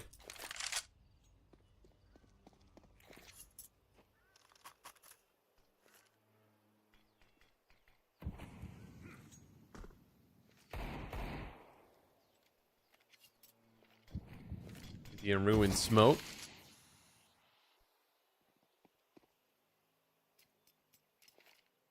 They still have 3. They do have a molly as well, but I doubt they will molly dark. I think they'll molly new box. Or even better, close boxes? Guess we'll find out. Second set of util. His new box in second oranges. Then will they expect the Opper to still be here towards dark? Oh, missed shot. Stadodo's got the angle down on Lily. That's the end of him. Alex takes down TMB. Chris too could be taken down through the smoke. Tries to deny the bomb plan, but he's not going to be able to.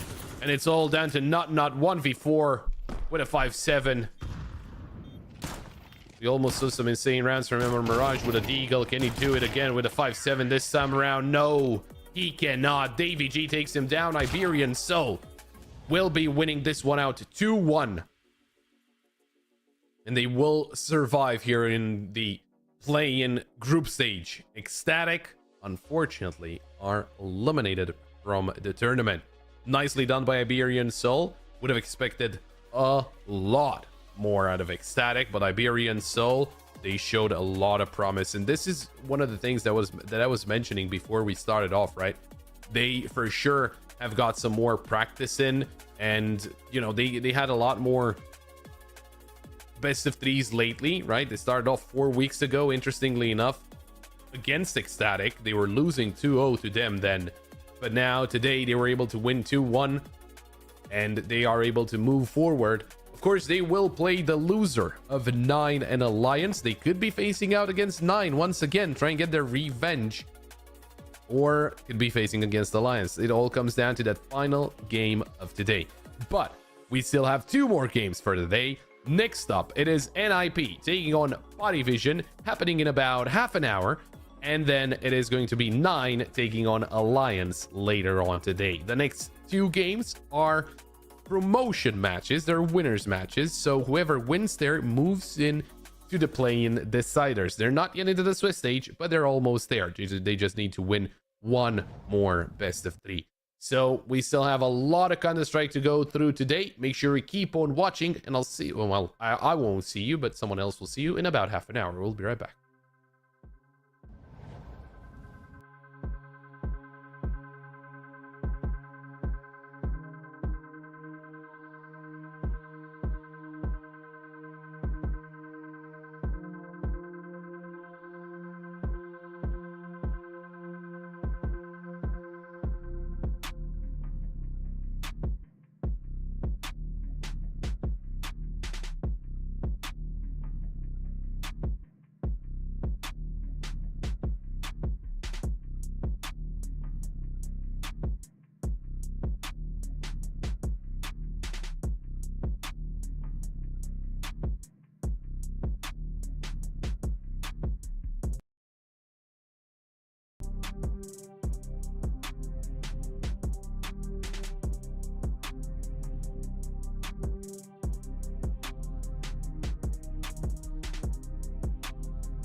Do I wanna try? Can I let it go?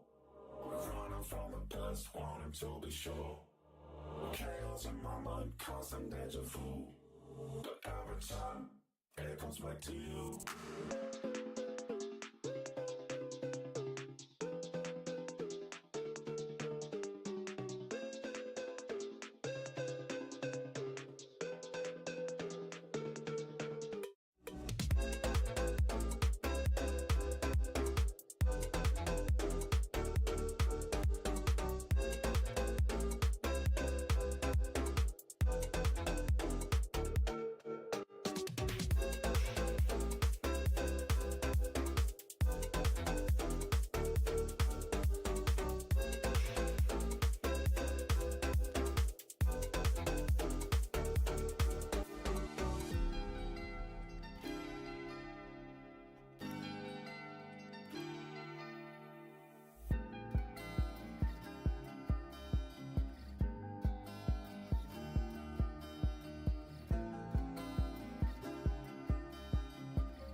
Welcome all back to the Champion of Champions Tour number 19 for EU.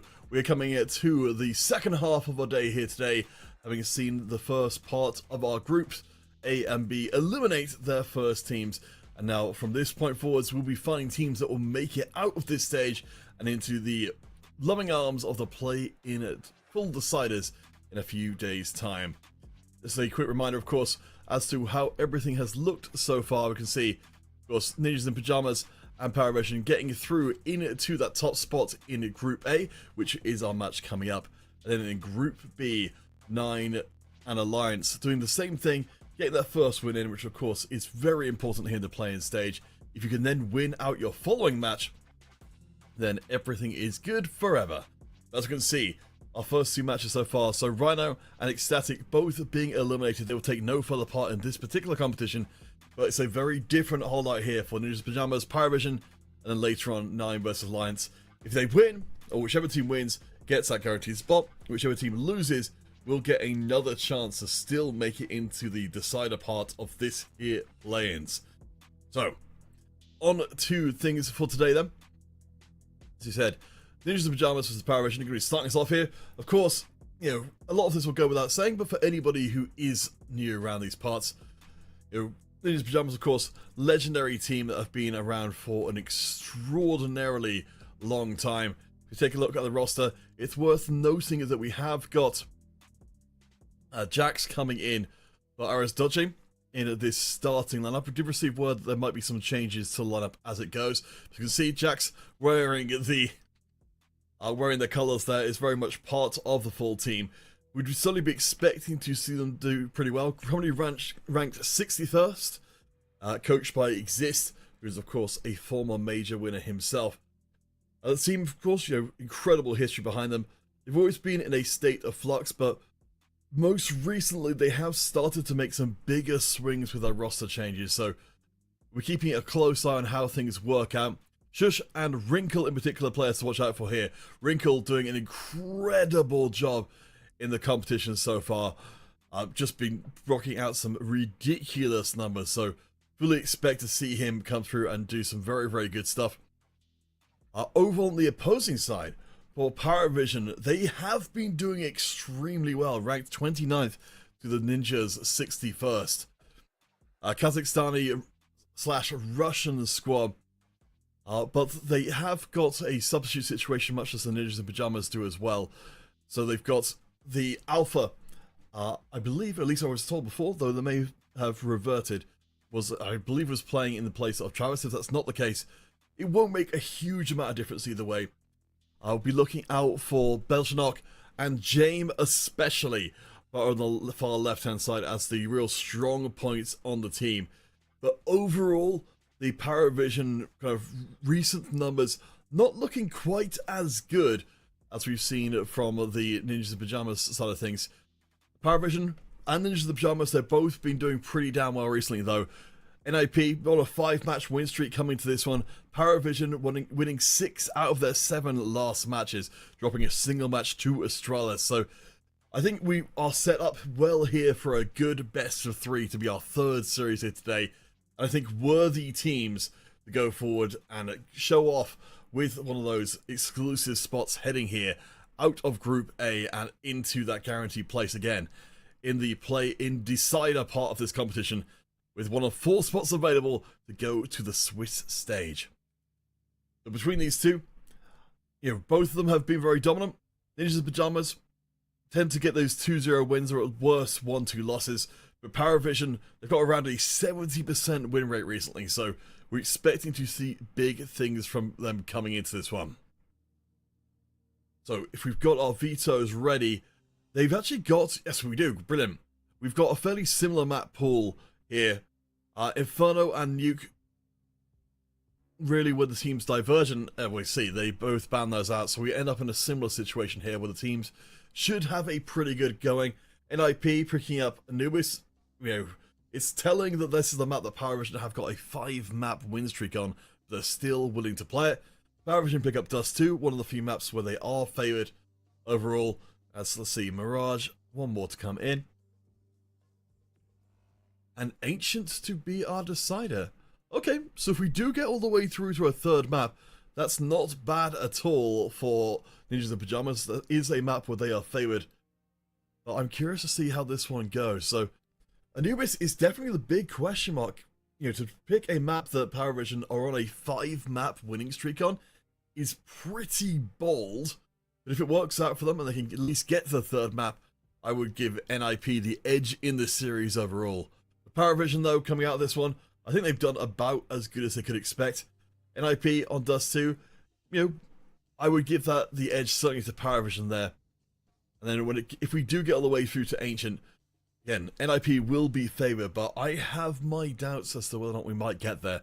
Coming into this one, I was expecting it to be a 2-1 series overall, but Anubis feels like a massive question mark for the series. Again, if NIP lose out here, it's very likely that they're going to be losing the series overall. For any of you folks who are coming just a little bit late, just a reminder as well, of course, following up this series, starting at 2000 CET, will be 9 versus Alliance, as that will be the Group B finals. But for now, it's all about Group A and seeing which team moves on. As I can say, we're halfway through today, but we should have plenty more good stuff to come. Of course, looking forward to the rest of what will be going on rather, as well. We'll be heading to Group C and Group D tomorrow, running the same kind of thing, the opening matches into the elimination matches and then the finals themselves, with the deciders coming in a little bit later on. February 24th, of course, is where this is all leading up to. We'll take a day off at that point and then head onto the group stage. So, with all that said, let's just, I think we've maybe got a little bit of a delay on that first map starting, just a little bit more information on the team itself. I mentioned for Ninjas in Pajamas, exists, incredibly decorated coach there. Did get his major win under the NIP banner. Went across the heroic for a while, managed to get some multiple LAN wins there. So definitely, I don't think Ninjas in Pajamas could ask too much more in terms of their coaching staff. Their roster, a combination of players from Ukraine, Portugal, Denmark. And as I mentioned before, this is still an NIP team. As much as they've got this massive history and, again, that incredibly capable support staff behind them, this is a roster that has got most of which have got 1 month experience together.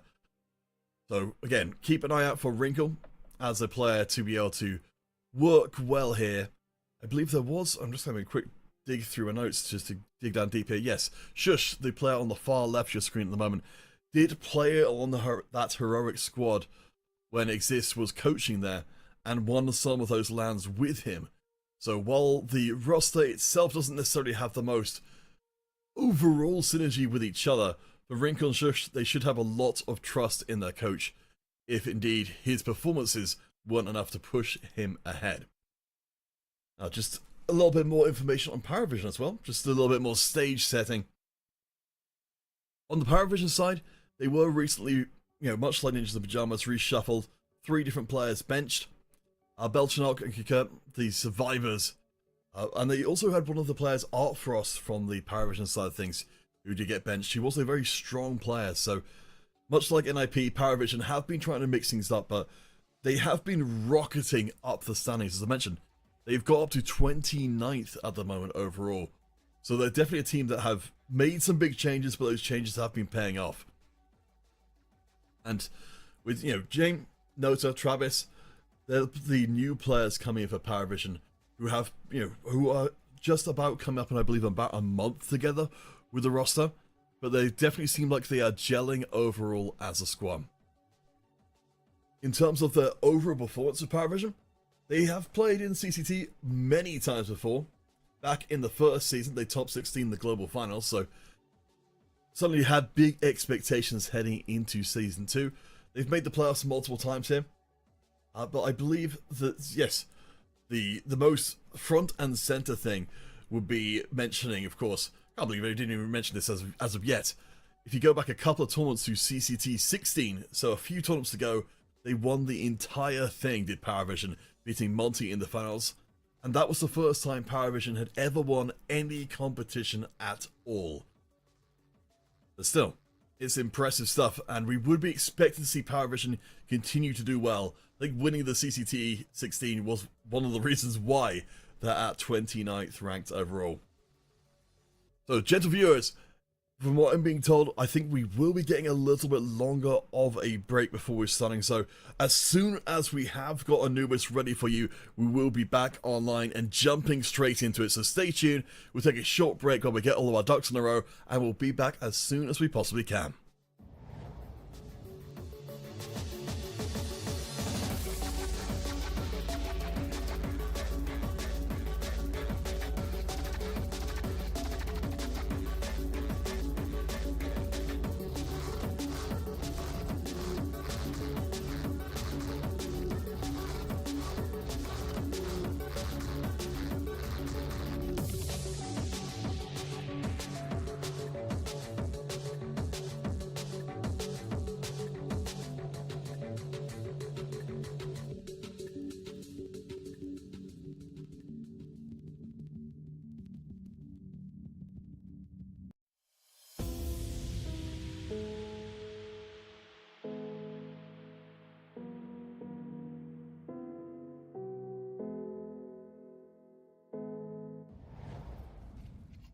Alright. We told you we wouldn't be away for too long, and here we go. A slight hiccup at the beginning of the game, but things are underway again. This should be a pretty damned close match between these two. Would fully be expecting to see it go to 3 maps, but Anubis really feels like the flashpoint between these two teams. They're both hyper good at this map.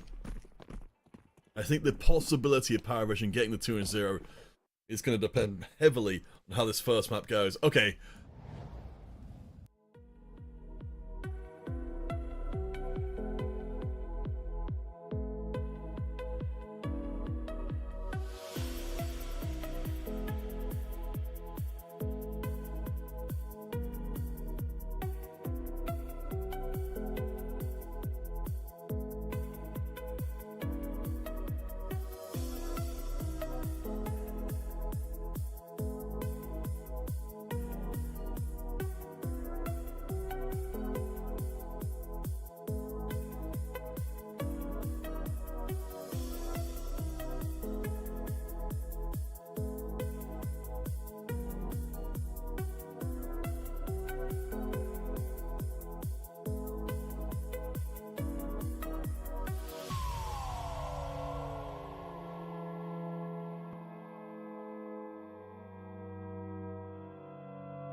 Welcome back, everyone. Alright, this time for real, hopefully, we'll get things underway.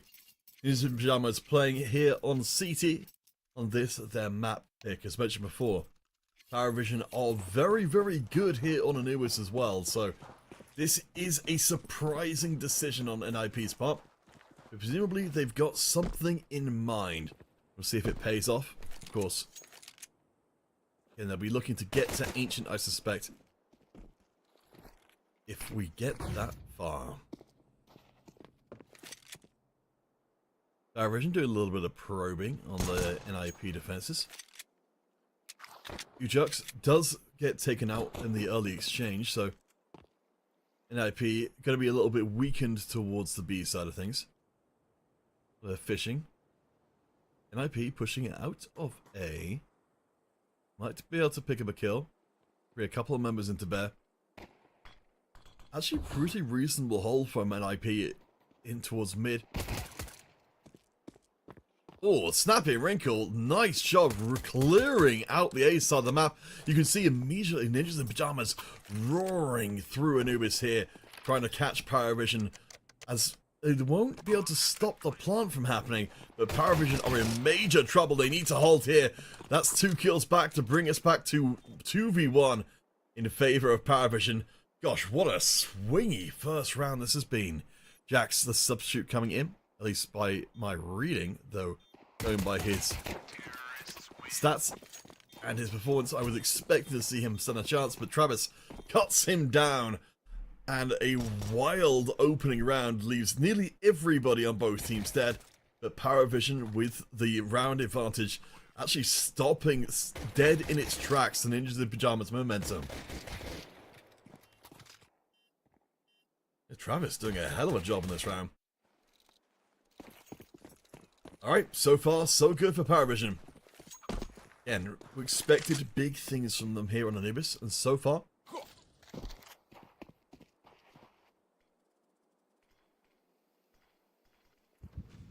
NIP gonna be bringing out a couple of, well, 3 MP9s for this round. Definitely got something in mind. They did make some pretty good use of rapid movement in the previous round, so they're going to do it again as Snappy sneaks the kill in mid.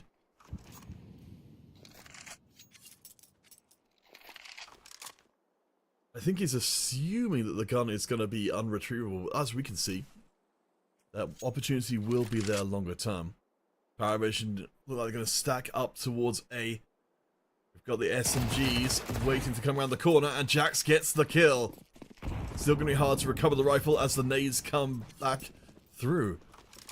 And NIP, they're ahead by 2. They've got 2 wounded members, but Paravision's momentum really being stopped. You can see Paravision is starting to get a little bit more cautious. They should be. Jane around the corner will have the firepower to take Snappy down the B site weakened, but see, Nota is waiting for the retaliation. This time round, Ninjas in Pyjamas won't be able to roll up the flank of the squad as Paravision move to close down B. Dush down the corner, so that's got the MP9. Almost lands the final shot to finish the job. Wrinkle will be coming back onto site with an MP9 of his own. Utility is good to buy the space for the plants. See, James is staying back off of site, heavily wounded. Paravision get the plants in, and I think for NIP, yeah, maybe fishing for a tail end kill, but they've got 2 SMGs in play, with both of which are on very heavily wounded members. I do like this though. NIP, they've certainly shown in both rounds 1 and 2 they've got a lot of threat. They'll be able to steal a Galil on the way out as well.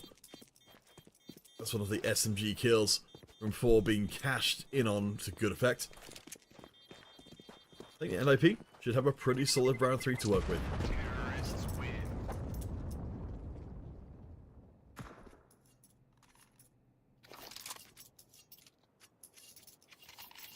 Stripping out a couple of the rifles from Paravision. There's no mean feat, but yeah, we'll get to see this again. Snappy by name, Snappy by nature. NIP, definitely a very explosive team from what we can see already. I do like we're seeing Paravision taking account of that after one round came in, to me that's, that seems like they've studied up on NIP, and as soon as they realized that was the kind of style they would be playing this one, they've adjusted very, very quickly. A-site getting a little spicy there. Just the sandwich weaponry for NIP in this round. They'll chance it in a few places. They've got a little bit of utility to work with, but Paravision certainly have learnt enough caution to make it hard for NIP to catch Paravision off guard.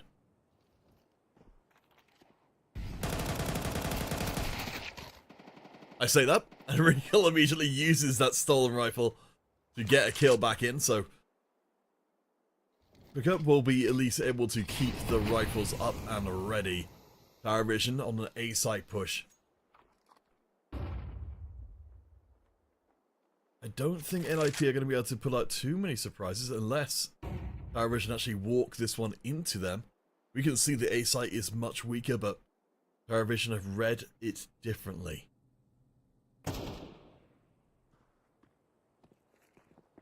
Just pushing out of sight and takes Cooker down.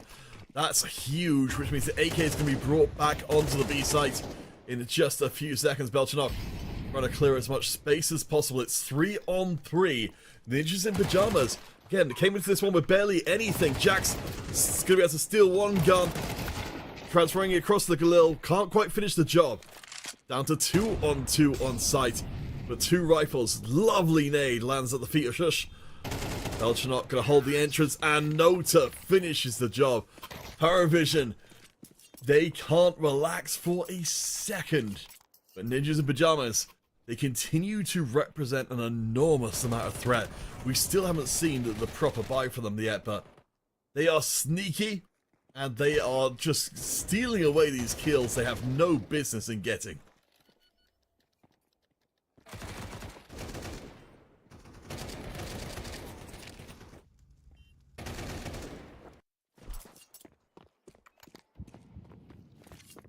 We finally find the Ninjas in Pajamas here on their buy round. Wrinkle has got the orb. This is where we should be seeing if... Well, we'll see if we do get a continuation of the early NIP aggression, or the round actually giving them material to lose could sense us a switch of styles. Wrinkle will be controlling here, looking out for anybody approaching B. We can see that will be happening in a second. Aim on an AWP design will be coming around the corner. A-site fight is going to get spicy as Wrinkle gets dropped. Nota gets 2. Both sides being pressured as Paravision pushes in, finds Snappy, but will not survive the experience. 3-on-2. Paravision still have that AWP in play as the B side gets cleared, meaning Snappy is the last one standing. Unfortunately, he's not in a good position to get the AWP back for Ninjas in Pajamas. That was over on the B side, you can see, towards the entrance. I think this one will be a clean, almost clean sweep for Paravision. 4 rounds unanswered so far. I think Snappy, I think actually might be trying to go back in for that AWP. It feels bold. Game is on the site with the team's AWP. You see he's going to back off. This feels... I don't know if Snappy goes further, because you're gambling you lose the AK in its entirety versus the possibility of trading up your AK for an AWP. I think ultimately, yeah, he's just going to be near the B site and therefore avoid Paravision chasing him around the map.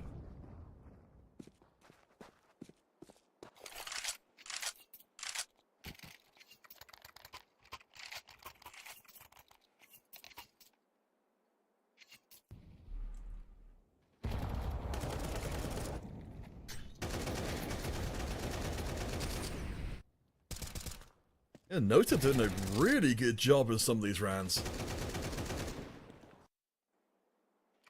I will say, yeah, as attack pause comes in, I'm officially starting to get a little bit worried about Ninjas in Pajamas here in this first half. I think they are as well. That last round felt like it should have been a pivotal turning point round, but instead they lose pretty much everything. In Paravision, they're left in a pretty solid spot. I mean, a couple of thousand to 3,000. Their bank balance is looking pretty solid. And for NIP, They're being pushed back here. Again, remember, NIP chose to go here on Anubis, despite knowing that this was a Paravision very, very strong map. So, if Paravision get too established in this half, NIP could and will be in heavy trouble in this series overall.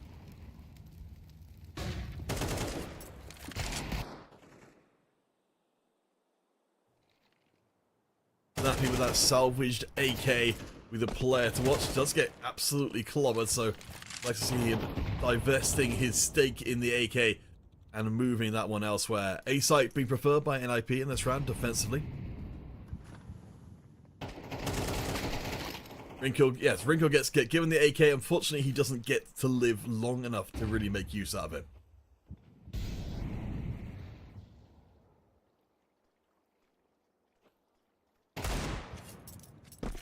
Nice pickup from Jax. Certainly had some very good stats coming into this one, and NIP continue to kind of win the small stuff, but haven't turned that into big stuff as of yet. It's really interesting to see that the opening rounds where NIP was so close to turning it again and again wasn't able to be followed up by a much, much better gun round. Does look like Paravision will be able to push their way onto the A site as NIP converge on B, hoping to keep their rifle and MP9 safe. I think this one is pretty much done. Paravision taking their time there on the plant, but no resistance at all from the NIP squad. They do start to move back into in towards the A site, so NIP maybe hoping they can continue to pick off the Paravision members, but as I mentioned before, with only a single casualty for Paravision in the round and the AWP still remaining in play, economically, Paravision, they're not exactly rolling in money, but they're certainly not feeling any particular economic pressure in the same way that NIP are.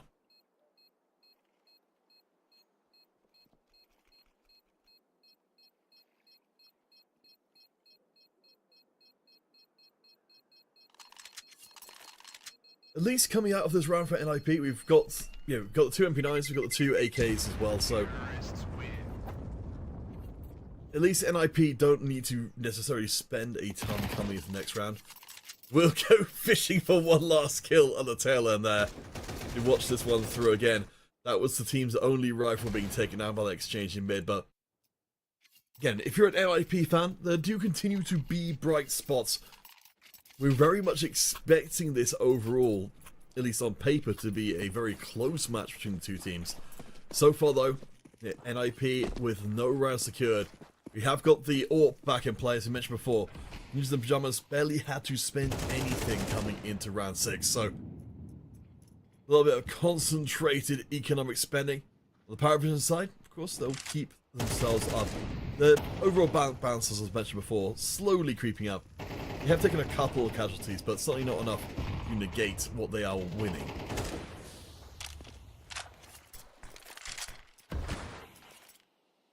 If Jax New Jerks can get close and personal with the Paravision squad, make a big difference. As Nota does take a nade a little bit close for company. If they push in here onto the B site, I can see things going poorly for Paravision. And those SMGs going to do some real good work at close range. Ujerks is there.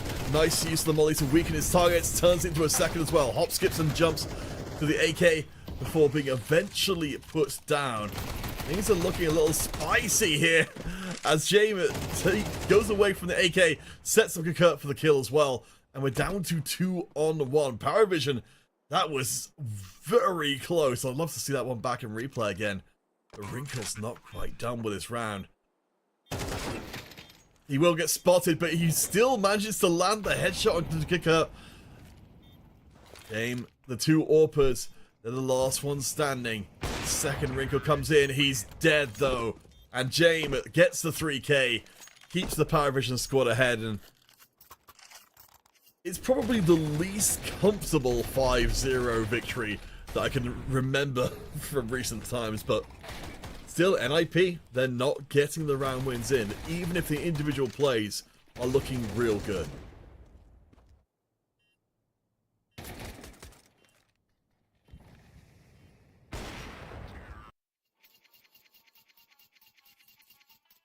Interesting. So Paravision are the ones who are going to go onto a timeout of their own. Again, you wouldn't expect it when you're 6-0, but so many of these rounds have been incredibly close. I think what's at stake now for Paravision is saying, if we can find a way to negate these near misses, then this first map should be a formality. And of course, second map does too. That should be, again, a formality, and then the entire series is done. So, as tempting as it is when you're ahead as a team to think that you don't need to necessarily change anything, I like seeing the pause coming in from Paravision here to say there is more that can be done, and hopefully, or for their sake at least, it will result in more decisive rounds.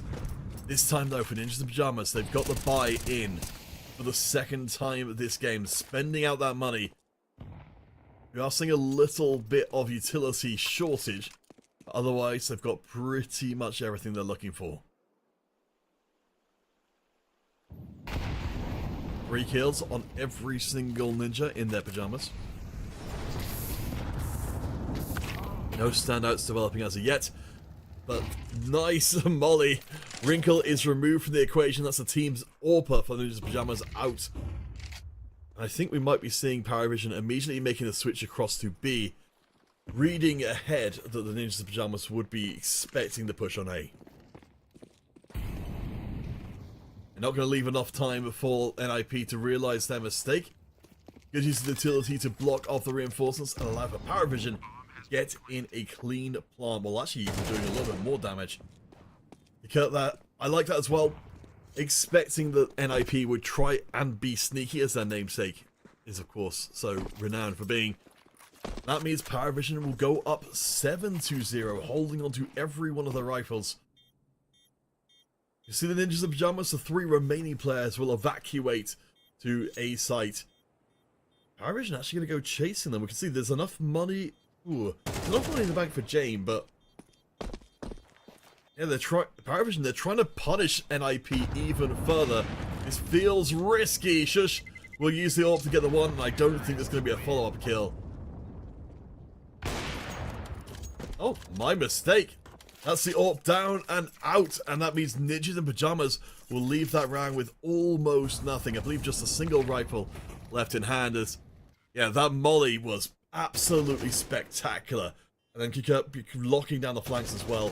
It feels like Paravision, they learnt a lot from these opening rounds, and Ninjas, they just don't seem to be able to catch Paravision off guard, and that was a big round to lose.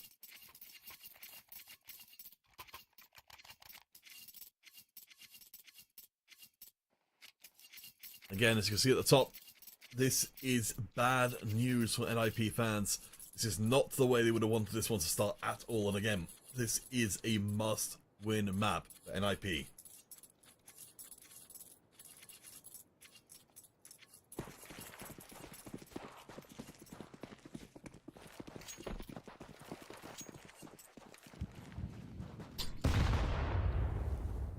Nice nade onto the feet of Shush. We have got the full buy-in from NIP. They've spent down to the bone. Nice flash. Keep snapping from going in, but I like the forward positioning. A little bit of spraying, a little bit of playing. Nice nade as well to try and fish for each other, but so far, only NIP taking a bit of damage. Good reply nade. But both teams burning a lot of their utility without grabbing a huge advantage. Paravision seem to be set up for the A-site push. Would be 4 versus 2. Paravision in decent position. Jax does find them. Has been doing a pretty damn good job so far. And locks down the second while Jane will get one back. I don't know if Paravision really want to push in too much further. Jax now leading NIP in terms of kills. A very dangerous player, but it looks like Paravision are going to chance it. Their team Apogee. Going to sneak his way up. The flash is good, sets up the kill, and Jax gets the 4K. This is the first time we've really seen NIP find their feet, and Jack's doing a hell of a job. Grabs hold of that second AWP, and well, Travis will be able to get one kill back. This is huge for NIP.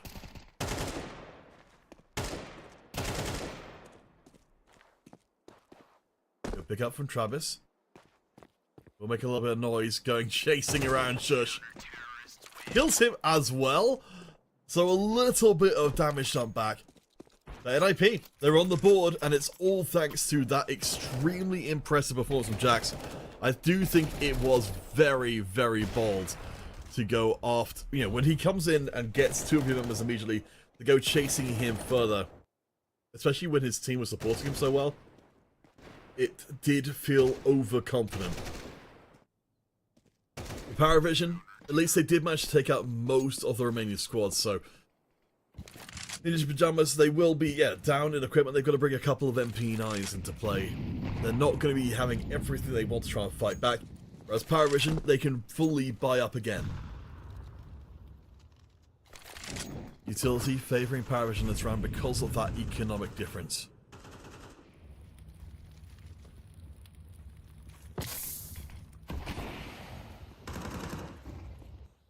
NIP keeping Power Vision at bay for the time being. A site is a little vulnerable, actually. See, Power Vision, they're going to load up the site.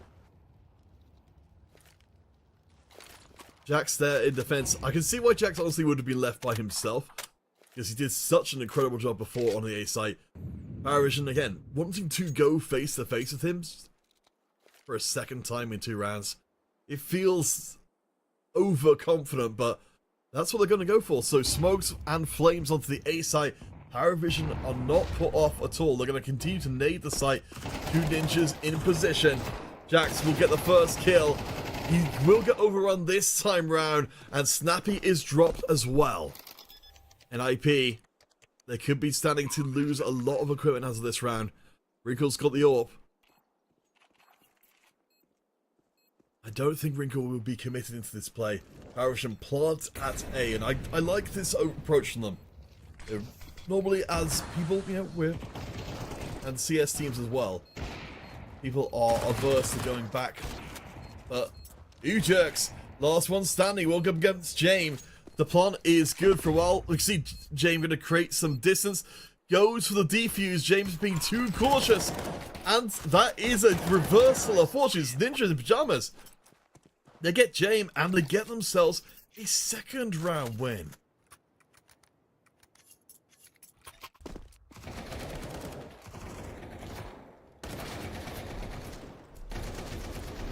Really nice clutch. And I thought this one was all kinds of done. Ujox did an incredible job in that round. And IP, not completely done in the half, and you can see already the fortunes are starting to swing. Wrinkle will be bringing it up for this round. Power Vision, they've got the advantage, but NIP have definitely found themselves a solid foundation to build from, even if they can't win the half anymore.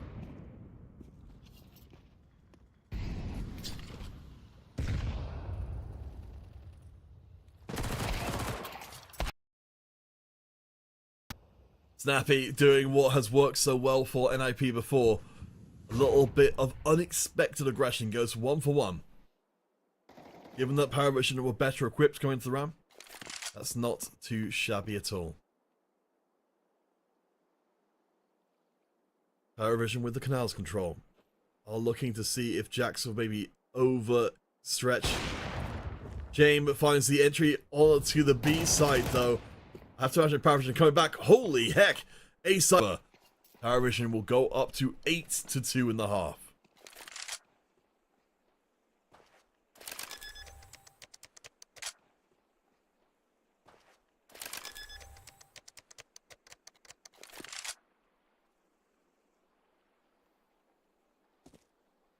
You can see Shush gonna secrete himself across in T-spawn as the very last place that anybody will be looking. Power Vision, you can see, delaying the bomb plant to see if they can chase Shush down and delete him. But without being exactly sure where he is, you can see that it's going to cost them at least 1 gun to ascertain where he is, and then probably a second gun to get rid of him. Bear in mind, though Paravision are going to be ahead 8-2, economically, they are not in a great spot.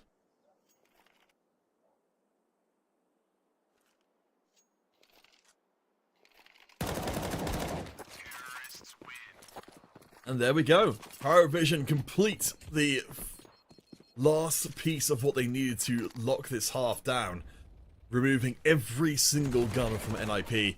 It started so well with Snappy. I mean, Jane was there very quickly to back up the team, as you, kind of, you know, as you would expect. But this was the play here that made the huge difference, getting the 2 kills without reply. I think it just put too much on you jerks to recover, and then getting run down at the end. It's bad news after bad news, and NIP's momentum has been stalled out heavily. 8-2, 2 more rounds and a half.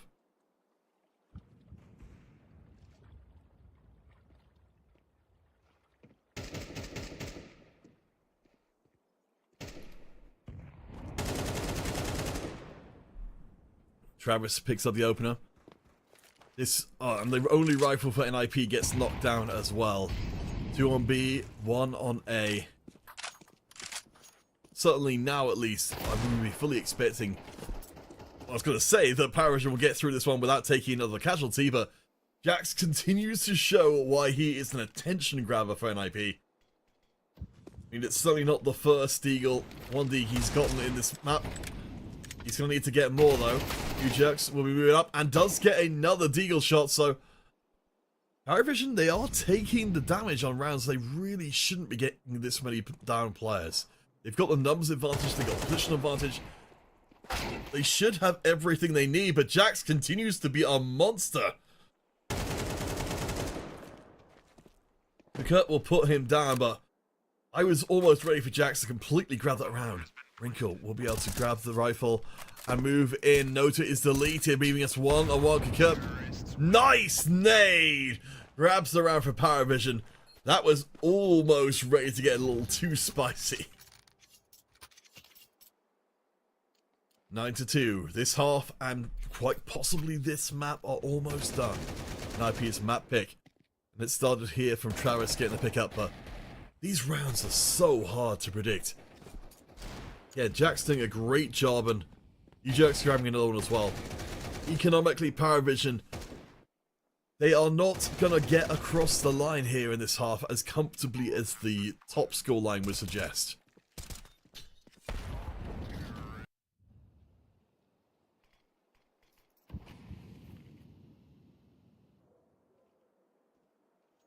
NIP, they'll get the buy-in for this round.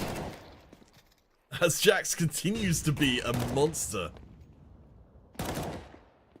I will say, if Paravision haven't learned their lesson to avoid Jax, especially when Jax is in a comfortable position to defend from, I don't know how many more rounds it would take.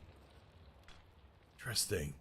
Paravision, after getting nailed out on the A site, they pull off the 4D chess move of going back there again, assuming that Ninjas in Pyjamas would expect them to want to change sites as well. Wrinkle will be left with the AWP on site, but he is by himself. Utility is good for Paravision. They should be able to flush him out of position if they know where he is. They spot him and he misses the shot, which means he's going to be getting a rain of grenades. Dances through the raindrops. Jax is here on the defensive play. Gets one. Can't quite land the second. Wrinkle is still up there on site. NIP, of course, they'll be bringing every member to bear. This is the last round and a half, so they've got nothing left to save for. Nota sees the barrel around the corner and deletes Wrinkle, which means it's down to 3-on-3. Both teams have won a very highly moving member. Now down to 2-on-2. James spots his target and locks down Ejux. Jush is barely alive. I think it's going to run over as James will end the half with 14 kills. Doing a fantastic job for Paravision and leaving them 10-2 out of the half. This could be a short one indeed, gentle viewers. Again, for NIP, a map that they absolutely had to win overall. Dust 2 coming up is very likely to go in Paravision's favour. again, I do not know why why NIP, especially Paravision switch halves, why NIP would want to choose a map that, you know, this is such a comfort map for Paravision to play on.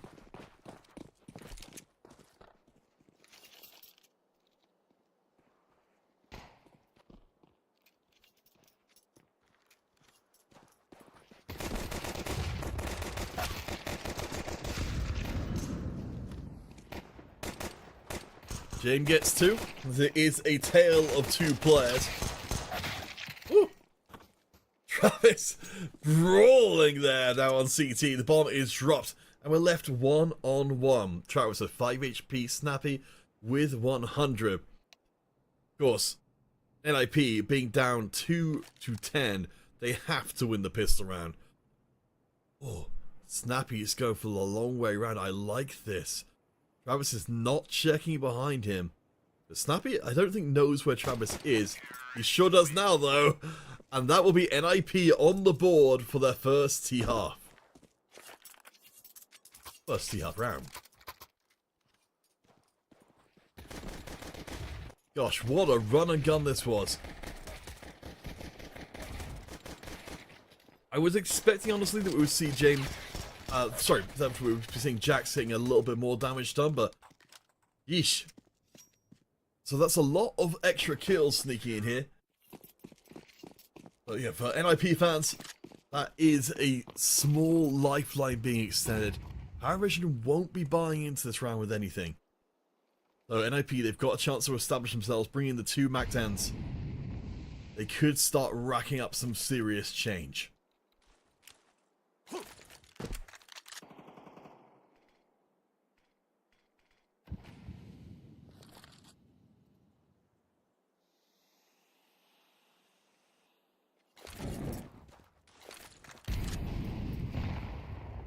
NIP playing cautiously. We can see the mid doors being occupied by the entirety of Paravision. B site will be flamed all over by NIP. Paravision, realizing that their ambush is not going to work, will move back in for a more standard brawl to end out this round. And as the plant is made, I admire the idea from Paravision. I think that's a reasonable approach, but in this case, a 3-sided coin, would they go B, A, or mid? Ultimately, the B site wasn't defended at all, but it could easily have just been over to A anyway.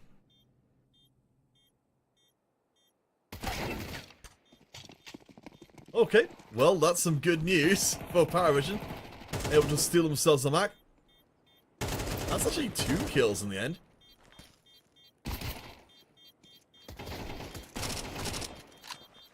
Three kills, and one of them being the SMG.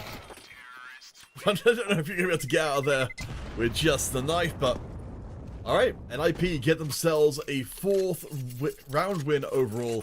They do take 3 casualties in doing so. I think Paravision pretty happy with how that one played out. With SMG money as well. Things will be looking very good.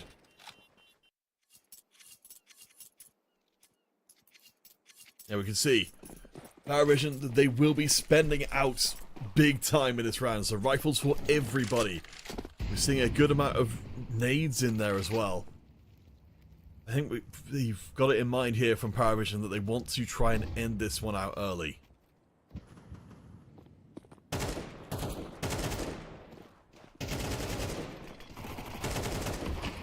Nice push into site. Aggression paying off. Paravision down to 2 members, as Kukurt will at least pick up a tail end kill, but I think Paravision are pretty done in this round. Really good take by NIP, pushing onto site and catching Paravision off guard. Given how aggressively Paravision have spent, I do not imagine they want to give up any of their weaponry. Now that we have, we've seen for certain that this will be a much more competitive half. Now NIP are playing on their T side.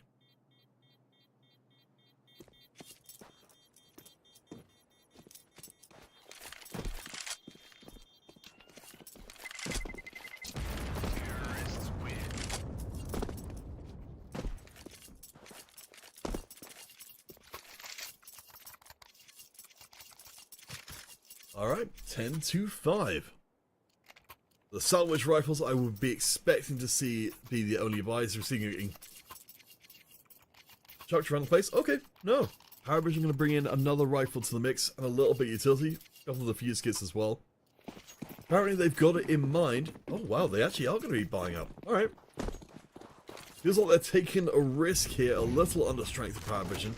But they're still committing in all of their resources. Not quite a full loss bonus as yet, but Belchanaut gets caught out, A site weakened.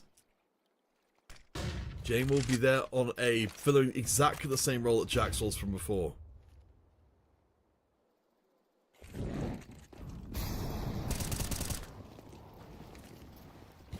Jax, of course, demonstrating ably why he's a player to be feared over on this A site, but will not be one to be caught out by exactly the same kind of tricks. Power Vision, they lose 2 without reply.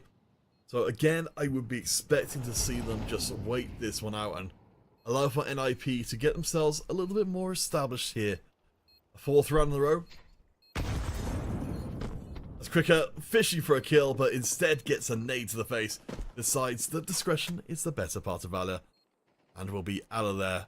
Back to B, where his teammates are waiting. Not the only one who's waiting, though. NIP, they're going to try and push onto Power Vision. And that means that Power Vision do get a couple of kills back in. Oh, and Travis as well. Okay. Let's watch that one back again. I think it was always going to be tough a second that Belchanaut went out. As much as we saw NIP doing some really good work with some aggressive map movement early on their CT side, it doesn't seem to have really materialized for Power Vision so far. As attack pause comes in, I think there is some thought here that stylistically Power Vision aren't matching up super well against NIP now that we've switched across and changed halves.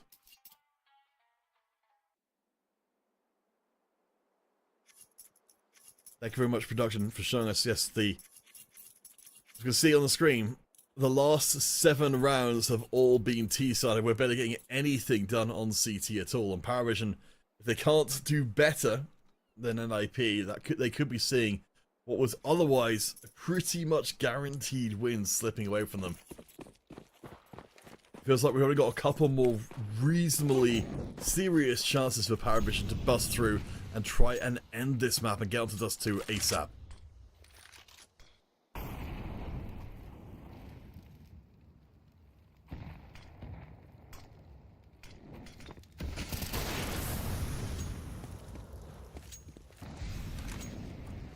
This time the aggression out of A site does pay off. The Jane with the AWP gets the first kill. And Nota keeps the B site nice and fresh as well. Power Vision definitely taking a leaf out of the NIP playbook.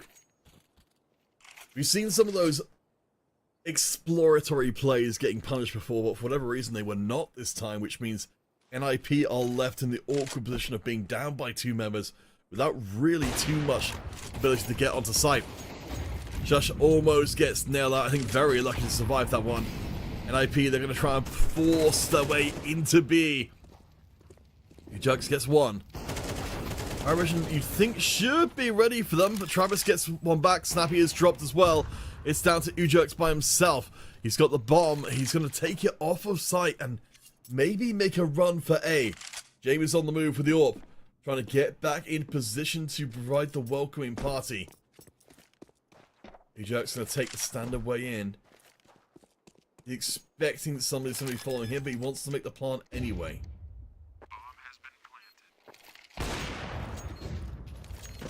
Game finishes the job, and NIP, their 4-round streak is over, but their plant money is at least secured.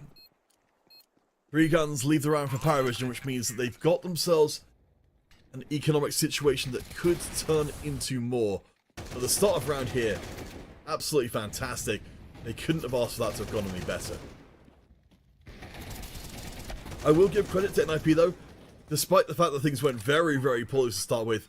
finding the route through that round where they actually got to make a plant was above expectations by quite a considerable amount.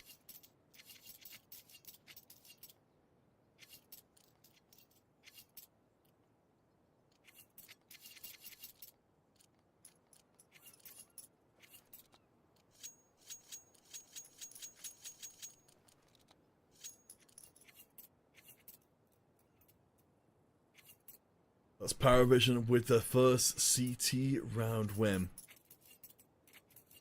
Those Ninjas in Pajamas, they've got at least enough for this round yet to come, but this will be their strongest chance. They lose out here, the loss bonus is not in place, so looking at their money in the bank, Paravision win out, likely to be the whole map. Ninjas in Pajamas, again, in the series overall, will be in major trouble. Nice nades from NIP to start us off. James and Travis both getting heavily wounded. Paravision preferring the 2-2-1 defense. As James will again get a little bit clobbered.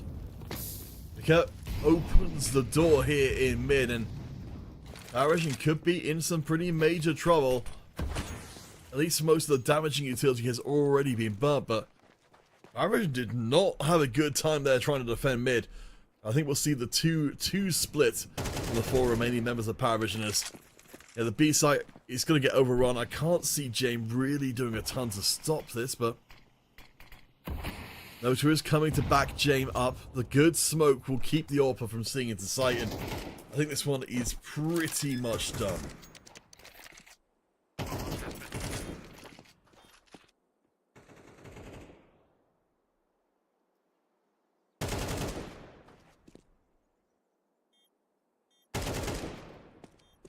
Ninja Pajamas doing a little bit of cleanup work to get rid of the remaining Paravision members. Yeah, just got Nota managing to hold on to the tail end of the round. But NIP looking pretty good. I mean, as I said, this was a really important round for them to win. They certainly managed to get some very clean play. No casualties at all. Will be spoiled by Nota right at the very tail end, but hold on to the AWP. And they even put that AWP to great use. That's a pretty solid consolation prize for Paravision. Good steal away at the very end. Wasn't able to grab the AWP for himself, but at least did deny it to Paravision. Which means if they want to buy in, it's going to cost them.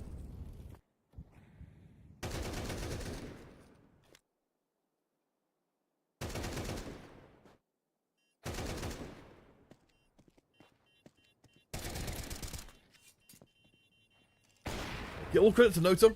Almost manages to get the 3 kills towards the tail end there. I would have been certainly pretty reluctant to go chasing him, but NIP, they certainly don't care to back off at any point. Up to 7. We're suddenly within grabbing distance now of the comeback. NIP themselves only got 2 rounds on their CT half.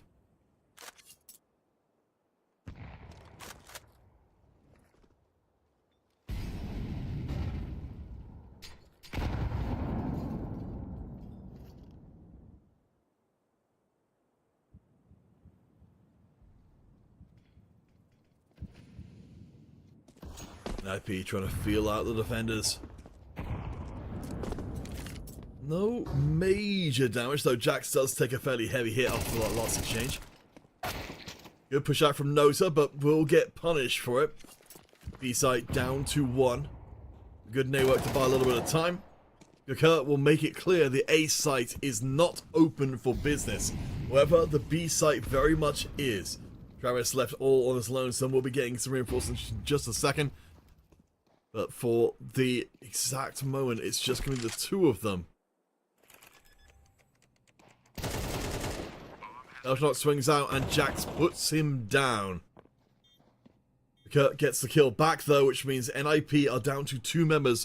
Jax is heavily wounded and will get shot in the butt by his opposing number. James up to 19 kills so far for Paravision. Means Wrinkle is the last one left standing, and he will be dropped. Paravision go up to 12. The must-win map hangs in the balance. But thanks to a very nice play out of the Paravision side of things, what had seemed like an NIP comeback could now be off the cards.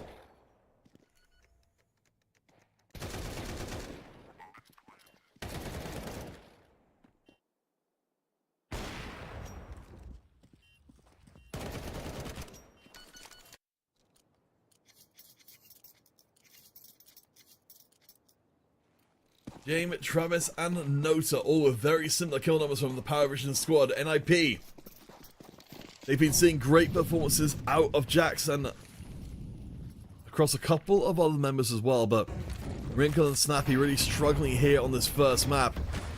As Jax gets clobbered, that's bad news. One more round, Paravision take us to Dust 2, where they are very likely to win. Jax has been a powerhouse defensively, but down to half HP. Only 3 rifles for NIP to work with.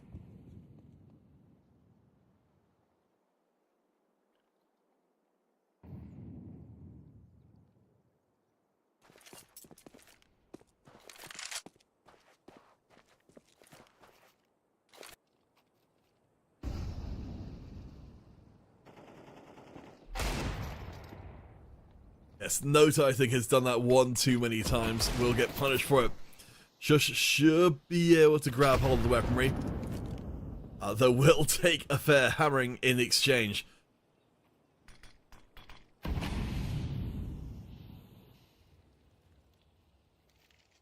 B-site has been weakened. Paravision are reading this is the play.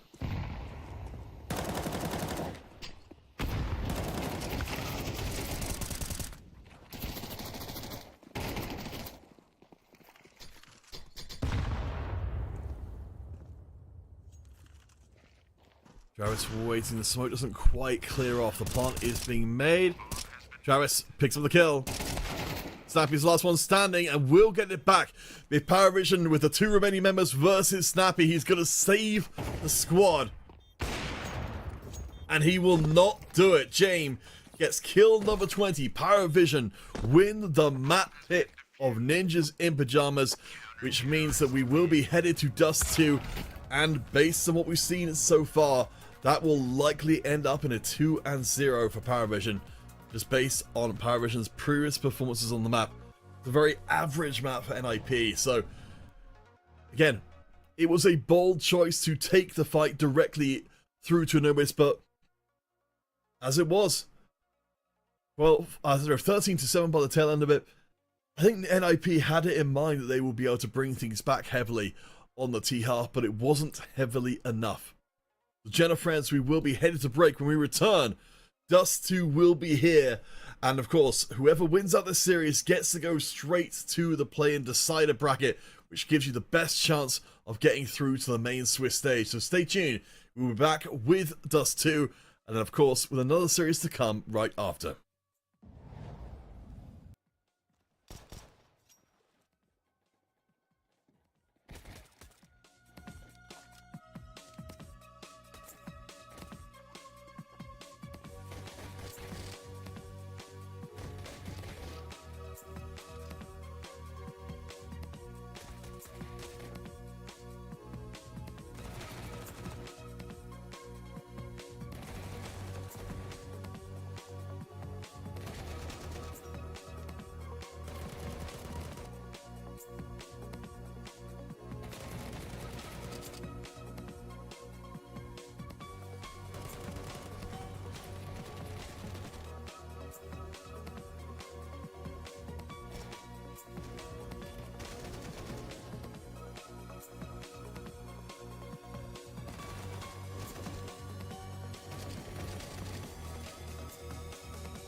Welcome back to the Champion of Champions Tour. We are about to get into our second map of our third series here today. Again, for anyone who is just tuning in, we're coming out of the group stage here in the play-in part of the competition, the first part of the competition. And here in Group A, we have the two teams that won their first matches up against each other. Ninjas in Pajamas versus Paravision. Now, the big question mark was coming to this one.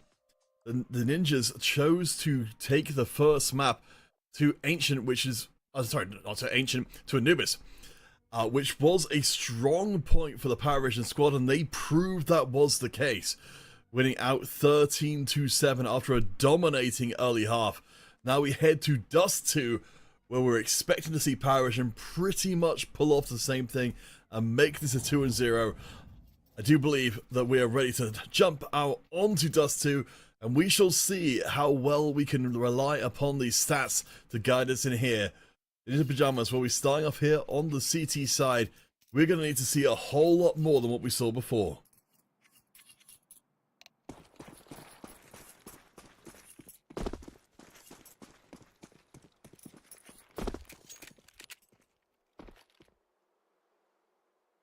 On the NIP side of things, Jax was really the only player who got some real presence on our first map.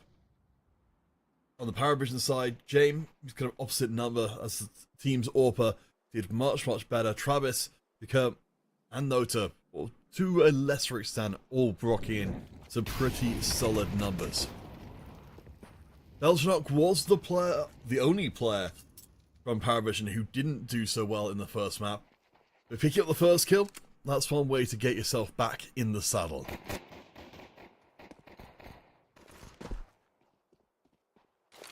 Again, we'll be keeping our eye out closely. Jax, I think he may struggle to be part of this next one. Paravision are quick onto A. Wrinkle in from the side. Should be able to take out and does get rid of Belchanok. Just with the dualies. See some heads, knock some heads off. Kurt will put him down, but it will be NIP not stopping the plant, but getting a pretty compelling first round win. Bomb has been defused.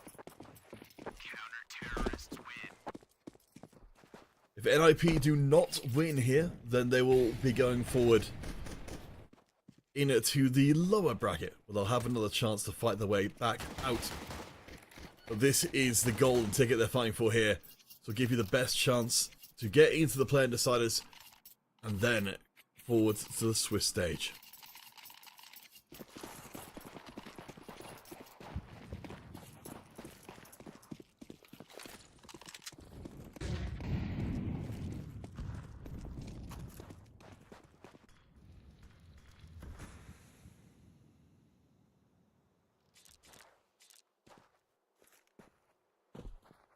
Paravision going to be bringing out the scout for this one. Looks like they are in a hurry to get this one done as well. Pushing through mid, we can see NIP have got a pretty good crossfire set up.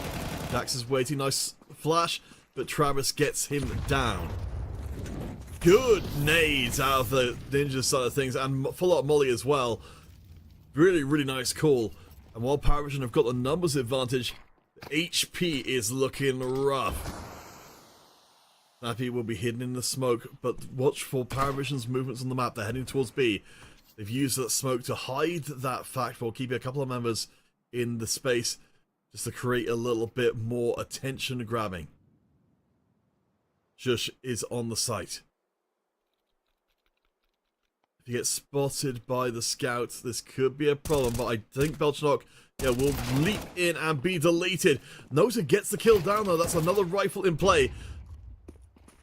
Nice bit of space buying. Snappy is there with the MP9 but can't find his way in. So that's the rifle scooped up. The plant is made. Paravision have got a real good chance to recover after that first round. Snappy is down. And Ninjas in Pajamas. They're in a rough spot. 2 members standing versus 4. I can't imagine they want to take this fight anymore. Wrinkle's going to look for a few players on the way out, but they're just backing away.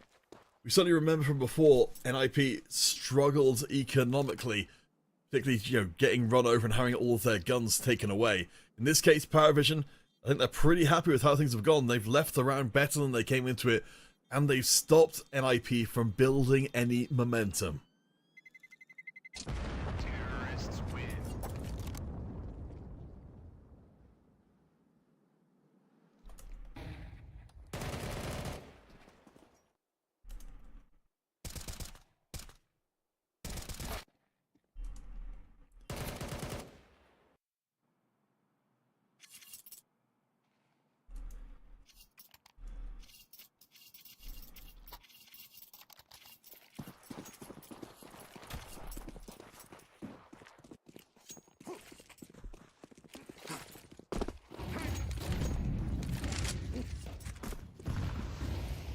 NIP going to reverse the situation from before then, holding on to, yes, just the one rifle. They've got the scout for Shush and Snappy. Bring out the FAMAS, but I think we will see Power Vision be able to just power their way onto the A site. Nice nade. Suddenly NIP have done some good work with the Deagles from before, but Power Vision will be held at bay for a second. We have got a flank coming in as well. Power Vision, they're keeping back a rear guard for that eventuality. Being a little stalled here on the approach to A, trying to fish for those kills. Nota will get one. That's the molly ready. Belchnok there as the rear guard. Perfect timing finds Wrinkle and now can flank the flankers. No, he decides to come back and make it a single-pronged offensive push. NIP down to 3 members.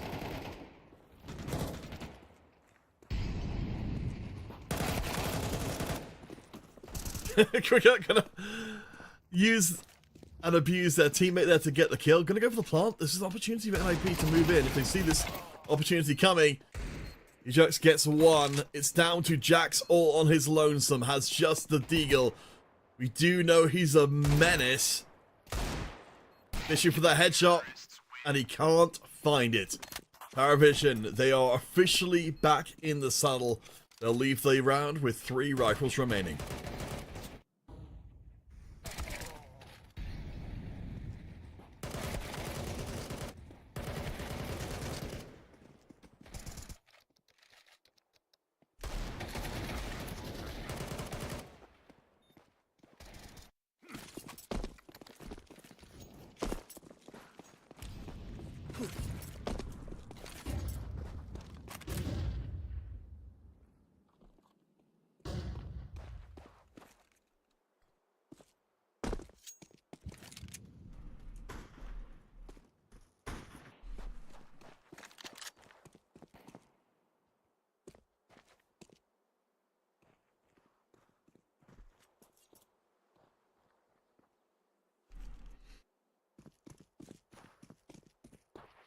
For this round, just the single scout in play. Ninja Pajamas accepting their position is tenuous. Paravision seem like they've got it in mind to try and run out pretty much the same players before, as James gets up close and personal, gets the SMG kill, and a second one in for Paravision. I think this round is pretty much done. I do like this kind of play from James though. They're playing like they're the team in behind, trying to go for these sneaky kills. It's not at all what I would have expected. It does help set up Paravision more strongly for the rounds to come. The plant is good. Paravision in pretty solid control. NIP, a must-win map, which they are much less accomplished on than Paravision. This is bad times and bad news for NIP fans.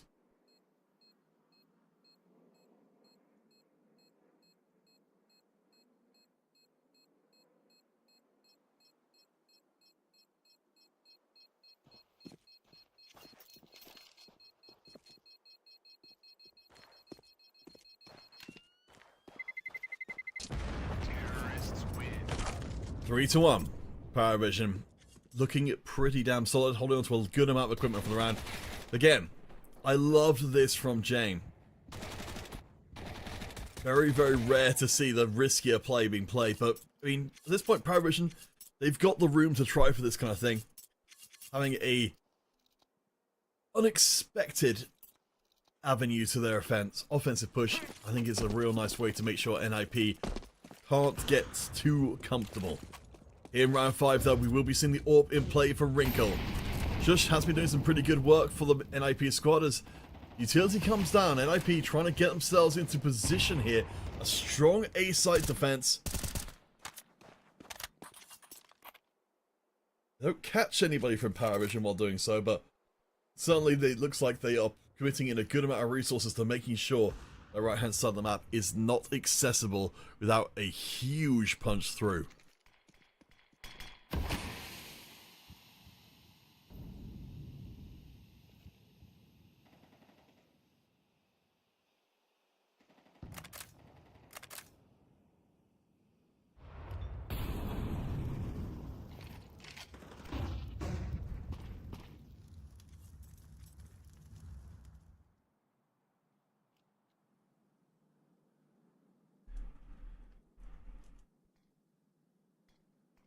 Jerks. Nice push forward. Kurt is a little bit faster. The molly again comes down, but Kurt manages to get away with that one. Paravision really slow rolling this round, but Jamie is there. Gets the kill through. And oh my gosh, it's going atrociously for NIP. They will get completely wiped out and everyone from Paravision survives. That's all of that equipment down the drain. NIP are really struggling to keep their heads above water.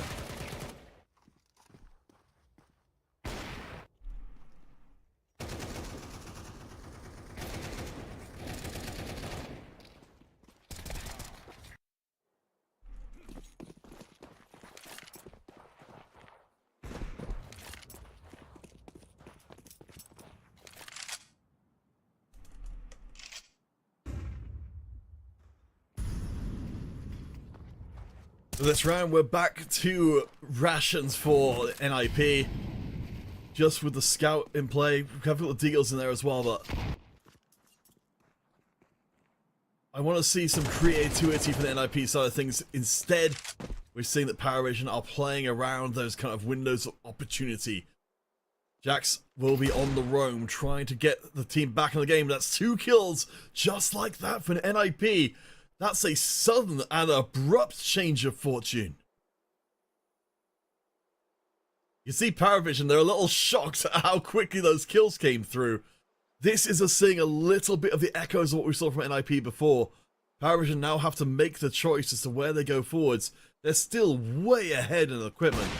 But James is low. Snappy gets killed, which means the A site is totally open. Jax is the last one left standing. Certainly the player you want to be the last one left standing if you're an NIP fan, but Paravision, they're slow rolling this one. They don't want to get caught out as those other 2 members did. Of course, we can see they could just walk this one in, but they are taking it so cautiously. Utility is still pretty good for Paravision, at least for this point in the round. They should be able to smoke off. There we go, and cover themselves in. I don't think Jax is going to give up his position to try and blind fire through. Might go in through short.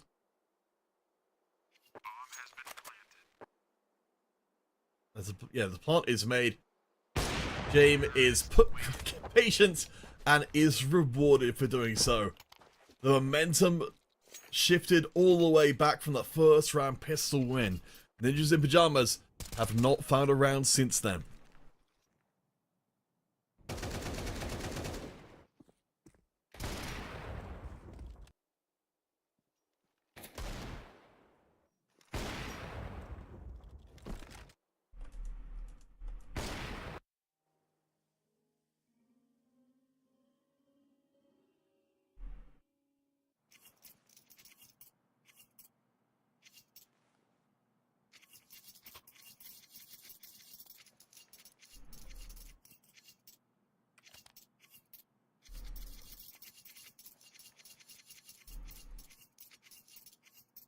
This will be the buy for Ninjas in Pajamas down a map in the series. Paravision certainly seems to be well positioned to move confidently forward in the tournament and get that prime spot in the decider matches that will bring a team, or bring 4 teams ultimately, out of the play-in stage.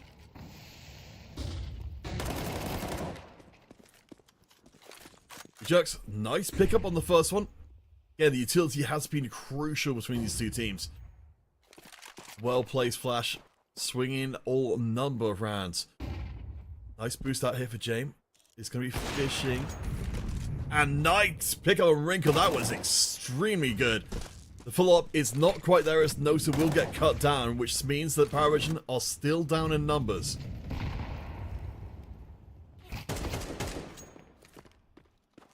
Blind fire is spectacular. Paravision bring it back to 3-on-3, but both Travis and James are very low. B-site is being presented as Paravision's target, but we've still got a minute left to play. Travis does clear the site temporarily, but now with the A-side being locked down, I don't know if Paravision have got time enough to sneak through. There is a route to get to A, but the decision has to be taken. There's only one nade. Travis is down to 25% HP. Snappy's going to see him and delete him. They're both lined up. But Krikert gets the shot off in time. This will mean the plants will be good, but this is the best chance for quite some time for Ujerks and the Ninjas in Pyjama squad to recover. 70 HP per Krikert. Ujerks has got the defuse kit, got the molly, got the smoke. Should have everything he needs. Molly's going to clean out the corner. He's giving away what side he's coming from. Kurt moves, of course, right behind the box. And with the kit, should have time to get this one done. Woo! NIP. I think a little lucky to get out of that one intact, but they break the 5-round streak and get themselves a second round and a half. The first one outside the pistol.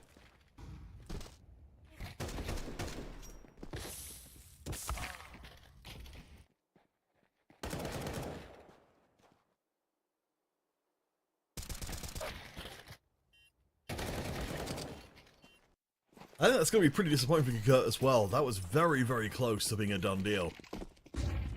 That version, thanks to their early success, do at least have money in the bank, and Ninjas in Pyjamas, their victory is fragile.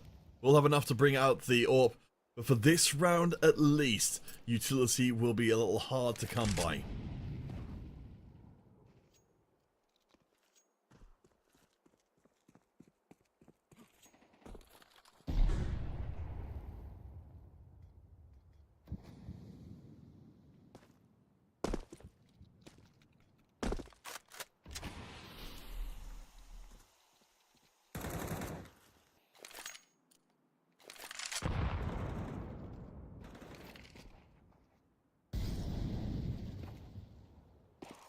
Opportunity still here for Power Vision to shut down NIP before they really get going.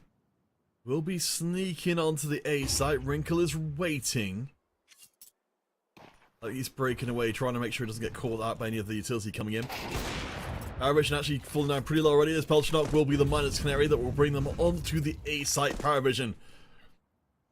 Yeah, you see a little hesitant on the way, and they're trying to cover as many angles as possible. But NIP, they're keeping themselves secreted away. Bomb going to be chucked forwards. Power Vision waiting for the other shoe to drop. Travis takes a nade to the face. Power Vision are bleeding on the site. NIP, I think they're playing a really good job keeping away the rest of the squad. But ultimately, the fight goes in Power Vision's favor. Jack and Shush, last one standing as Jack gets deleted. Shush will at least get one more. He's going to take a nade, runs ahead of it, gets the kill. Travis is going to hide himself away. There is no defuse kit. Shush is going to be in the move, trying to close that distance. Needs to find the opposition, and does. It's too late, though, without the defuse kit. Ooh, will steal away the AWP. Won't stop Power Vision moving into a commanding 6-2 lead. Still though, that's a lot of money back in the bank, and it will keep the NIP economy at least somewhat afloat. Wrinkle definitely did a good job there of bleeding Power Vision on their way in, and I'd like to see more of that from them, because playing that kind of indirect aggression style seemed to work very, very well.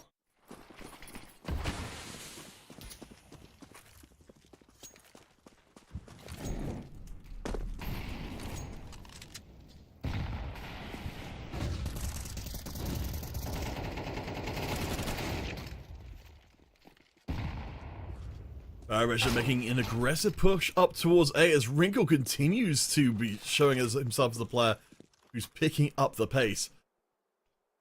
I mean, A-Long is certainly going to be a very profitable hunting ground. Power Vision down to 3, and Belchnok almost gone off that 3. Game is in play with the AWP, looking for anybody to show themselves on the A site, but as the smoke clears, we will see that will not be the case.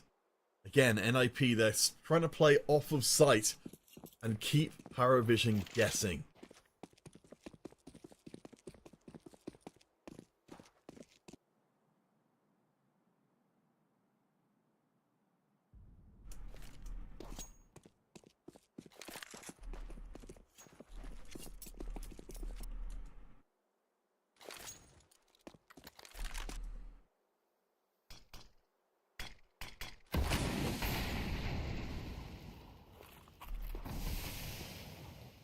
Wrinkle is waiting.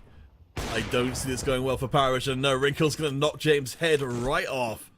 Paravision, they've run out of time. Pick up.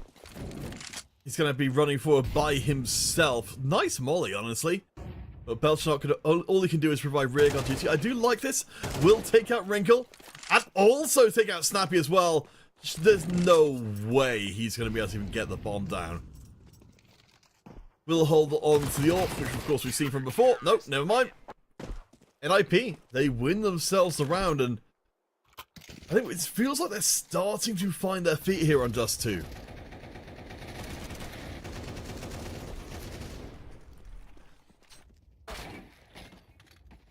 Wrinkle, again, providing enough threat to really kind of put pay to Paravision, just having the straightforward push-ups. I did like this play overall.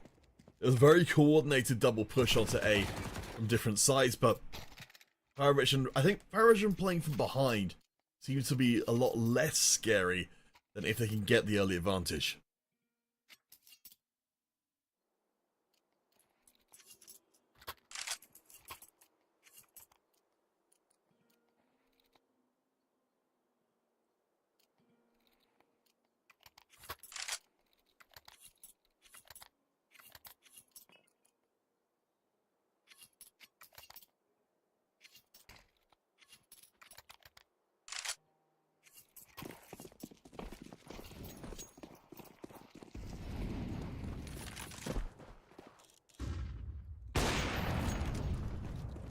First blood goes to Jane this time. That's got to feel pretty satisfying as Paravision will be buying into this round with a vengeance. So no more Wrinkle to provide that level of uncertainty for Paravision. Jax will take up the AWP for this round, but we'll see if he can be as much of a decisive factor as Wrinkle was.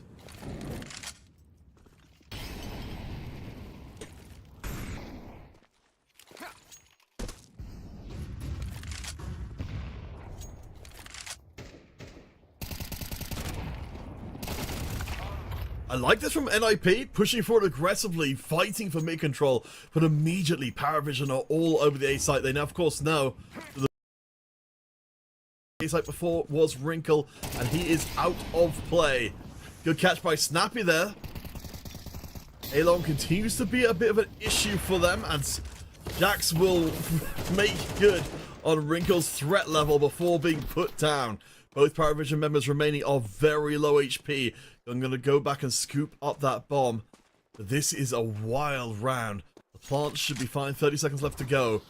Going to burn the last, or almost the last of the utility to get that bomb down. But just definitely has a solid chance. We're starting to get online.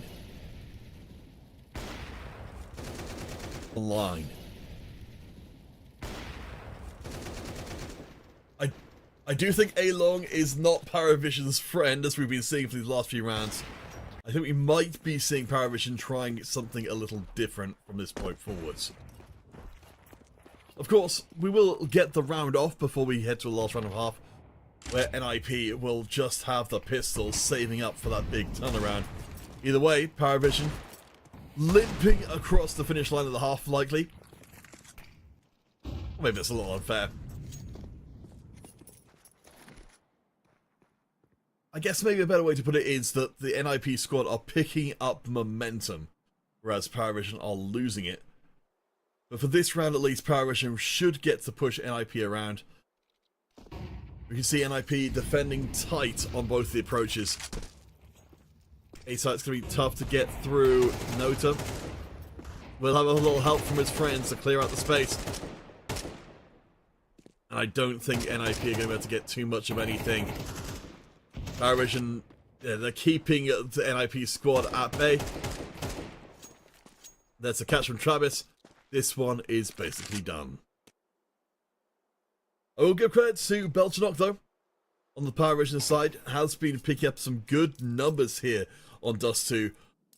Again, he was the only player from Paravision who really didn't get to shine at all on Anubis. But this time, one of the top fraggers, and across the entire squad, honestly, there's not a huge spread between top and bottom fragger.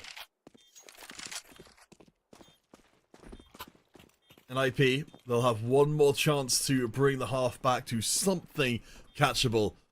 And thinking back to, of course, our first map, things did get pretty wildly out of control.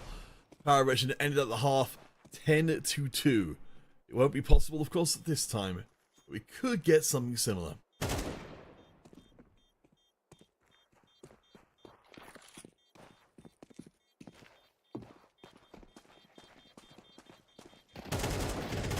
Terrorists win.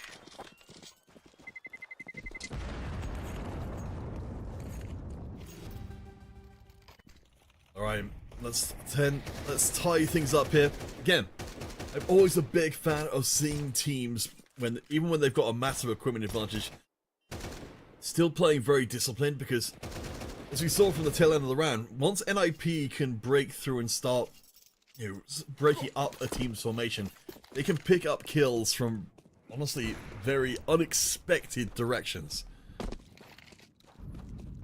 NAP was saving the previous round for this round, though, and they will be buying in. Wrinkle back on the AWP. Just does get nailed out pretty early, down to 27 HP. I'm assuming that was a extremely well-placed nade that landed at his feet. Power Vision looking to take control of mid. A long will be an issue. Wrinkle is there, the AWPer for NIP.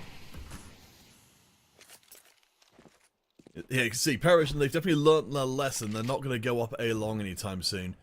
But short could be a whole different story. Jerks is making sure that, that Rico doesn't need to look the other direction. I think we might be seeing a B-side push. It's been a while since Power Vision have been here. As they end the half, utility is not good for NIP. Yeah, seeing multiple flashes being put down. Power Vision, they're making their move. And yep, there we go. The site is cleared. NIP, they've got 2 members remaining versus 3. Nota is very low for the Power Vision side. NIP, let's see if you've got it in you to make this a significantly better half than you had the first map. I'm honestly pretty impressed by what we're seeing. I was expecting this to be more one-sided than I knew this was, but instead, it's a decent showing from NIP, though. Probably not quite the ending they would have hoped for. Still an improvement, but not what they needed. So 9-3. They'll end at the half and push Power Vision one step closer to closing the series and push themselves into the best possible position coming out of this group stage of the play-in stage.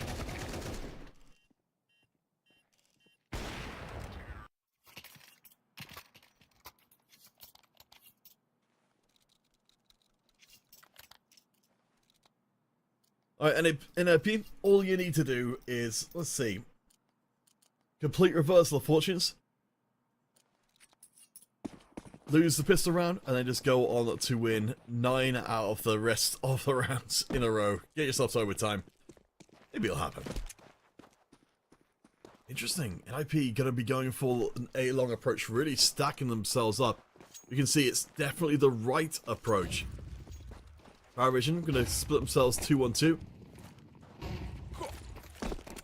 NIP falling up onto A, very tight on those corners. Ringo does get the high ground advantage, though. I think NIP should be able to take this one pretty conclusively.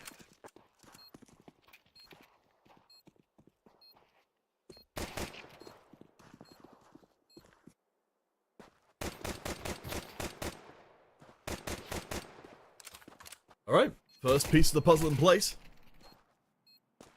Daltonok at least able to get a little bit of vengeance, but yeah, just being toyed with by the rest of the Ninjas of the Pajama Squad. So hey, NIP, they get their T-round, they take the first and necessary step to getting themselves somewhere and having a small, if significant, chance of coming back in the series. Down a map, down by 5 rounds.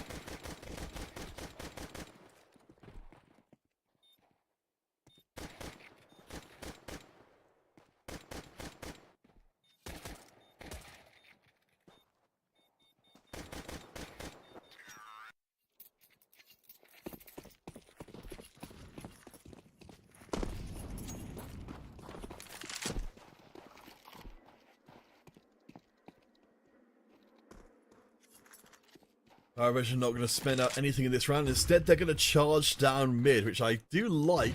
I don't think we saw the specific play happening before. They get 2 kills, which I don't hate, honestly. I think that's going to be it. Yeah, a little bit of economic damage down to the NIP squad. Won't change the outcome of the round, but we'll at least keep them economically sound.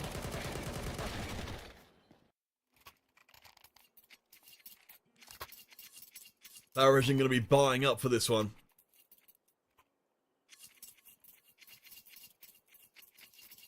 So far, we'll be keeping an eye on James, Travis, and Belchanok here on this map, though there's not a huge amount in it between the different squad members of the Paravision team. A-site will be the initial focus of aggression. The molly comes down. It's going to be a face-to-face brawl. NIP come out way ahead from it. Nice nade action to come back in. The NIP's aggression gets paid off, and they rip through the defenders.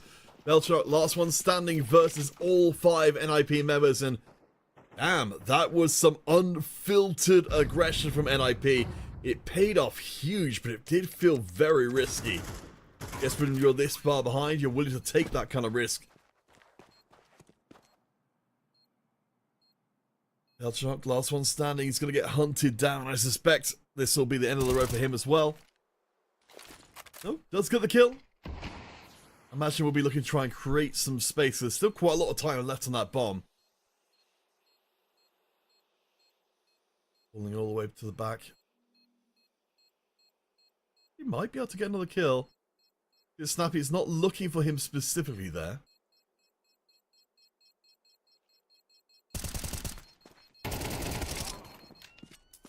Wow. Alright.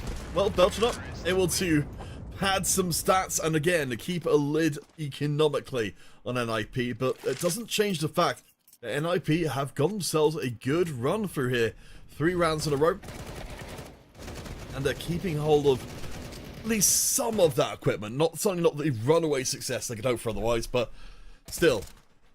They've presented a problem for Paravision here that just unfiltered aggression can punch through on A in a way that Paravision didn't really ever seem to be able to do for themselves.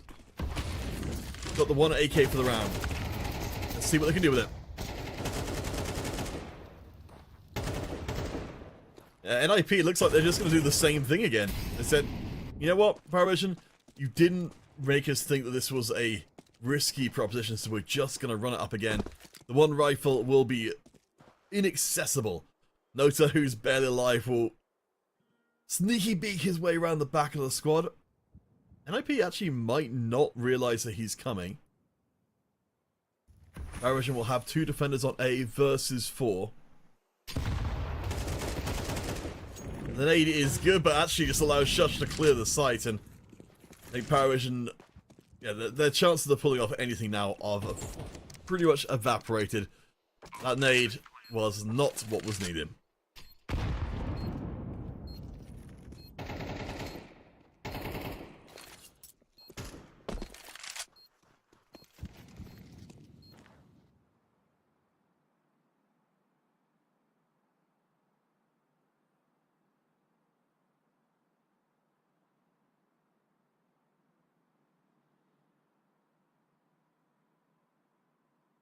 So let's look at the numbers from the Ninjas in Pajamas side of things. Shush is doing a great job so far. 3k out of this round. We're looking to see what else he's got for us as we go forwards.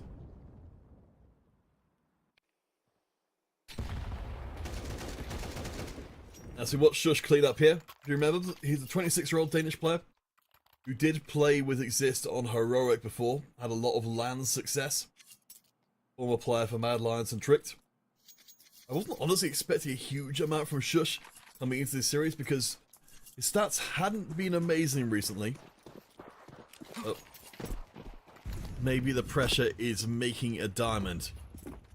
Well, I guess remaking a diamond. Certainly a lot of roads, CS roads travelled. A lot of success found.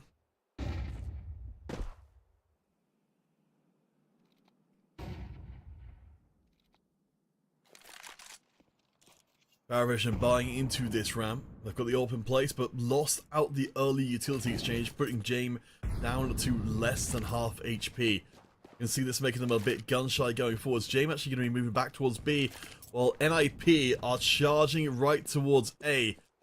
It worked so well to have the AWP on A before, but NIP, they're just going to do it again and again and again. Just bully their way onto A. Paravision will move members up.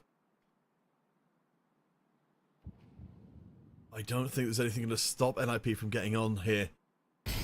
More smoke. And a little bit of fire as well. Travis does see the spot and gets the kill, but only one before he is dropped. Kurt gets another, and Notus importantly secures the flank. NIP down to 2 members versus 4. Paravision won't be able to stop the plant from happening. Rinko moving in to provide rearguard duties and will manage it. It's an open question. Rinko's going to take a little bit of time to get back into position. There isn't any utility left for Paravision. They've got the numbers. They're going to need to try and find a way to get rid of Snappy, and it's not happening. Rinko taken out on the flank. Time is running out. Snappy, 1 versus 2, finds the shots.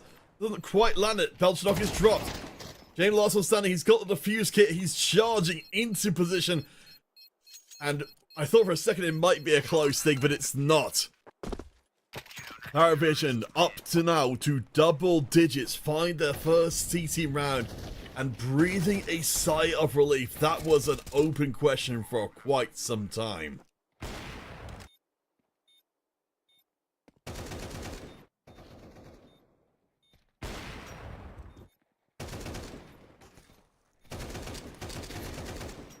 Ooh. Yeah, that could have absolutely gone either way. NIP gonna drop in the tac pause. It does feel like these next few rounds are gonna be massively important. Well, of course, either the series ends or NIP pull off a comeback. They've got the money for this round. They've got the guns. They've even got the utility as well. I generally don't know if it's a better or worse thing if it turns into another kind of running fight, because that was so volatile, and when a team is ahead, playing more volatile in a more volatile way, doing a few coin flips can pay off. But Paravision, and honestly Ninjas in Pajamas as well, they don't have much of a bankroll left for either squad this round, and how many members survive from each side should tell us where we're looking longer term.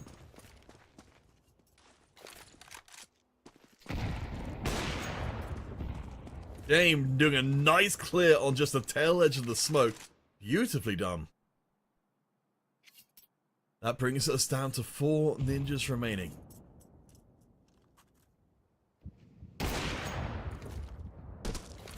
Attempting to overwhelm Jane with sheer numbers has not worked. It's really reminiscent of what we saw from Rinko before. The B site is open. Ninjas in Pajamas, that represents the last hope in the round. Paravision have the numbers of players, but they are out of position. James is the only one there right now to defend the site, but just gets caught on the way in. Unfortunately, couldn't quite get the gun in hand in time, and Paravision 4 versus 2. Jax is barely alive. Surely NIP can't get anything here. The plant is something, but utility isn't there for Paravision. I wonder if they're going to run out the clock a little bit.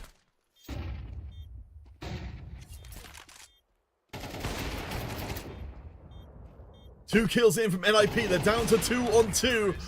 And 2 more! NIP pull off an absolute friggin' miracle. Good God. NIP. That timeout definitely turns out to be worthwhile. And that was the chaos factor creeping in. Holy heck. We need to see that one again. I mean, this started off so well with James just doing a great job of picking apart the squad piece by piece, but Paravision just didn't seem to have the ability to get back on the site here. All approaching through, that one direction. I don't like it. And it made it so easy for even the few remaining ninjas to line up their shots and just delete, delete, delete.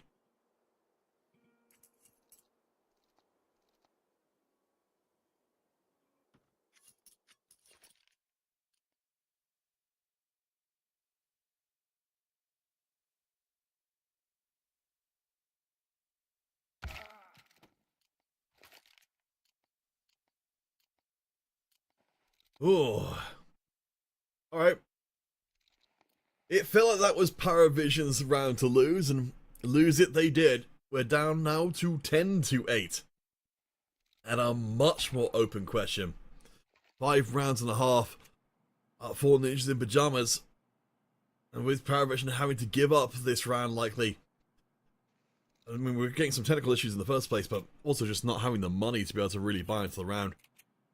Unless we see something pretty surprising, I think we actually might see a very close end to this map in a way which I would, if I had expected it to be on any map in the series, I would have expected it to be on Anubis much more than Dust 2. Hey, if it works, it works. So while we wait for what seems to be some connection issues to work their way through them, there's a few more words about some of the other players doing well. We already talked about, I believe, Shush a bit, but Wrinkle, the team's AWPer, been playing since 2020. Again, the experience working with exists in the same way talked about before. 10 months with this particular roster, working with that very decorated coach. Hopefully, find a way to recover this one. On the Paravision side of things, just digging into the stories here. Let's see.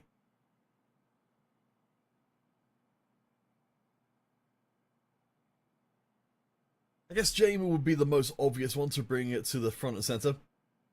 Certainly from a couple of years ago, attracting a lot of attention, managing to break into the one of the top 20, and of course top 10 in 2021. Many EVP nods. And certainly, as you say, with him being the player, I think that seems to be having the connection issues for Paravision side of things. It's a lot less than ideal. I am getting word that we may be having a little bit more extensive of a tech issues than we had initially hoped. So, friends, we'll take a brief break, at least hopefully, and we will return back to Dust 2 as soon as all the players are ready to proceed.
Howdy, howdy, everybody. Welcome back. Looks like we've got all of our tech business taken care of, and we can get back into the brawl between Paravision and Ninjas in Pajamas. The Ninjas definitely feel like they've got the momentum back in their favor pretty heavily. 5 rounds and a half so far.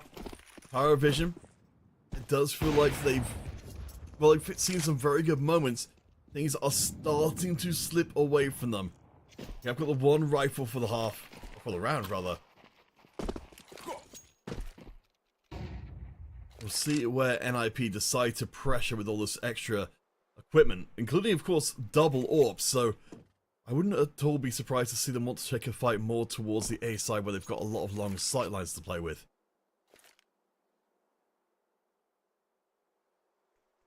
Vika has got the MP9. There's Nota with the one rifle. Manages to get away, so that's first blood to Paravision. Kuka and the SMG won't get any damage done. Paravision falling back to the A site. See Belchnot coming in from the side. And IP, they're a little starting to run a little light on utility, though they've still got Wrinkle with a fair amount left in pocket. Molly does not catch up. I believe that's Charis behind there. As Wrinkle manages to get through everybody. It's down to Snappy. Belchnok scoops up the AWP. And now Snappy's forced to go forwards. The bomb is in the hands of Paravision. What a huge round for them. James going to switch across. Get the AWP in place on the more wounded member. The Snappy gets through. 20 seconds left to play. Pushes to the AK. The opportunity knocking again. Spellshock is spotted and deleted.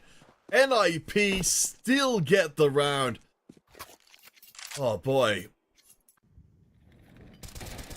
I'd say, like, Notice started off so well here. I wasn't a big fan of. It felt like Paravision, I guess, weren't in the mental place to react to how well that round was going towards the tail end. They kind of were more passive rather than active, not knowing where the last NIP member was. Let them get hunted down, and now we're one round away from NIP drawing even.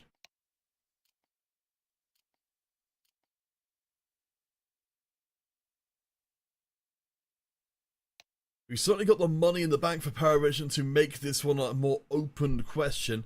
You see on NIP's side of things, they're going to have to give a few bits and pieces. I'm receiving an update from my producer. We will be taking, I believe, another short break because of the continued tech issues. So, apologies, channel friends. We are about to hit what should be the most exciting part of the map, so please do stay tuned. As soon as we've switched across servers, we will be back and we'll be jumping in to round 20.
Howdy, howdy, y'all.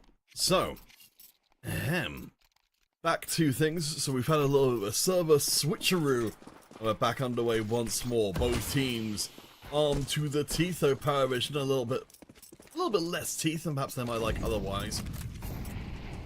We are in the second map of the series, and it's looking actually vastly more likely that Ninjas in Pyjamas could actually recover this series than was remotely anticipated coming in.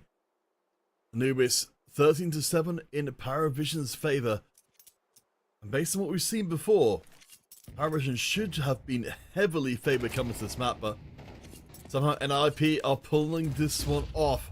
Onto the A site in space, nice molly onto site, but NIP staying ahead of the play. Jax gets 2, and he's looking extremely good. Paravision, I think, going to fall back from this one and let NIP draw even. Because, yeah, they've just got no presence on A at all. And NIP, they've been abusing the A takes again and again. This time coming from a different direction, but still overrunning the Paravision defenders without there being too much said back in reply.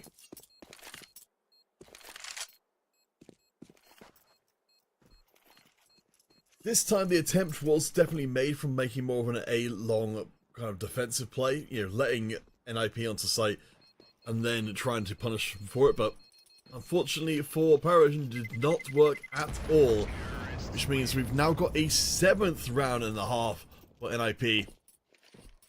10-10. Anybody's map to win.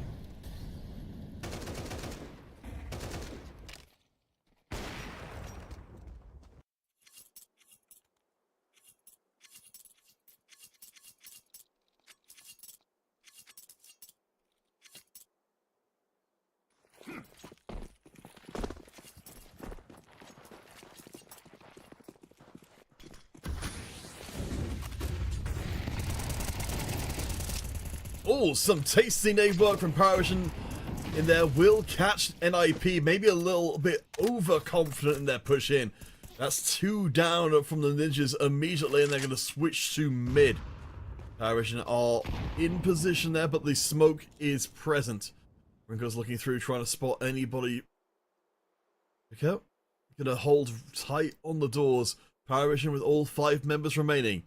In IP, they've definitely come back from worse positions before. There's the molly, which will clear the path. Kurt getting some hot feet, but escaping out without any further damage.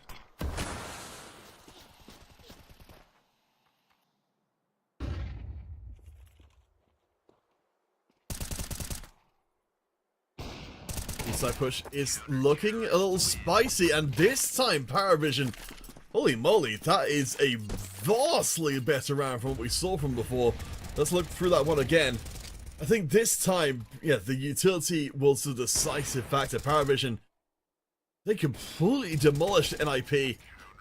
I have to think that actually the layoff we had there while we were changing servers may well have helped Paravision shake off the funk they've been feeling in this half and reset back to the normal standard of play here on Dust 2.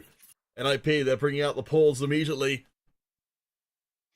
They know they're so close to salvaging the series and bringing us through to Ancient, the 3rd and final map. They can't afford to make any more mistakes, can the Ninjas, or Paravision will recover what seemed to be an unrecoverable situation.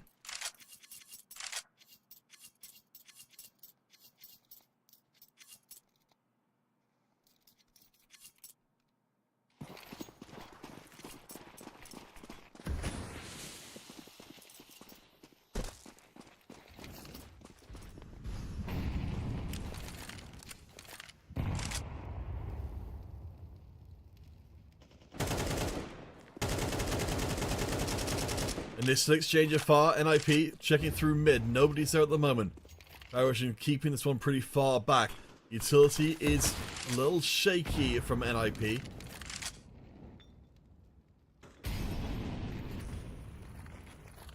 Very good mid control for the Ninja in Pyjamas squad. I think we will be seeing a B site push. We'll get the first blood.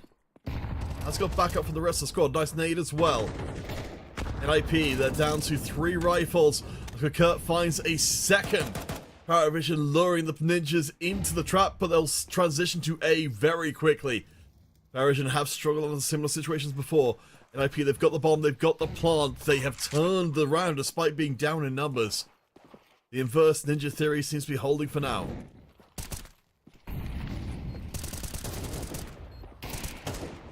Kurt, though, having a hell of a round, finds kill number 3, and Paravision ejects the last one left standing with 4 Paravision members still in play. They spot out the last ninja, and the last ninja is slain. Quicker with a 4K, bring Paravision to the brink of series win.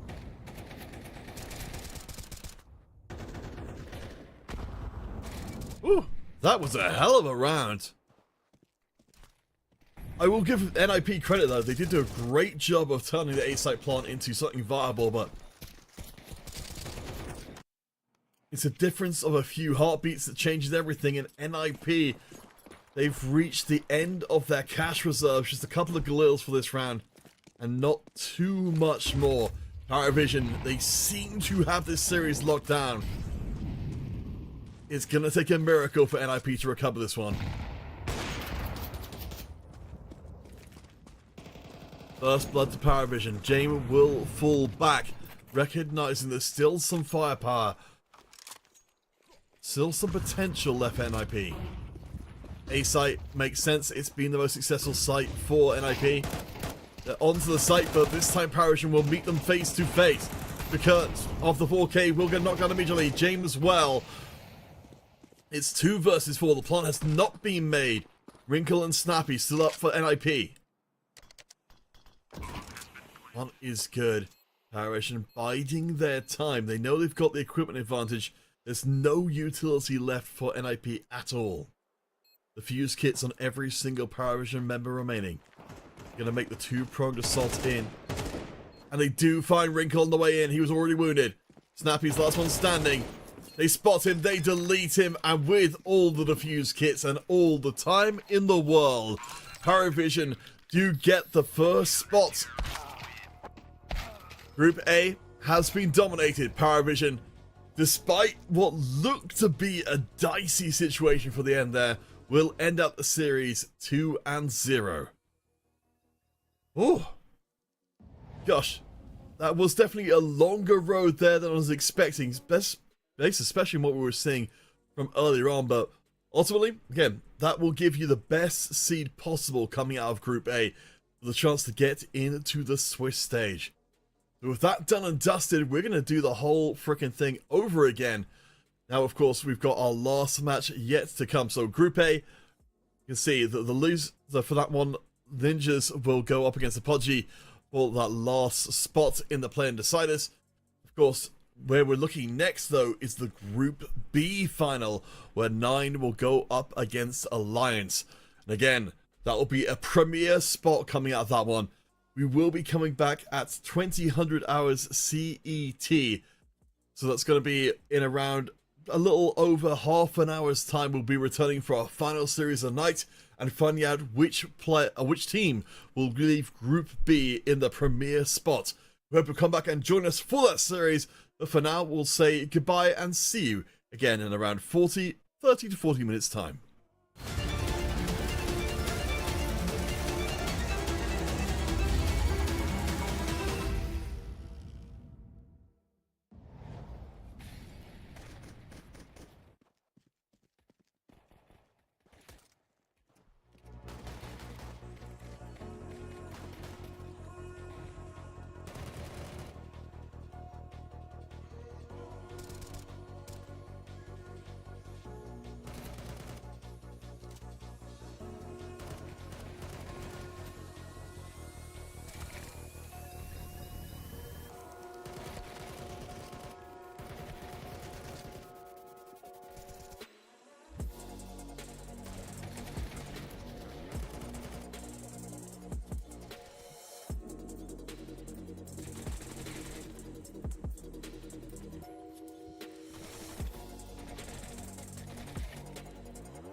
Welcome back, one and all, to the Champion of Champions Tour number 19 for Europe. We're heading into our final match of the night. If you're here before, of course, you saw Group A's final being decided in favour of Paravision, with the Ninjas in Pyjamas being dropped down to 2-0, despite the fact it was a surprisingly close match, particularly on the final map of the series. Now, coming up, 9 versus Alliance. Group B's top team will be determined by the time this one is done. Whichever team loses, as you can see on screen right now, will go to play the decider match in a few days against Iberian Soul. For the team that wins, however, they get to skip all that and go into that final bracket, which determines the teams that will go forward to the main Swiss stage. Of course, with the primary and best seeding as well, giving them a very, very good chance, whoever wins out here, of getting that spot and proving themselves. Now, 9 versus Alliance coming into this one. The audience definitely favouring 9 by quite a lot, and with good reason. These teams played together at the end of last year, and it was very one-sided indeed. 9 going 13-6 on Anubis and 13-4 on Inferno, getting the 2-0. 9 are also coming into this one with a 5-match win streak, whereas Alliance have lost 5 out of the last 7 matches. So, certainly on paper, this one does not look like it's going to be especially close. But let's dive in and see if we can perhaps be surprised. So first of all, 9. It's worth noting, will be a Swedish esports org with players from all over. On both sides of the equation, we've got a lot of Swedish action coming in for today, but the players to look for, especially if you're going to pay attention to just one coming out of this one, it's got to be Fabian on the far right of your screen. He's been doing absolutely astounding stuff. The 25-year-old German player, formerly of Big, where he ran the Rubert Cup with them, and also Sprout as well. He's been, he had a little bit of a dip recently, but as of this event, he's been absolutely killing it. He's by far outstripping anybody else in the entirety of this match as a raw single performer. And honestly, the overall player quality of the 9 roster is very, very good indeed. Currently ranked 74th overall. They have been on a bit of a decline recently, but based on what we've been seeing this event, that could well be about to change. Their opponents for this match, Alliance ranked 97th to 74th, a full Swedish squad coached by Hawk. The player to watch here definitely would be, of course, over them, would be Avid, who has been performing better than expected, but honestly, the team has definitely been struggling compared to the rest of them. I think in terms of the overall team performance, then they are not by any means a bad squad, but, with the exception of Upe, everyone on the team has got a decent sized rating. The problem they've got here is they're facing off against a 9 team who are going absolutely crazy nuts bonkers here in the tournament so far. I mean, certainly Alliance, they've got the history, they've been around since 2013, but they have been inconsistent over CCT events more recently. You're struggling to make it through plans, but when they do, managing to make it all the way up to playoffs. So it's a little hard to get a read on what Alliance are going to be giving us here, but keep an eye out either way to see if we can get surprised here. Certainly, very certainly, Alliance are coming to this one as underdogs, because 9 seems to be on the rise. So it's a somewhat unbalanced matchup. I suspect even more unbalanced than it appears. So, another aspect of this that's going to make life difficult for Alliance is the vetoes are difficult to navigate here for the squads. There's Inferno, Train, and Ancient as all places where 9 will have a major advantage. The only real advantage we've got coming into this one is, okay, yeah, I mean, seeing Nuke coming in at Anubis is that maybe we can see things go through and get surprised as to what that final map's going to be. Let's see, so Nuke, that's actually one of the more close ones between the two teams. Anubis favouring Alliance, and then Dust 2 are decider, where Alliance are favoured again. Gosh, alright, I'm going to eat my words here. I thought this was going to be heavily 9 favoured, but that veto has gone through basically as well as it possibly could have for the Alliance squad. Whether that prevents this from being what would seem to be on its face a 2-0 series remains to be seen, but alright, honestly, I think Nuke, Nuke oftentimes will get banned by Alliance, but it is one that they can play, and while 9 are strong there as well, it's one of the closer maps between the two teams. And with Alliance actually being favoured on Anubis, we've now opened the door for Alliance to maybe actually come through a surprise. I think if they're going to win the series overall, then it's likely to be in a 2-0 fashion, but Nuke is going to be a really interesting one to watch. With Dust 2, the final one, again, being a weak map for 9, maybe this will be enough to make up the difference. I remain to be convinced, but hey, a lot closer than I think anyone would have reasonably expected going into this one. So congratulations to Alliance to being able to navigate that veto phase expertly, and maybe, just maybe, they'll stand a chance where they wouldn't have otherwise. Other players to watch for on the Alliance side of things, did mention, of course, before, Abid for doing some pretty decent showing recently. The team's AWPA, Era, will be another player to watch going forward. It's been playing since 2019, formerly of the Copenhagen Wolves, and a previous member of the Young Ninjas and Gamer Legion as well. That's definitely has some good stats to back up Abid. Lesson and Twist, they've certainly got a lot of history behind them as well. Twist in particular has been playing competitive Counter-Strike for 12 years. So we certainly would not be expecting to see, with the team with that much veterancy amongst its roster, for there to really be too many things that could surprise them anymore. On the other side, as we wait for that first map of a Nuke to get started, on the 9 side of things, we already mentioned, of course, Faber coming in as the favoured player overall, but other players to keep your eye out for as well.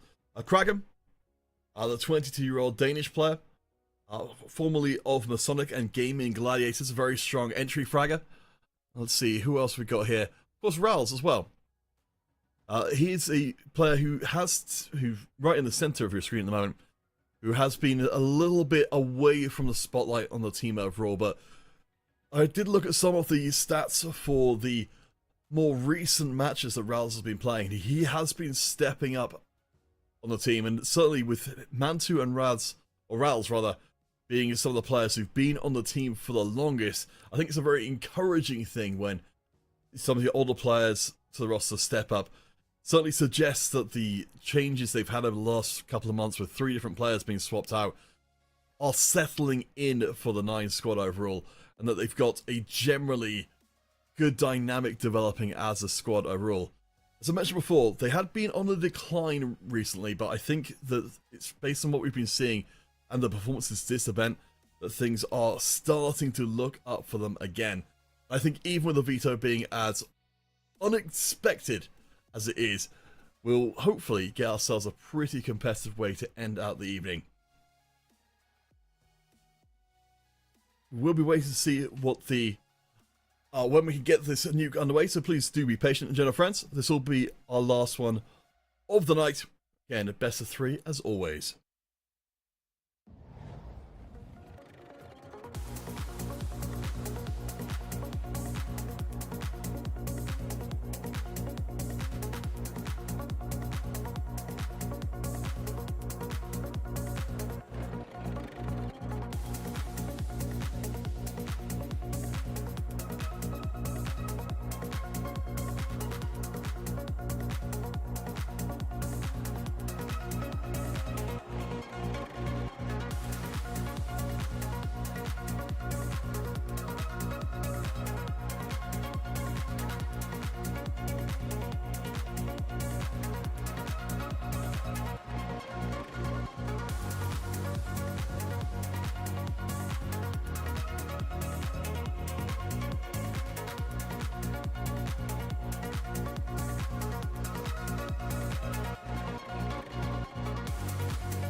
Howdy, howdy everybody, let's get things underway then.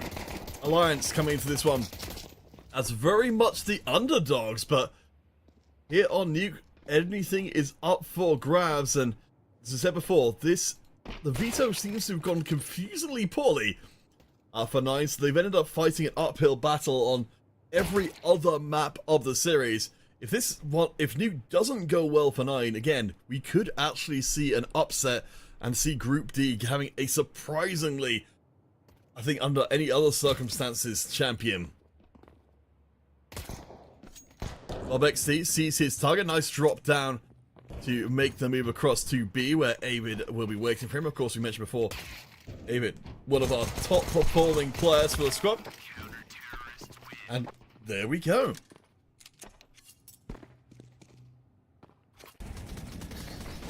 In this battle of the Swedish Orcs, Alliance will take first blood, and honestly, that start of the round was absolutely brutal. I will credit to 9, they didn't seem to be at all put off by the fact that things went horribly immediately, but you can see there, the plant was made under different circumstances, and while Mantu did at least pick up some extra damage towards the tail end of the round, it won't change the result, but it will mean there's a little bit more money in the 9 bank account. We bring out the AK and the Galil for this round. We'll see if Alliance can really get themselves established here. We've got the 3 MP9s coming in, so Alliance could clean up. This exchange ends up with a lot of damage being done, but it's actually going to end up being, I believe, 1 or 2 apiece. Favan and Kraken managed to get some good damage done. We're down to 3 on 3, but the 9 members are very low on HP. Favan, though, gets 2. What an absolute beast. Pleasant is the last one left standing, creeping up on him. I think he knows that he's there now. Pleasant leaps through the air, and Favan plucks him from the skies by himself. Brings this one back under control. That 4K was horrendous. And Alliance, they had such a good setup here where they were getting 2, but...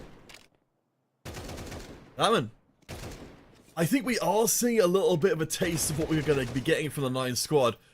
Just like in the first round, it didn't seem like it bothered them that they fell behind. I think they come into this one pretty friggin' confident. And they were able to keep their nerve and go face to face. With ultimately coming out of that one looking pretty damn good.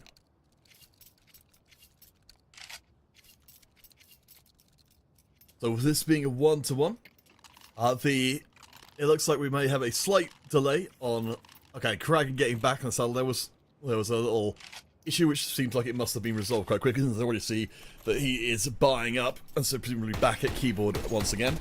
So let's set off into a brave new land here in round 3, where Alliance, after winning the pistol round, got slapped down by Favan pretty damn heavily. The Deagles are waiting, and Bob XD gets exploded. A pretty strong start for Alliance.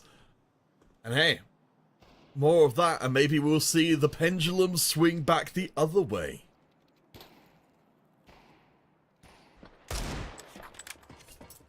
Woo!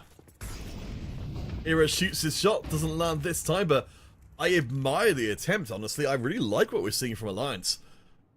See the shot being lined up there? Oh, just misses by Pleasant, escapes out in time, but I really like Alliance's play in this round. They are representing a ton of threat. You can see that 9 are respecting it as well, the very methodical approach. Of course, the utility advantage will fall to 9. So Alliance will need to be careful. They've got the numbers advantage to Alliance. See if they're able to get any salvageable kills. 9 are remaining out in the outside. So I don't think anyone from Alliance will be able to sneak up unnoticed. Twist does find the shot into Mantu. Damn, these Deagles are disgusting. 9 down to 2 members. They are wondering what the hell has happened. We still got Alliance without any rifles picked up, but Twist is going in, all guns blazing. Rowls gets 1 and 2. It's down to 2 on 1. 9 should be able to get the plant in, but Alliance have pulled off an absolute miracle, and they're now going to go scoop up the rifles. The plant will be made, but Rowls won't be able to get too much distance. Oh, gets around the corner just in time. Alliance are all over that defuse. Era is there to make sure this one doesn't get stopped. Rowls is waiting, but waiting too long. Or is he? No! Perfect timing! Gets in there just at the right moment. Now all he needs to do is walk away from this one. There's no more time left in the round. And honestly, again, Rowls and the rest of 9, they're not showing any intimidation when things go against them, which again is a great aspect for a team to be able to demonstrate repeatedly. However, Alliance, they absolutely destroyed that round. I think 9 might actually need to be a little bit more intimidated of them.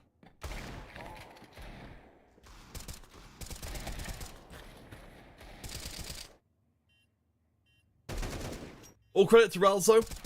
That was a hell of a turnaround. Ooh.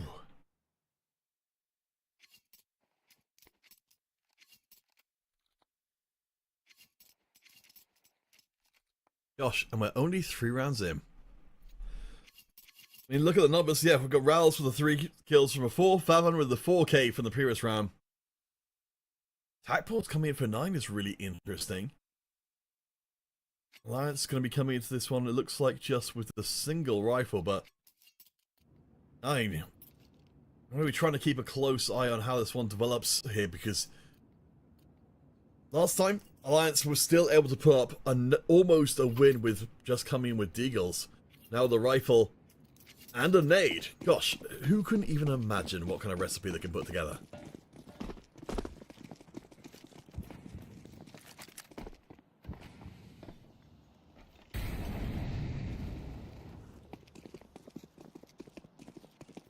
I'm going to walk this one into secret. I think it looks like a little confused as the lack of resistance there from the Alliance side of things. Kraken getting a little hot feet, but nothing too serious. As this time it looks like 9 might well have been able to bypass a good part of what Alliance were putting together, and that, you can see, that is allowing access onto site without actually seeing any of what we were seeing in the previous round. No surprise kills going through, and maybe there won't even be any. Whoa, nice flick around from Fama there. Almost had him dead to rights. Alliance, they're certainly showing a hell of a lot of sneakers as Kraken does a wonderful bit of shooting to get the double. Chris, last one standing.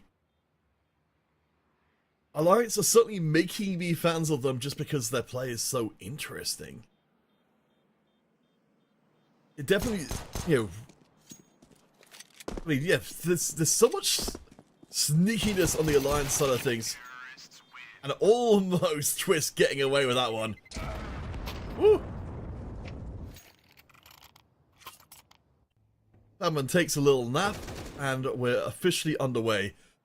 The big thing for me here, of course, again, was 9 not running into the same kind of problems they had of getting picked off, but I will say, Alliance, in terms of their strategic approach to the game, they seem to play from behind very, very well indeed.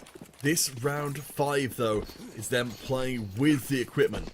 Admittedly, utility is not looking great for Alliance, but they've got the AWP in play.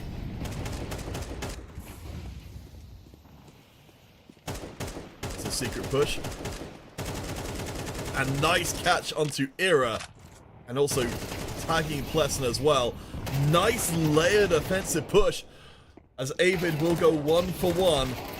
It's going to get messy here on the site, but ultimately, 9 get out of this one ahead. Last one standing will be Up E.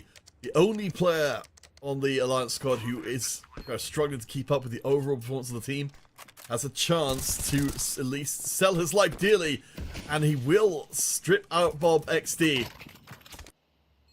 I think it's likely to want to just steal the AK and run back to spawn, and that seems to be what's on the cards.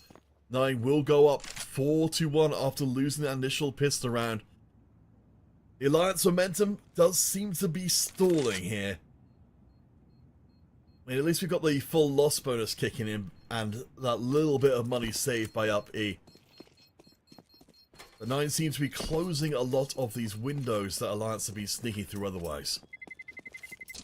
Terrorists win.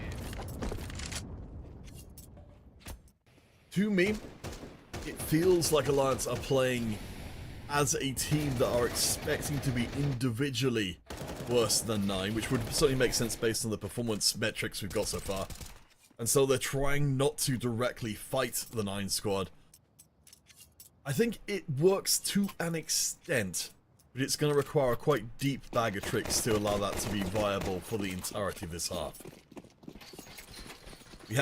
We're back to the same sort of situation as before. The one salvaged AK and the deagles in play. Certainly 9 should be a lot more cautious. The Alliance have shown that they can be ridiculously deadly. Interesting. Very disciplined play from the 9 squad, not even shooting people they could just take out for themselves to wait for their teammates to get the job done. Punt is made. The one rifle for Alliance is up. And Rals ambushes the ambushes the Alliance squad. I honestly take this as a mark of respect from 9, that even while they were massively in the equipment advantage, they were still going to bust out moves from a bag of tricks and flanking maneuvers just to make sure that Alliance couldn't get the jump on them.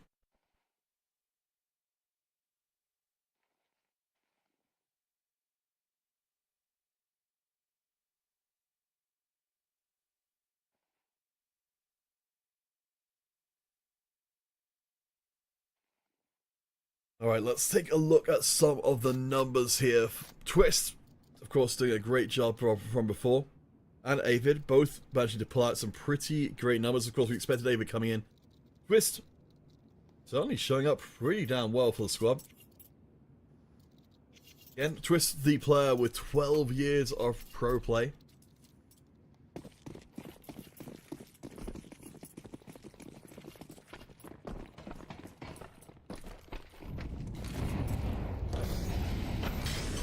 This will be the buy round for Alliance once more.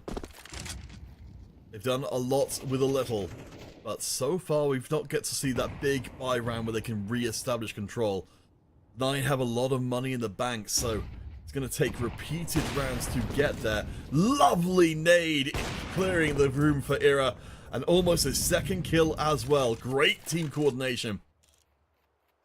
And love to see teams pulling off that kind of level of play quite as crisply as that. 2 kills so far. We'll get Flash, but not before he gets a kill as well. 9 are down to 3 versus 5. As Uppy creates some space. Does look like 9 will be at least thinking about making their way in.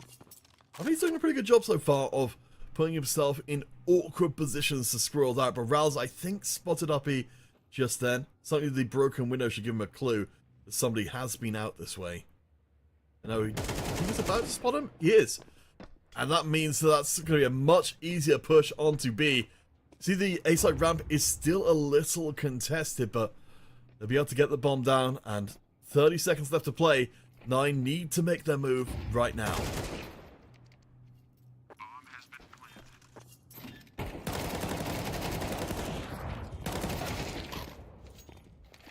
planted. Nice control there from Rals. Trades off with his teammate. 2 on 2 remaining. Faven, that was so good. The German player knew that the other Alliance player would show themselves. That was spectacular.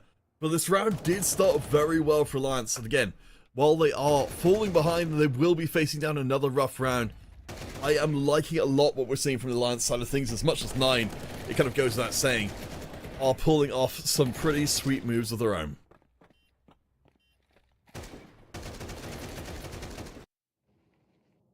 Beautiful. Whew. I think Faven, in particular for 9, kind of represents their team overall. They're a team that's been struggling recently. That's true of Faven as well. But in recent days, really, over the most immediate time, it seems like 9 have recovered some of their momentum. Once a team comes out of groups, as this is a Group D finals we're seeing right now, if you come out in top seed, it's very, very likely you get to go onto the Swiss stage and then start to really change your fortunes around. This round, we've got Plessen on the single Alliance rifle. 6-1. Avid with the MP9. Would cause a little bit of havoc. Again, 9 kind of doing this really interesting approach where they're kind of aggressively lurking, where they leave someone to cover the counter positions to their most immediate push, and as you see, it can pretty much give them a round if Alliance don't realize that possibility is there and realize they might need to check places they wouldn't normally need to even care about. But with Plessen being down as the first player for Alliance, it's going to be a tough ask for them to get really too much done. Outside control has been completely taken over. We might see 9 back around into A, but that will be where Alliance have at least got a chance of catching a 9 member off guard and grabbing another rifle. But Avid's got the firepower. 9, they're killing a lot of time on the outside. Okay, so Kragan in from the top. You can see the site is clear for the time being. Woohoo, RP. Nicely done. Should be able to grab hold of that rifle. He does. He gets hold of the AK. Mantu clears out Era, but it's still an open season. 9. They don't have to deal with any defuse kits from Alliance, so time is getting pretty tight, and I think Alliance, yeah. I mean, since they've got the rifle to leave the round with, they've got the MP9, I don't think they're very likely to find too much more than this, so I'm going to sit this one out and be satisfied with what they can get. Oh, saying that, actually. Twist! Will grab a kill before fading away, and that's 2 rifles that Alliance carry out of that round, even in a loss.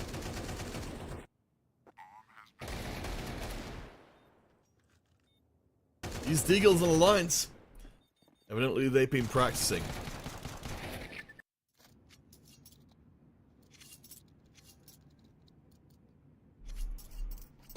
I think with Alliance, I'd love to see these kind of smaller, trickier plays being married to a stronger overall game, because I can imagine it would be nightmarish to face up against an Alliance squad where they'd gotten ahead of you and were still pulling all these tricks off, because you could never really figure out what was going on. But in this case, when they're behind, it's kind of a spice, but it's not the full meal. Bob XD does get dropped. Alliance, this is their buy round, and they're going to be having the rifles, or at least, rather, they've got the rifles in play for their 2 remaining members. B-site will be the destination for 9, and I don't know if there's a huge amount to stop them.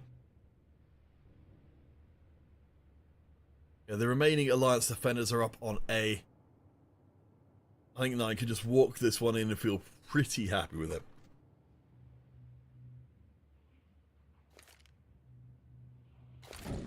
See, the whole site is being scouted out, and a wide open space being used for the plant, just in case Alliance get any ideas about coming back and trying to fight for this one. Yeah, there's a lot to lose for the 2 remaining members. You know, the rifles, a decent amount of utility, the defuse kits, the full armor. It doesn't remotely seem worthwhile for them. So Alliance will skulk away from this one and accept the 8-1, which it certainly looks very crushing when you just look at the raw numbers, but I'm not prepared to fully count out Alliance as of yet. There's a lot to like about their play. I guess it's just, again, not the central part, but the tricksiness and general unpredictability of their play gives me some idea that things could get spicy, at least in the second half.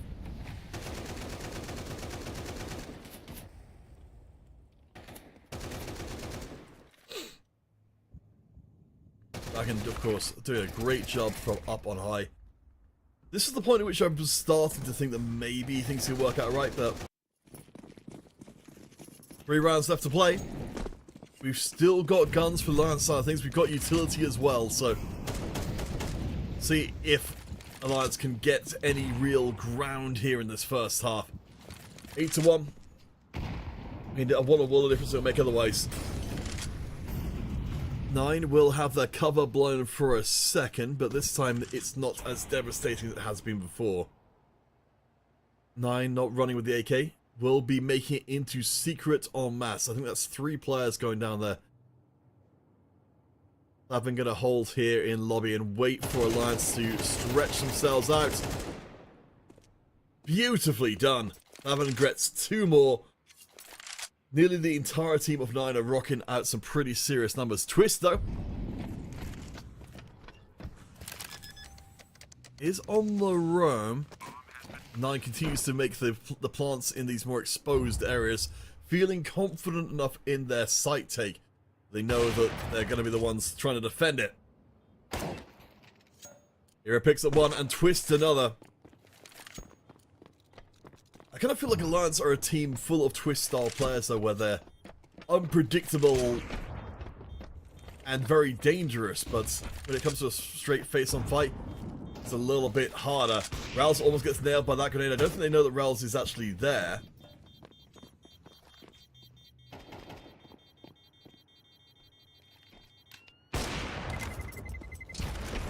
But they sure do now. 9-1. I mean, money is not remotely an object for 9 at this point. They've got enough money that it just doesn't matter anymore. 9-1. The rearguard duty that Farraven did here, I think, really, it cut down a lot of the Alliance options. But again, we have Pleasant and Twist pick up the individual kills in different circumstances. There was a lot of good play from the Alliance side. It just didn't actually make enough of a difference to swing the round. 2 more to go. Remember, of course, Anubis coming up. The veto actually favouring ultimately Alliance overall, as 9 are not playing on maps that they're really particularly comfortable with, aside from here on Nuke. Alliance will be buying up again. We've got the AWP in play once more. Ira hasn't managed to make the biggest impact so far, but keep an eye out for Twist especially. The fly in the ointment of so many of these plays. Falcon though, absolutely without mercy. Very swift moves to secure the B site. However, Alliance, great defense to try and stop the rest of the 9 squad from linking up with him. Falcon will be by himself down on B for the time being. The rest of the squad moving out on the outside. We can see that actually Alliance weren't anticipating a return. As Avia clears lobby, 9 are gonna just walk into Secret. Again, they're looking kind of confused as to why this has been a place they've had to fight really hard to get into before, and now they'll just be able to walk it in. They have a holding position on B. You have got up E. Gonna go for a little bit of an exploratory mission. It might be able to spot Faven. Definitely got his crosshairs in the area. To spot another. So Alliance will know where the plant is being made. Manti, great position here. And wonderful timing. So Twist is gone.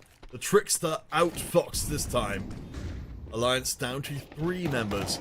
Barely anything left in the half. Ral's in a great position to rip them apart. 10-1. It's not a perfect half, but 9 are looking very scary in Alliance.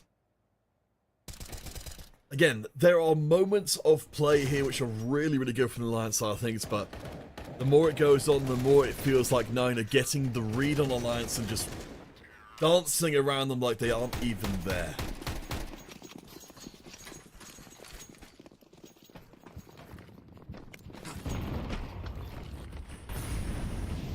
Alliance will have to make do with what they can grab for this last round of the half. This map feels like it's almost done as well.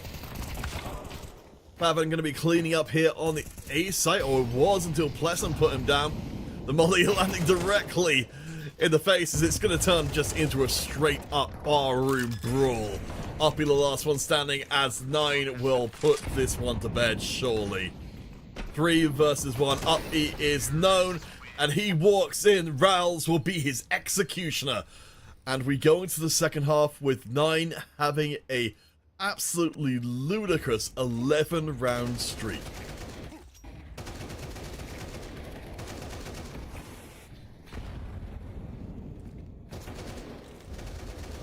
One thing I particularly don't like for Alliance off of the tail end of the last round is you can tell that's exactly the kind of situation that 9 want to have happen. You just turn it into a straight up, melee where everyone's fighting each other, and on an individual basis, I think the 9 players are going to win that kind of situation more often than not. Alliance, they found the most success in being tricky, in being unexpected, in trying to catch 9 where they aren't expecting a fight and they aren't prepared to put together these formational plays. I do like this one. Alliance very quick on their feet. Will rush down to the B site, bypassing most of what 9's got to offer. And a very early plant. This is some of that unpredictability that served so well in the limited quantities we got to see it from Alliance's first half.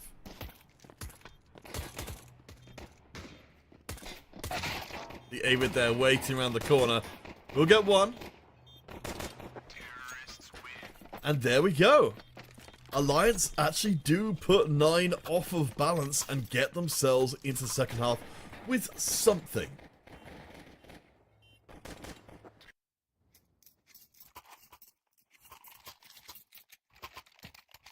I'm just curious to see if 9 were going to force here in any way. We have got a couple of the MP9s and the Scouts, so I mean, 9 have certainly got enough room to work with. Yeah, that's beyond doubt. So they can afford to take some amount of risks here to try and seize back the initiative. They certainly did it last time, and they never relinquished that power.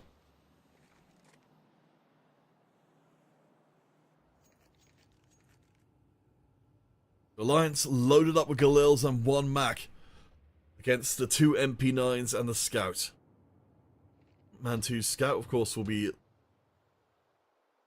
covering the outside, but Alliance don't seem inclined to put themselves into that position. Ecstatic is down. One of the Pistoliers for the squad.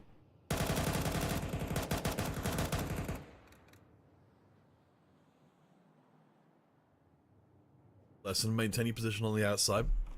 A-Site feeling a little bit of the pressure.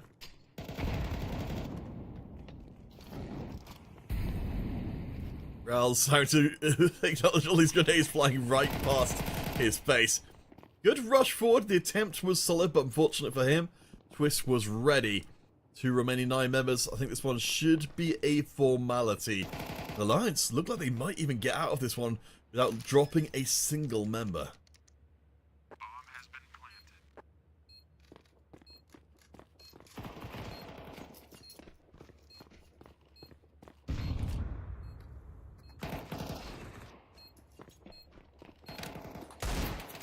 Run down the clock and... well, not a clean sheet anymore, but a pretty damn close thing. Alliance, they will be going forward. I imagine we'll be seeing the bonus round coming up and then, but 9, having spent the money before, I don't think they're going to be buying into this one either.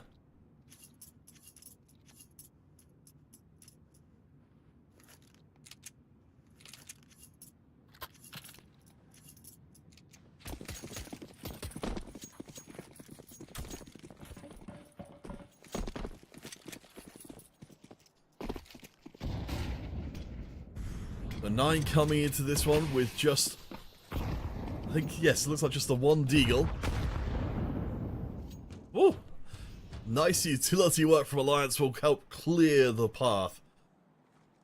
Of course, Alliance in a little bit of an awkward position. They definitely can't afford to go up any rounds at all. I wonder if we might be seeing them tossing some of these Galils as time goes on. I suppose it's kind of free in a way that if Alliance do drop rounds, they're probably losing the map. Oh, an opportunity knocks. Dragon gonna get up close and put. The rush in is good. Bob XD steals the AK. Suddenly, with the help, a little help from his friends, he's boosted, but it won't stop Alliance from getting in and making the plant.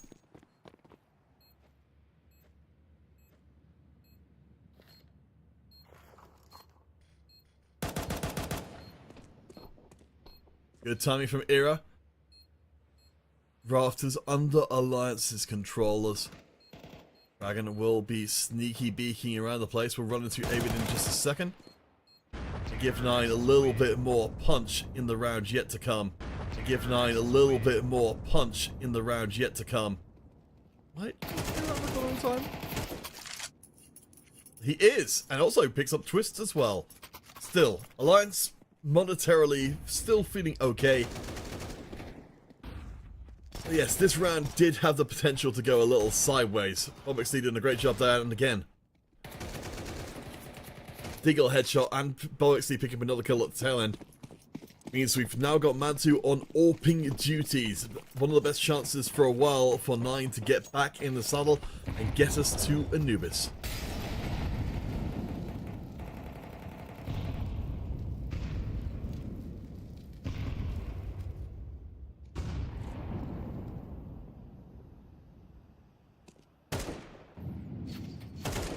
Nice pickup from Blessing. Sees Mantu just above the smoke. I'm going to clear the smoke again. And Era is now the one to find the shot. Really nicely played round from Alliance. They definitely saw everything that was coming from a 9 a million miles away coming. Nine's last line of defense here is the push onto B. Raul's trying to do a little bit of crabby walking, but it's not working out. Favan should be able to buy himself a little bit of space, but he's the last one left standing in 9. They are getting swept away.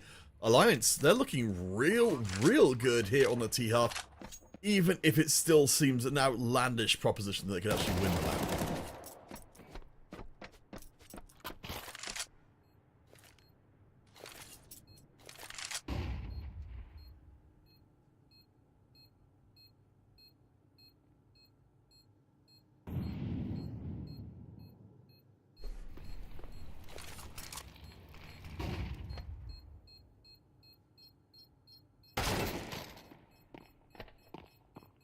Alright, all credit to Favan. He's at least making sure that the end of round is expensive for Alliance.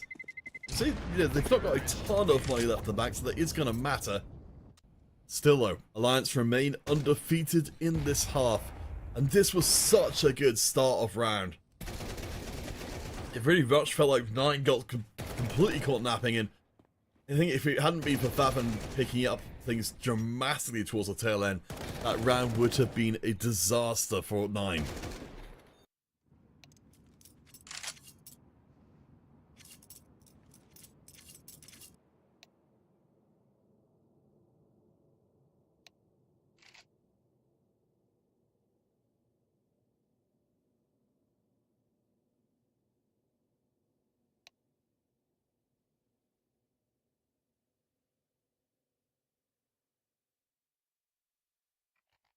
Alright, looks like we might have a slight delay getting once more.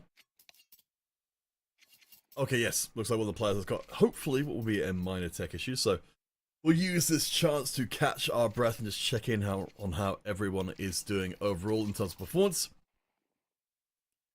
From the Alliance side of things, we can see that the actual kill spread between top and bottom fragger is, again, remarkably small. Up E, again, one of the players who has been struggling a little bit more recently is still doing pretty decently well. Over on the 9 side of things, we are looking to Favan, who, again, we expected to see do well coming into this one.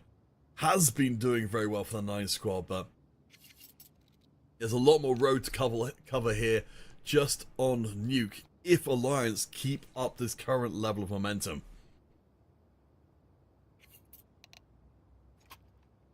Being told that the tech issue has been resolved, so we'll kick things off once again. Alliance and 9, this is the first map of the best of 3. Whoever wins the series gets the prime seed heading into the play-in decider kind of mini bracket, which will be one more match to play. But getting the win here gets you the best position for that bracket, but it's very unusual to not then end up in the Swiss stage afterwards.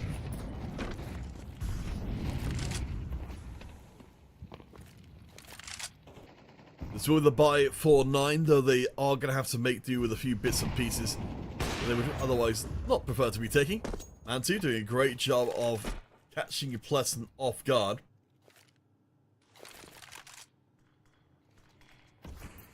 This is certainly looking like a more confident defense than we saw from 9 up until this point, so perhaps they are more comfortable doing this kind of thing with a bigger loadout than we've been seeing in the previous rounds.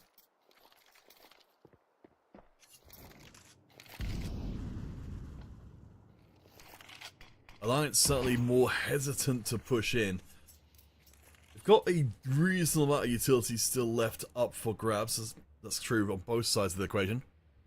9 with a numbers advantage though. Got the A site locked down pretty well.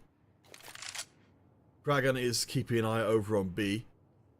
But it doesn't seem like that's going to be happening unless we're going by way of ramp. Raul's caught napping, or caught rather, both teams getting a member caught with utility in hand. I wonder if maybe the initial idea was to drop down into the vents. Favan will hold ground here. Actually doesn't win out the 1v2. That seems to be within his wheelhouse as Era continues to stalk through lobby, slaying everyone they come across. Both opens still in play. Up E will drop the bomb at Kragen's feet. Now it's on Era with the AWP, and an awkward positioning to try and get in, get that bomb back, and somehow salvage the round. Counter-terrorists win. It's too late though, and it's all kinds of over as Mantu finds Era for the final insult. Well, I say the final insult. That has yet to be delivered. 9 get themselves the first round of the half and move to map point. Not series point, but map point. Anubis likely to be coming up very soon, certainly next in the series. I generally don't know if we're going to be seeing enough from Alliance to have any reasonable proposition of a comeback up here on Nuke. Let's see what they've got for us. Nice aggressive push from Favan. Era gets 2 back to bring us to 3 versus 2 in favor of Alliance. Oh, sorry, 2 versus 2. Apologies. Era's HP bar was low enough they ended up throwing off who I thought was alive.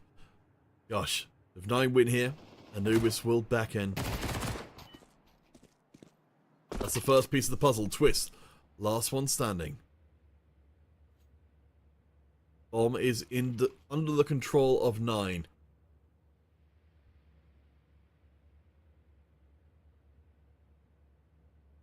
The last Alliance member. Twist has got to make his move.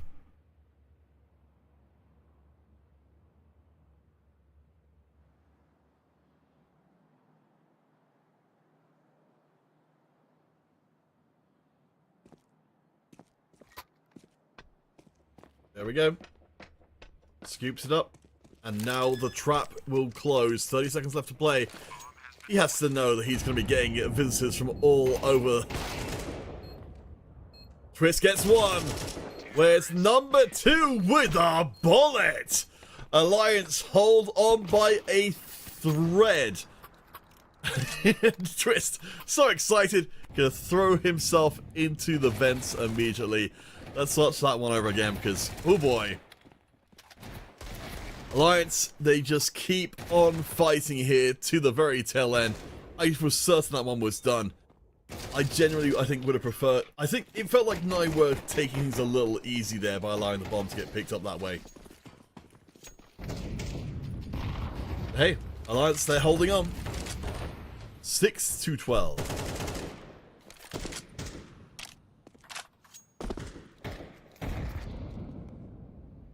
Nine will be down equipment this round as well. Very light on utility. A couple of MP9s in play in place of their rifles. No orb.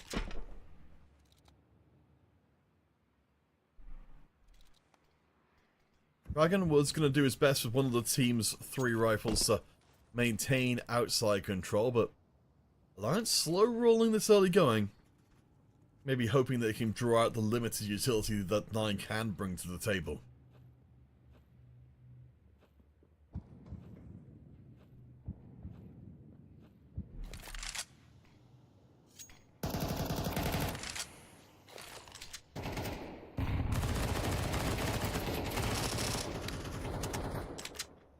Praying and praying, Bob XC's prayers are answered. The first blood falls to 9.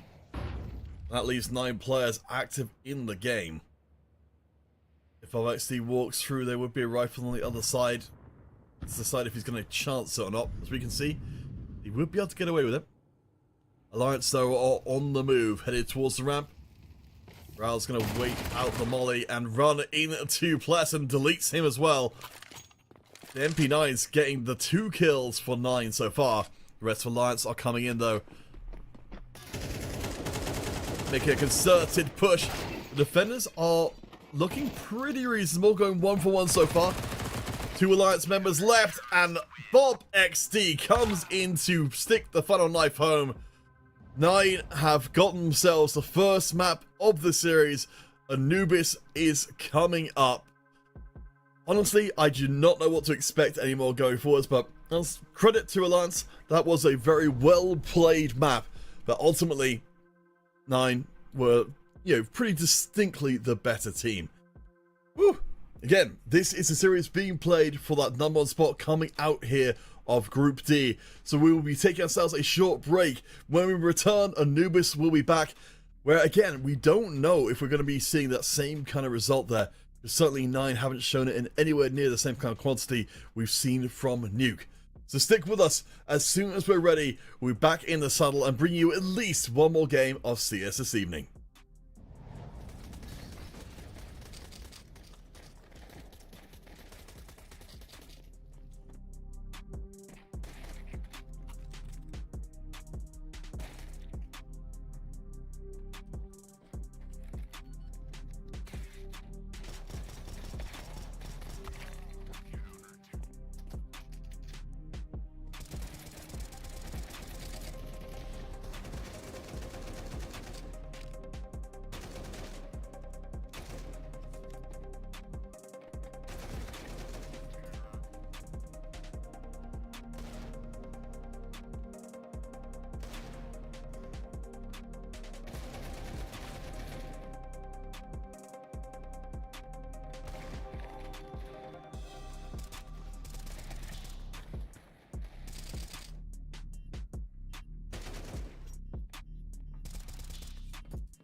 best, want him to be sure. Chaos in my mind, constant deja vu. But every time, it comes back to you.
Welcome back, one and all, to the Champion of Champions Tour and what could easily become our last game of the evening.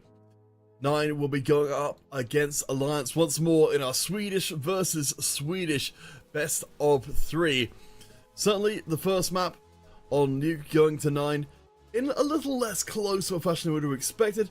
Now Anubis being the choice for map number 2 means that there's a lot more questions than we have answers, and certainly Alliance put up more of a fight than I think anyone would have reasonably expected coming into this one, coming out of it.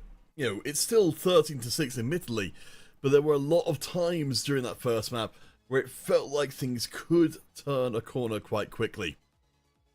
Still though, overall, we are expecting 9 to be able to run through this 1 and 2 and 0, most likely based on just the stats of the players involved, and that there's a huge amount of building momentum from the 9 side of things. Whereas Alliance, there's bits of their play to like, but as a cohesive whole, it's only coming together rarely rather than it becoming the standard, which hopefully will be the case in later series to come down the pipe. I mean, certainly, you know, Alliance, they had some very, very good moments on Nuke, but overall, I suspect that we may not have been seeing 9 playing as fully, you know, vicious and merciless as they could be otherwise. But yeah, I mean, from what we saw from that first one, you know, of course, you know, we came into it expecting to see, you know, Faven in particular coming in and making an absolute mess out of everything. But we'll be getting onto that second map in just a second. But yeah, Faven and Rals, both of them coming out of that first map looking extremely good, which honestly wasn't a huge surprise. I think it was just a case of wondering which one of the ones it would be ultimately to scoop up all those kills.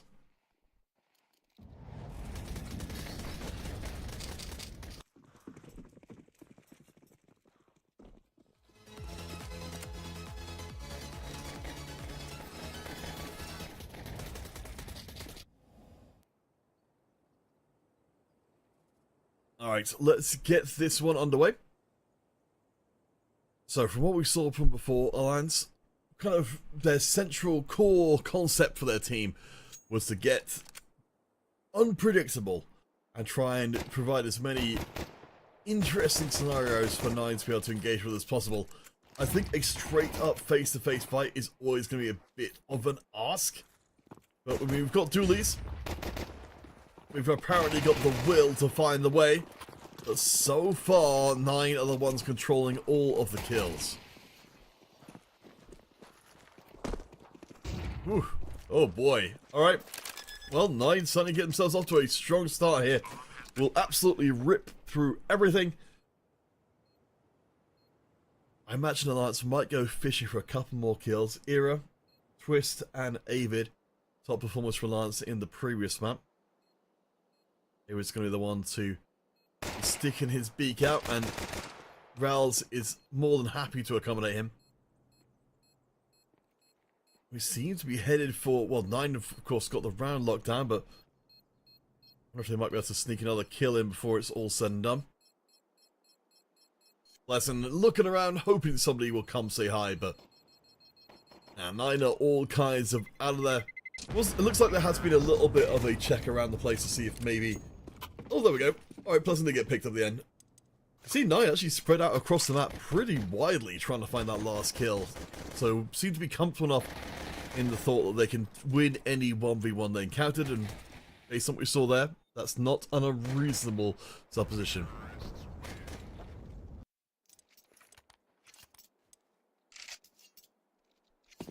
Oh, we are off to the races.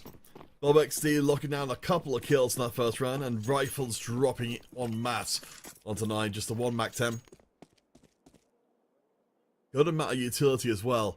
A site flooded with Alliance members. I think this nade will... Yeah, won't quite even get through onto site at all. But I think even if it had, I suspect the Alliance has spread out enough.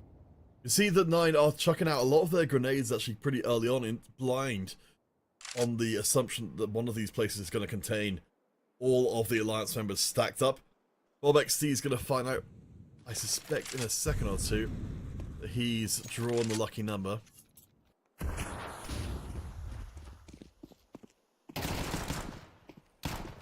And he will get put down. The rest of 9 are trying to transition up through mid, so they can't actually go through and stop the rifle from being taken. That's a big pickup for Alliance.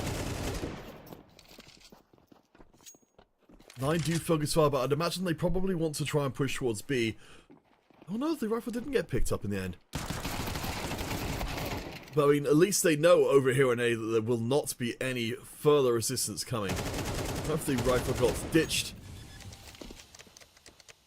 But Alliance don't have it.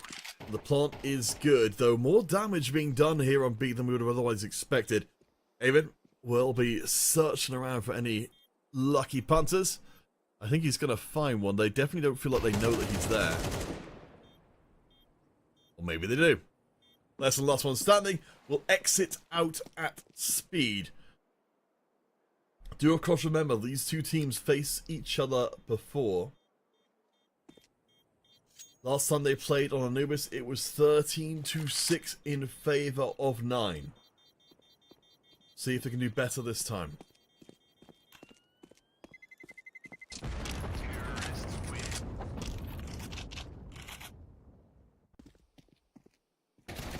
Again, a quick reminder. Whichever team wins this series gets the premier spot coming out of groups and into the micro playoff bracket for the play-in stage.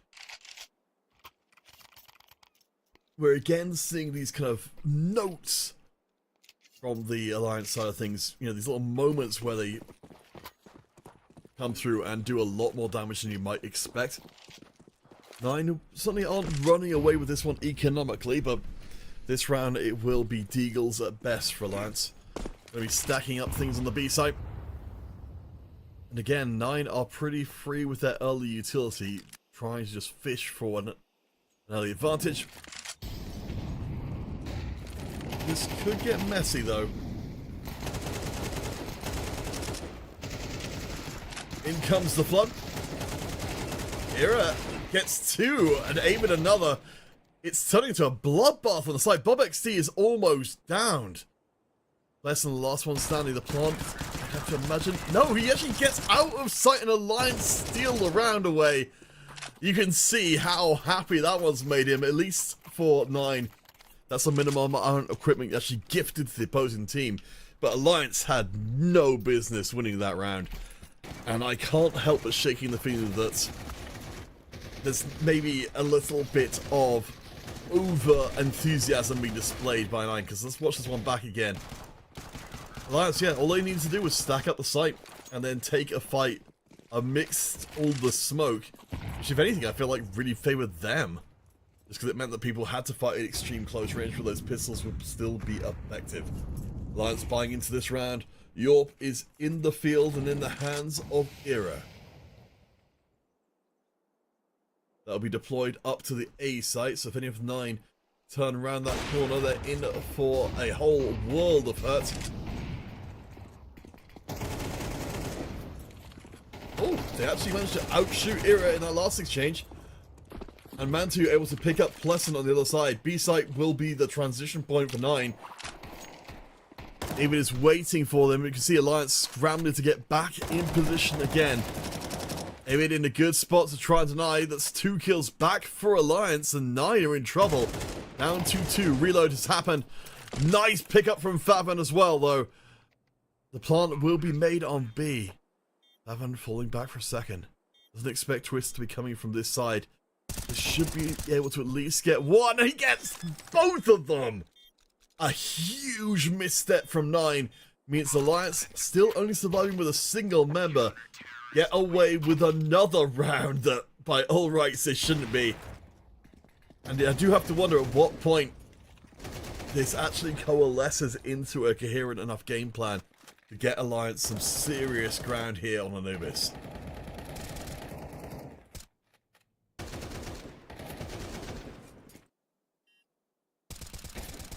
Those two both turning away from sight speaks to, again, too much confidence for my liking. I was saying, you know what? we know exactly what's going on. We're reading ahead of the script here. We don't need to keep an eye on the site anymore. And when you're wrong, we can see for ourselves exactly what it will cost you. Ooh. So 2 Galils, Tech 9s for 9. I feel there's a sense of urgency coming up for them to course correct from what we saw before. At least at this point, Alliance's equipment advantage isn't overwhelming, but utility is real good from the CT side of things. They should be able to maneuver these upcoming situations pretty heavily to their advantage.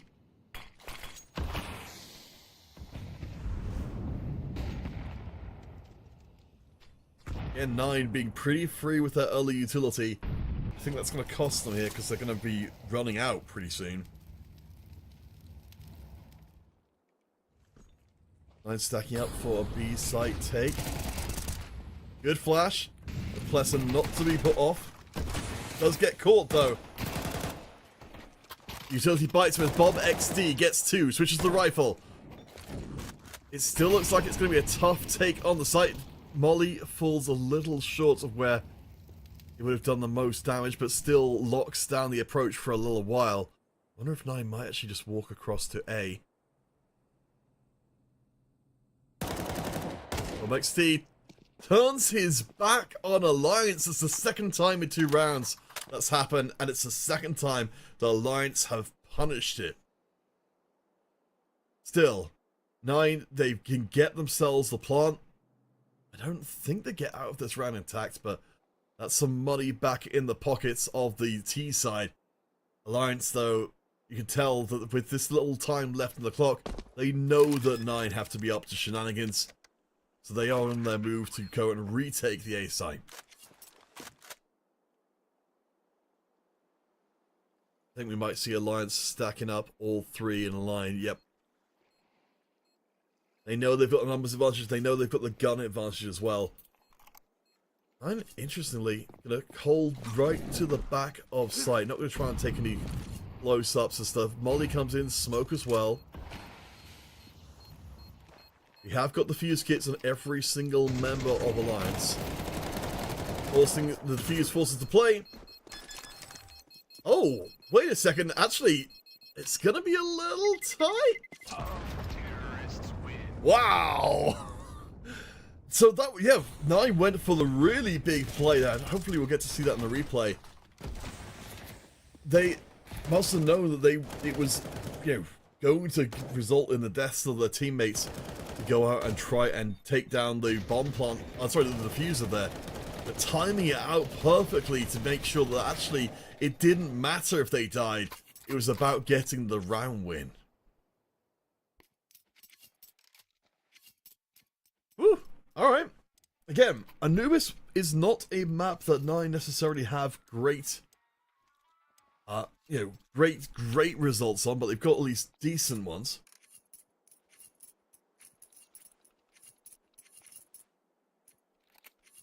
I suspect this is going to be a brawl from beginning to end as you see the Orc coming in from Era. I feel like, I don't know, I might be reading a little bit too much into this, but with both orgs being Swedish, I can't help but feeling that there is a degree of the teams being a little freer with their play than there might be otherwise. Let's put it that way.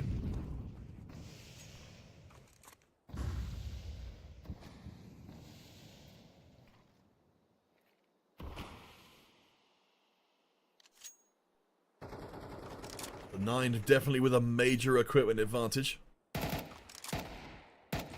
Interesting boost. Just be keeping our eye out for Era, who has got that org. Good Deagle play. So yes, okay, so Era's been locking down the canal. Bob XD is down.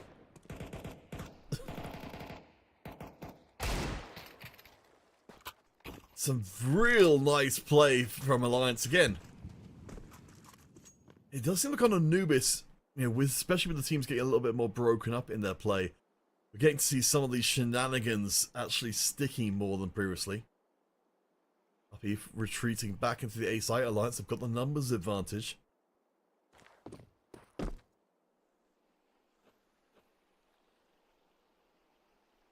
Nine stacking up for the A site push.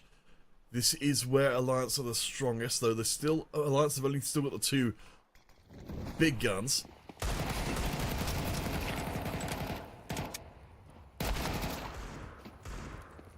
Dragon does get a couple on the site, but I think he's just going to have to try and get the plant in. I'm obviously kind of surprised he got that.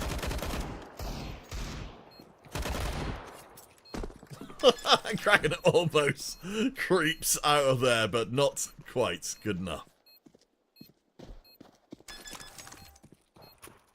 Honestly, I think Alliance came out that one exceptionally well. Managed to hold on to the Org, keep a Galil as well.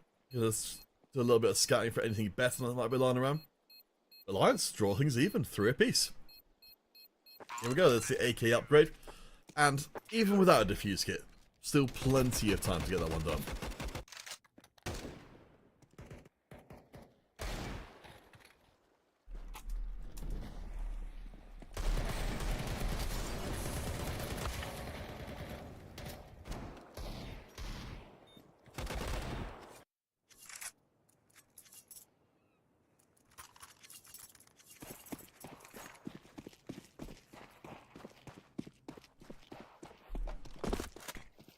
Three to 3. Era having a very good game here on Anubis. 8 kills so far. Topping out the server. Now I'm going to be bringing in just the one Galil for this round. As I think we could actually be seeing Alliance moving into control. And some more boosting going on. I admire the attempt. Looks to be that if not, they're going to get anything, it's going to be by trying to pile enough people into mid to overwhelm the single defender. In this case, that's Era.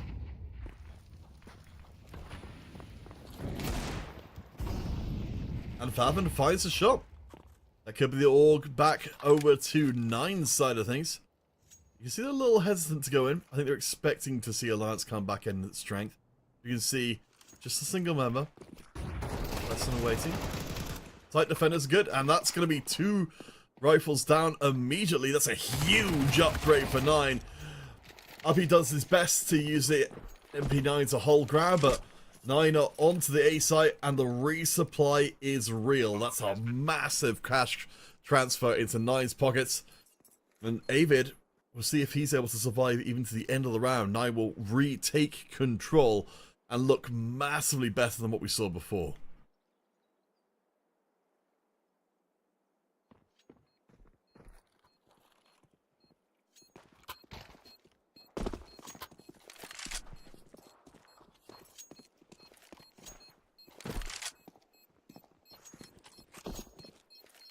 Dragon having a pretty damn good game so far. Danish player. Most recently of the Gaming Gladiators. Definitely has some respectable stats coming to this.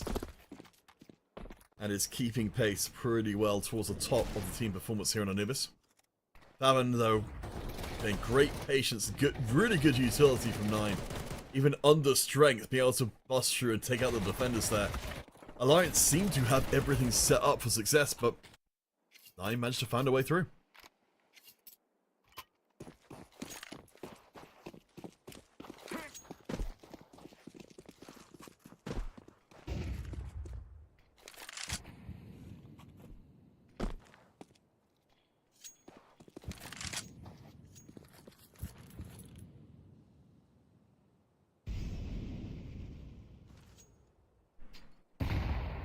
For this round, Alliance back down to a single rifle.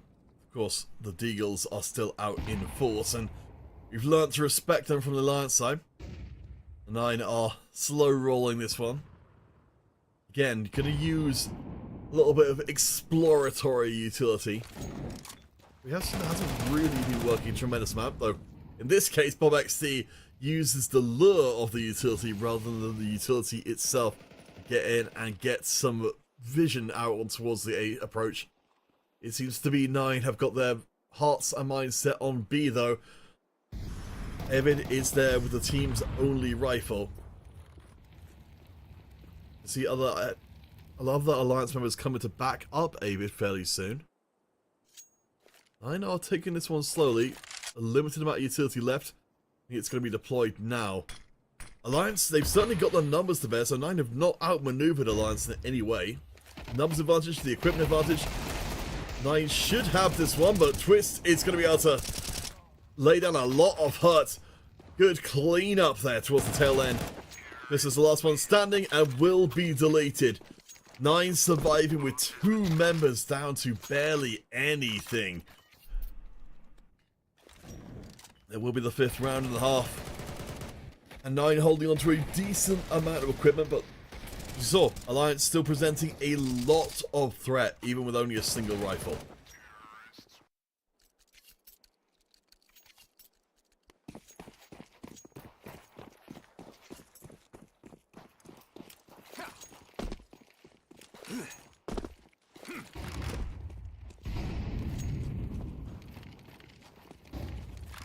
Alliance going to stack up A this time, and without the money to really spend out, or choosing not to spend out their money, it will be a fairly straightforward thing for 9 to get the plant and potentially just wait out the rest of the round.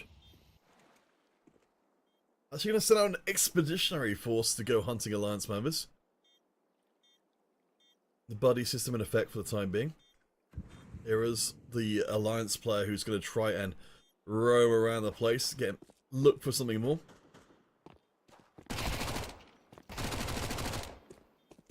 Favon picking up the SMG kills, not too shabby at all. And that's a decent amount of money in the bank, considering especially 9 have been struggling. Oh boy. Well, potentially 9 landing more bullets onto their teammates than Alliance were able to do, but still. The SMG kill suddenly, again, helping with that economy to prop us up. You can see there, 9 managing to keep themselves pretty economically healthy. Alliance will be buying into this round. Just waiting for Era to get the last pieces in place. Will we bring out the AWP? This will be an opportunity knocking. 9 are certainly reasserting control pretty heavily. Going to be seeing a lot of utility being ricocheted into sight. Alliance managing to keep themselves out of line of sight, so not taking too much damage. Hero will get clipped. Doesn't quite manage to land that split-second shot. Big control being taken by 9, and they will run over Twist, dividing the Alliance squad. Trader kills on the A site, the bomb gets dropped, but the A site is now open for the taking. Alliance, I can't see having a lot left to say about this round. Era is already down to half HP. Less than David, I mean, they could try, but Alliance's economic situation is not good, even if they have, you know, a reasonably even HP distribution between both teams. Yeah, they're just going to wait back towards spawn and see if anyone's willing to show themselves. I think Pleasant did spot and will get rid of Mantu on the way in. I definitely feel like Alliance have got a lot more to lose here in Zone 9, inclined to chase them around the place, but it's not ultimately going to matter. Alliance hold on to 3, including, of course, importantly, their AWP. So, I think, honestly, could have been a lot worse.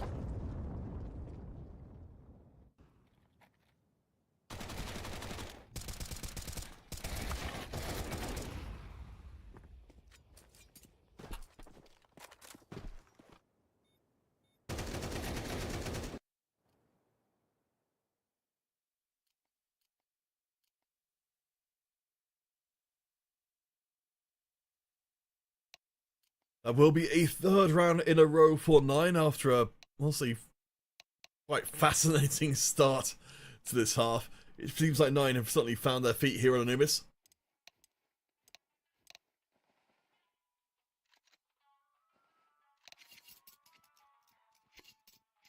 Checking to see if there is...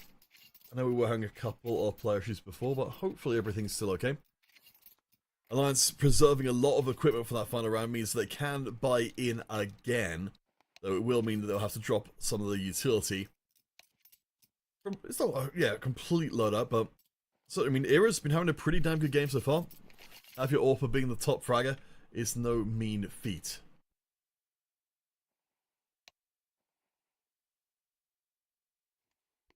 Certainly Era, been playing since around 2019, formerly of the Copenhagen Wolves. Let's have a bit of a deeper dive into his stats, prepping for this one. Definitely doesn't seem to have any particular weaknesses as a player, and as you can see, he's having a very good game so far. Even with Kragan, just a little behind Faber.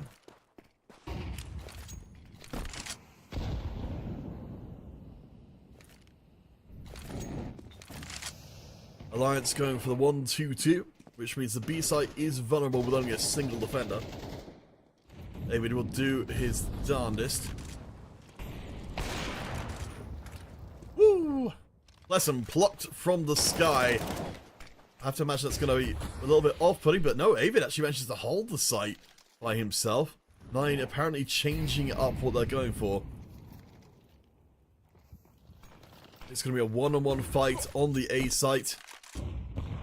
Bob XD doing a little bit of exploratory work there, as well as Mantu had him dead to rights, but it just ended up the part that he was dead.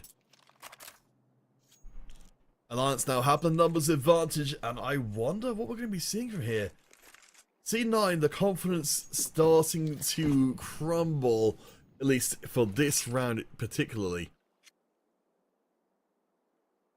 Gonna have to be going into unknown territory. Bob XD will be doing a little bit of scouting. We'll clear the smoke for a second. And Twist deletes him. It's got to be B now.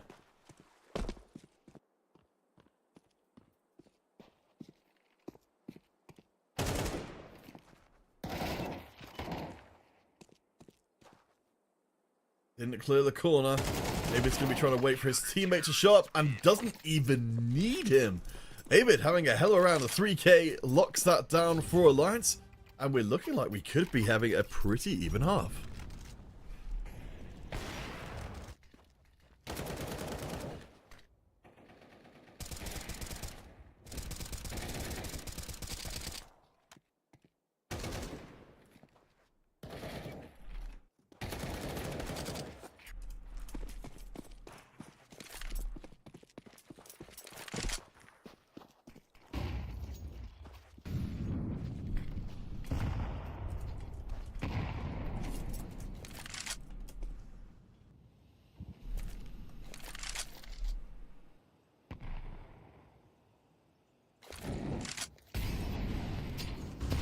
Nine still do have enough money to keep themselves up and in favour.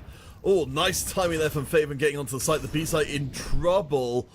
Alliance more likely defending it than before, and 9 commit in everything. Huge amount of reply utility from Alliance coming in to absolutely swarm the site, but 9 don't get caught up by it. Flash is good. It is turning into another brawl. No plant has been made. The bomb has been dropped towards the tunnel site as Era steps up. It's 2v2. Both Orpas left in play. I think it's going to turn into a full-on close-range engagement, though. The plant is being made.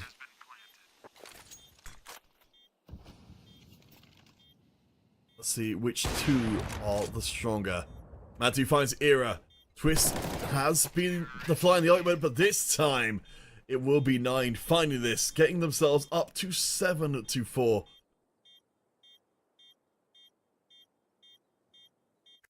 What I do like, and we'll see again going back for this one round, is 9 definitely felt like they were course correcting this round from what they had in the previous one, where they were, I think, a little too non-committal on their play and allowed too much room for Alliance to get started.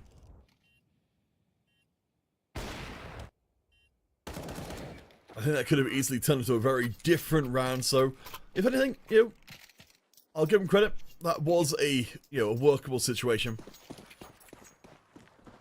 Let's start it all round again and see if Alliance can give us more. 8-4 from the first half.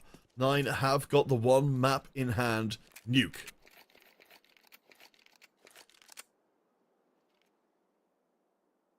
Last time these two played on this map, it was a 13-6 victory for the 9 squad.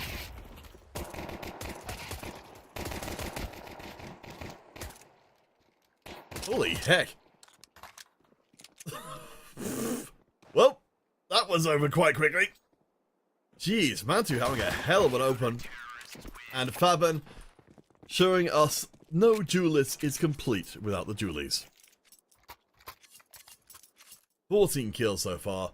Let's watch that one again because it looked like Mantu would look like he was going to be completely overwhelmed, but was able to dance around the pillar there, buying enough time for his teammates to step in and making that actually a really one-sided round.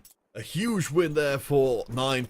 Gets them up to 9 and gets them the momentum they need to try and put this one to bed before Alliance can really get started in their T-half.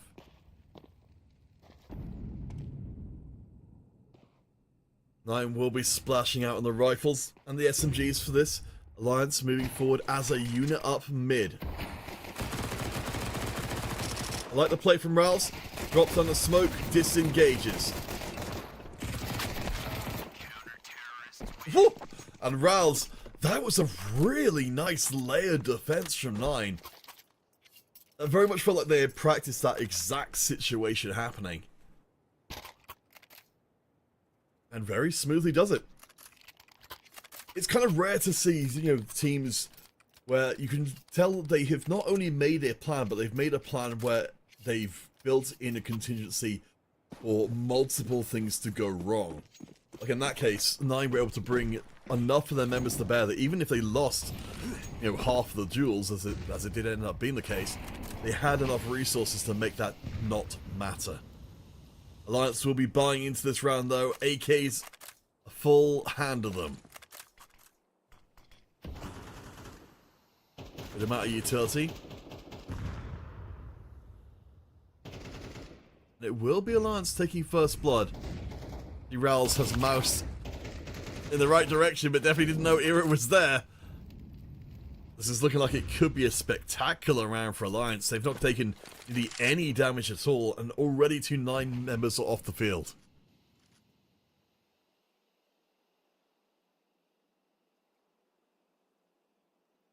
I think the rest of this round should be pretty much a formality. Alliance, they've got the clear line through to B. I can tell the 9 want no more of this whatsoever. There's barely any utility left in, so I can imagine Alliance wouldn't necessarily be super keen on going hunting either.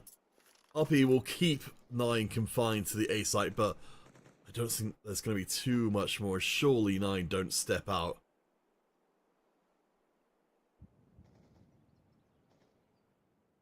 Now Alliance going to slow roll the tail end of this round, dotting the I's, crossing the T's, making sure that everything is as it should be.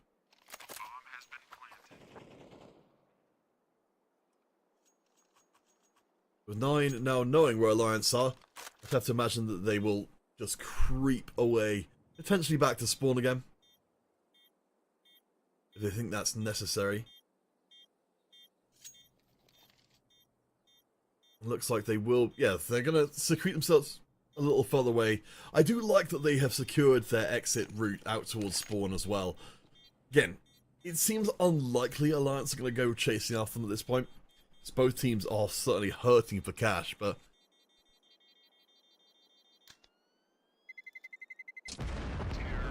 it's discipline enough. But Alliance will get themselves their first T round, and they survive with every single member. So economically, see, yeah, we've got the 2-3k in the bank, and a solid foothold for Alliance in the half after what threatened to be a runaway victory for 9 if they could have kept up that early momentum for the first 2 rounds.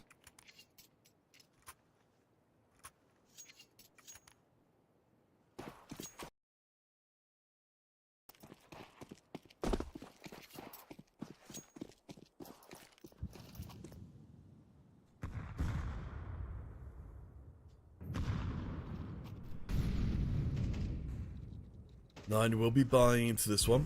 Good amount of utility still to play with. Gonna give up on any kind of mid control. Get a little bit more aggressive coming out of A. No damage being done on either side, or at least very minimal damage. Alright, so I don't think I've realised that mid was open, and it will be sealed. Interesting. A site actually going to be emptied out by 9 to bring more members into mid.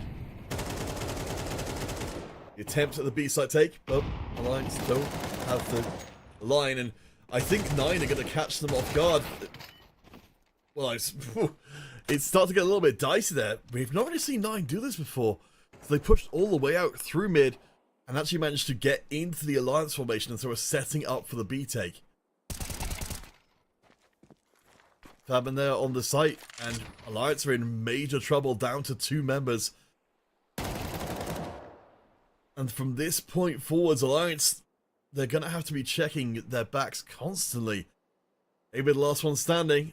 It's looking like it is going to be a very good round for 9. One casualty so far. And that will be all she wrote. 9 go up to 11.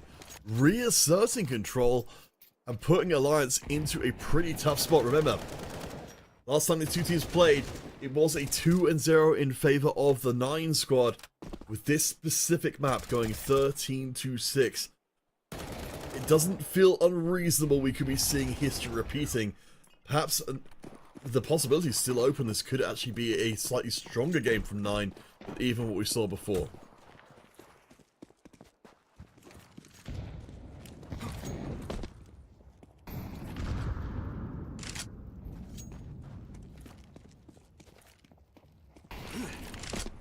Alliance definitely taking note of the idea from before that the mid was left open. Immediately moved to seize control of it. In this case, it's left open again. But now Alliance have divided the two halves of the 9 squad. Might actually push 9 to come out of the A site through Shorten. This will be really interesting. Up E is waiting. Is unaccounted for right now. Good control for Bob XD. And 9 gonna fade back into the A site again. Really fascinating stuff. It does feel like we're seeing a little bit more of the, adventurousness of 9's strategic play on CT. I like as well that if they were going to push out, they pushed out as a 3-person unit, making it much, much harder to get punished for it. Fight for mid-control breaks out, but Alliance are on the move to B. Nade will land in the center, but the B site is being pushed through. Bang gets one before being dropped. 9 have got 3 members remaining versus the 3 of Alliance. The plant from Alliance is good.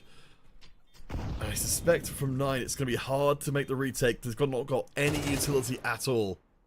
RB does get deleted though. See Twist being hard to get rid of.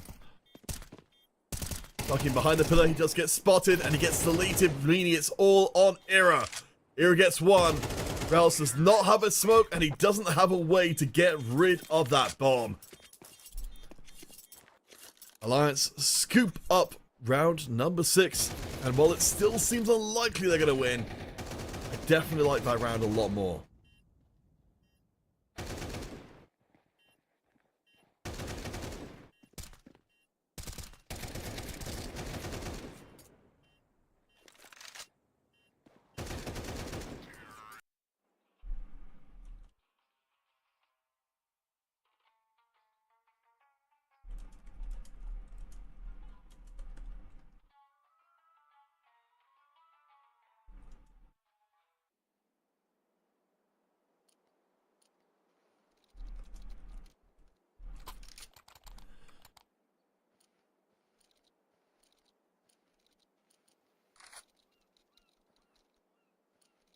With that win, Alliance put themselves into a pretty solid position. They're going to be holding on to something a little before.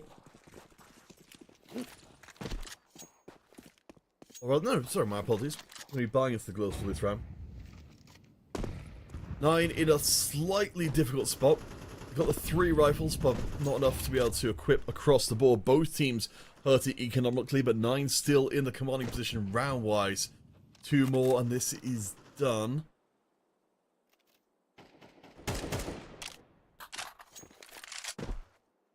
One more round for Alliance though, and they certainly improved their game against 9.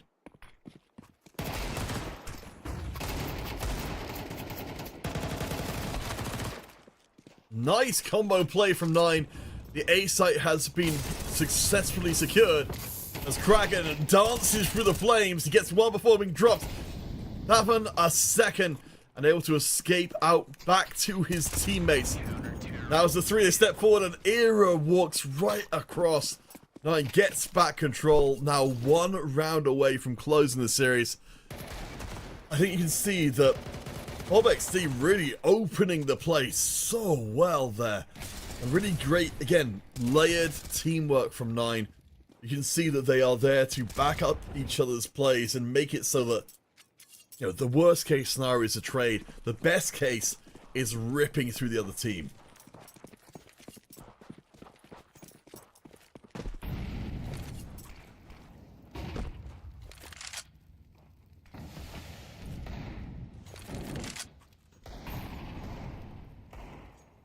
Last chance for Alliance, and they've got 1 Galil to make it happen.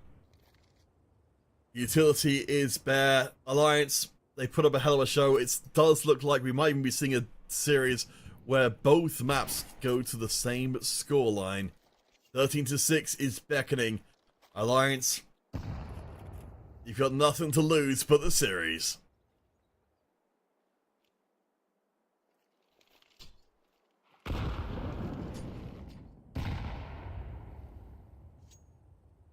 Now I'm going to do a little bit of dynamite fishing with their nades. Don't find anything. A site will be the place that's going to be pushed onto en masse as Man 2 finds the first kill. XD is stacking up the numbers as well. 2 so far. And Alliance will be ventilated. 13-6 on both first and second map. Means this one is done. 9 are going forward as the winners of Group D, which means that we are very likely, well, we'll be definitely seeing them in the play-in decider stage, and we'll also likely be seeing them in the Swiss stage as well. Very well done, Alliance. Certainly very entertaining opponents, and they will be facing up against Iberian Soul, who are, of course, going through the lower bracket there. But again, congratulations, a very, very well played series overall. And honestly, I think they can be pretty happy with that whole thing. And from 9, you know, they have multiple members rocking about pretty much the same scoreline as each other. So as far as Anubis plays goes, and the whole team's potential in Swiss, I think this was a very good showing of what they are capable of. And hopefully, again, as I mentioned before, we'll be seeing a lot more of them punching up and going back to their previous potential. Whew. So with that all in mind, that will be it for us this evening on this channel. But do bear in mind, of course, tomorrow things will be continuing. Because, you know, for the time being at least, that means we are done with groups A and B. But group C and D will be opening up tomorrow with the other half of our teams from the play-in stage. So starting at 1100 CET will be BC Game versus the Eyeballers. Then OG versus Aurora coming up at 1400. Escape Gaming or ESC Gaming versus Rebels at 1700, and Fireflux versus Rush B will end out that day and really kick things off in groups C and D. For now though, thank you guys so much for watching. Also thank you to our production and observers for doing such a wonderful job today. Again, also thank you for the folks who stuck around through some of our little technical hiccups. Hopefully that didn't affect your enjoyment too much. For now though, again, thank you for watching, and we'll see you again tomorrow at 1100 CET.